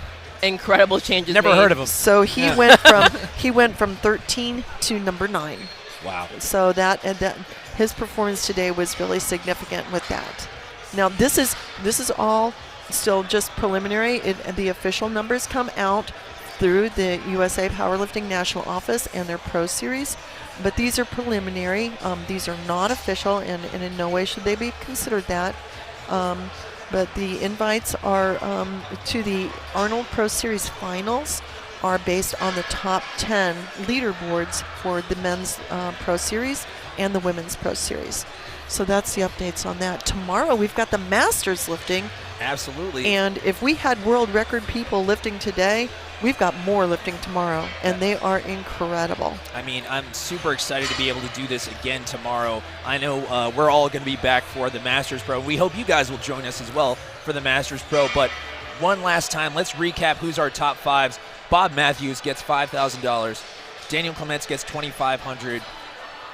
Ashton Ruska Ruska gets 1,000. And then Austin Perkins gets 500, and Sean gets $250. Yes. And then for the women, Celine Crum with 5,000, Samantha Calhoun with 2,500, Jasmine Penn with 1,000, Carly Richard with 500, and Autumn Green with 250. And that should round out our 2022 USA Powerlifting Virginia Pro. For Solana Lewis, Kathy Marksteiner, I'm Leo Bonetandara. Thank you guys so much for joining us. We can't wait to see you guys in 2023. Thank you very much.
And after that, we'll pass out the cash. So if you want one, you give me a group shot. Simple.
Where's Ashton and Bob? All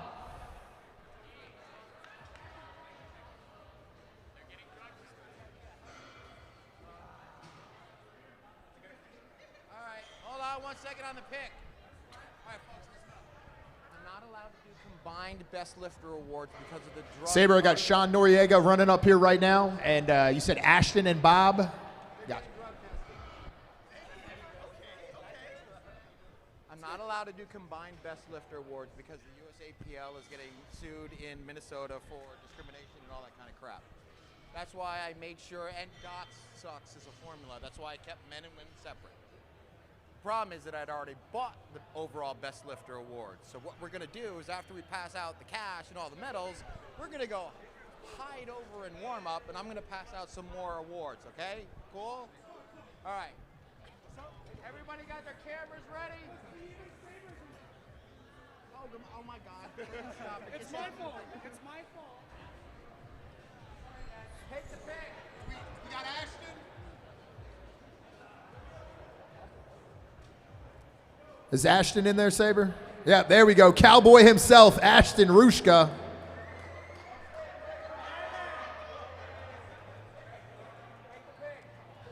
Hey, let me get the guys on the right side to move in a little bit. Maybe a couple of you come down low would be okay, just to get you in the light. Yeah, there we go. Somebody can be in front of Ashton, too, or on top of him. What's up, Cowboy?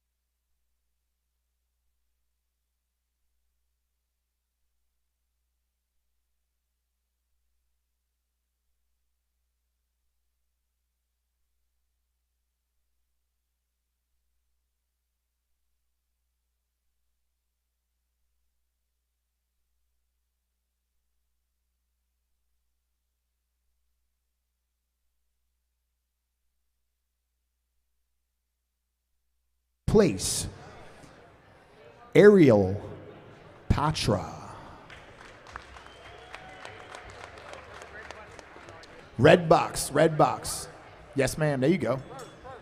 And in first place, Jazzy Lynn Pepper West.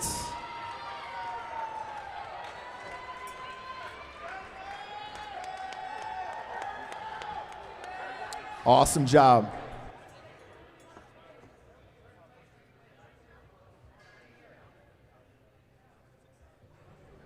So the one on the blues first. Sweet. Thank you, ladies. Put your hands together for these amazing competitors. All right. Women's Raw Open in first place. Juliana Yorno.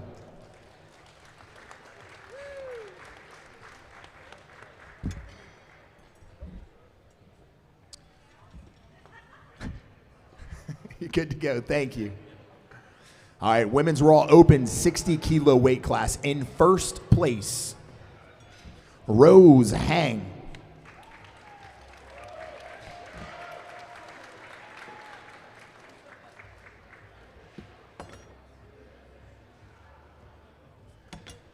All right, women's Raw Open 67.5 kilo weight class. In second place, Helena Wu.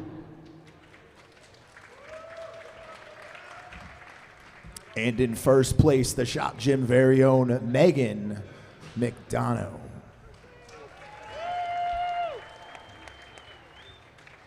I know her. You look like you're about to hit the club after this, Megan. Let's go. Awesome job, ladies. And then last but not least, we're going to do women's Raw Open 75-kilo weight class. In first place, Amy Schmidt.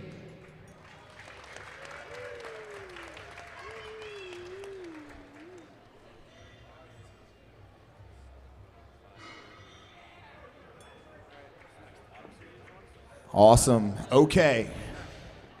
Getting down to the bread and butter of the Virginia Pro with USA Powerlifting. We're going to do top 5 of all of these ladies. In 5th place, and the big check. We bringing them out, Saber? All right. Do you want to say something first? No. Yeah, he does. No. Please. All right, here's a quick explanation of how we're doing the awards. Because there were so many pro meets this year, we had to invite some non-pros, which gave us a full roster.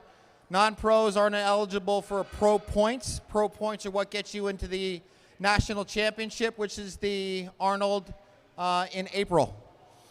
But what we did for this meet, because when you throw as much money as we do at this kind of competition, they kind of relax the rules. So pros and non-pros were competing for money. And best dots, top 5 dots, bring home cash regardless of whether they're pro or non-pro. So the top 5 strongest ladies, the top 5 strongest men are taking home cash. Roll it. All right, in 5th place with a dots point scale of 504 dots, we have Autumn Green. And a check for $250. Awesome job, Autumn.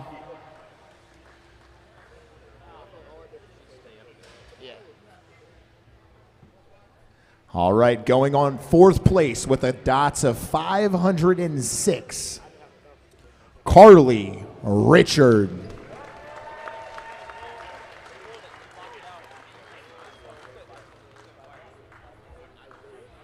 And a check for $500. In 3rd place with a dots of 531, Jasmine Penn.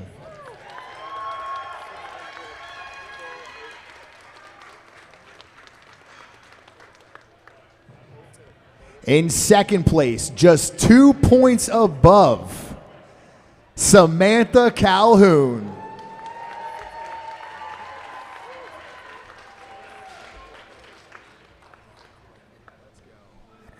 And taking it with 552 dots points, far above the rest.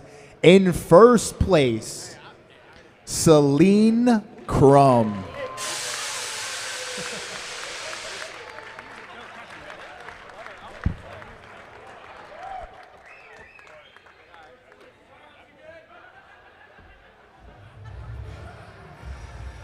Awesome. Put your hands together for these ladies. What an amazing performance. $5,000, $2,500, $1,500, and $250. Congratulations, ladies, and thank you for being part of the 2022 USA Powerlifting Virginia Pro.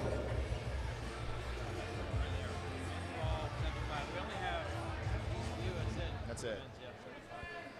And now we're going to transition to the men. If there's any PTSD from the geysers behind you, make sure you reach out to the USA Powerlifting Federation. With that being said, heading to men's Raw Open 75 kilo weight class. In first place, Charles Acapulco.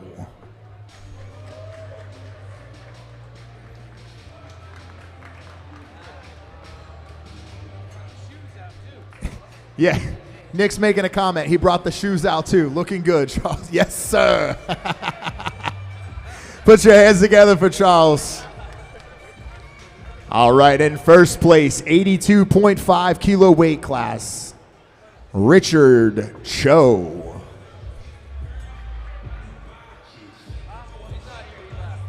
Oh, he already left. Anyways, moving on. Men's Raw Open 100 kilo weight class. In second place, Lorenzo Wright.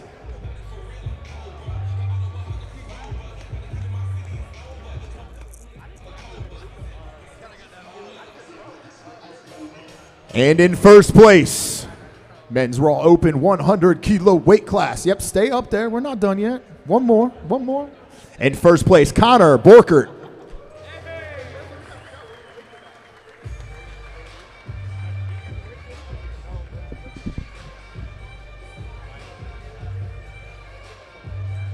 Awesome job, guys. Put your hands together for these gentlemen. All right, now getting down to the meat of it. Best male lifters, the pro class itself, in fifth place with a DOTS of 540, Sean Noriega.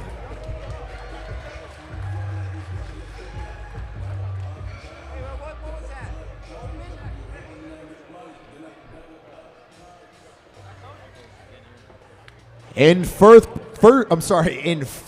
place, splitting it by 2 points in between third. So in fourth place with 566 DOTS points, Austin Perkins.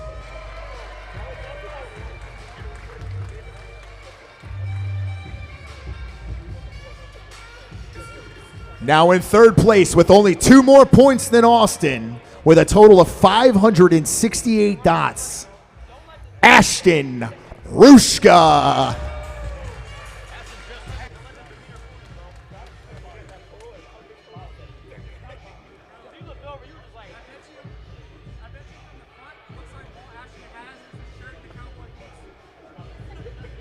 You kind of got some like Old Town Road vibe going on there, Ashton. I like it.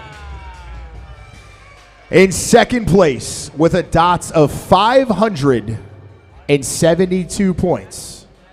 Second place, and the check goes to Daniel Clements.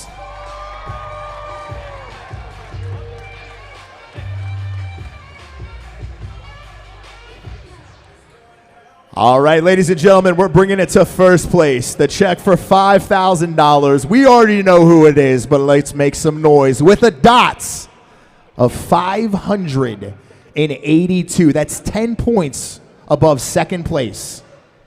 An unbelievable performance from an amazing athlete. Let's make some noise for Bobb Mathews.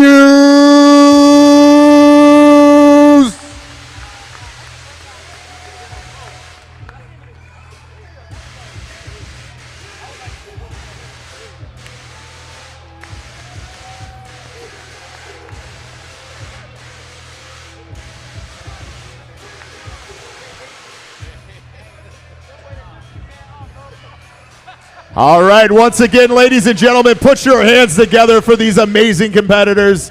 Phenomenal athletes in the sport of powerlifting, brought to you by the USA Powerlifting Federation.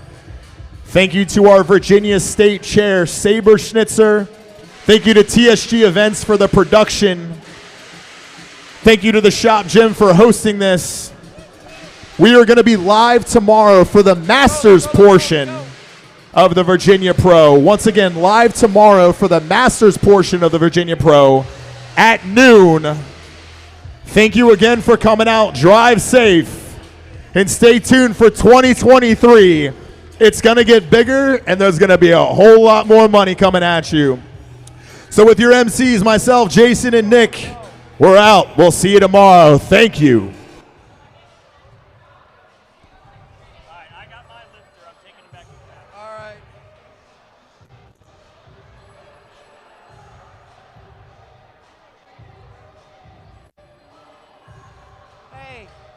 Lisa.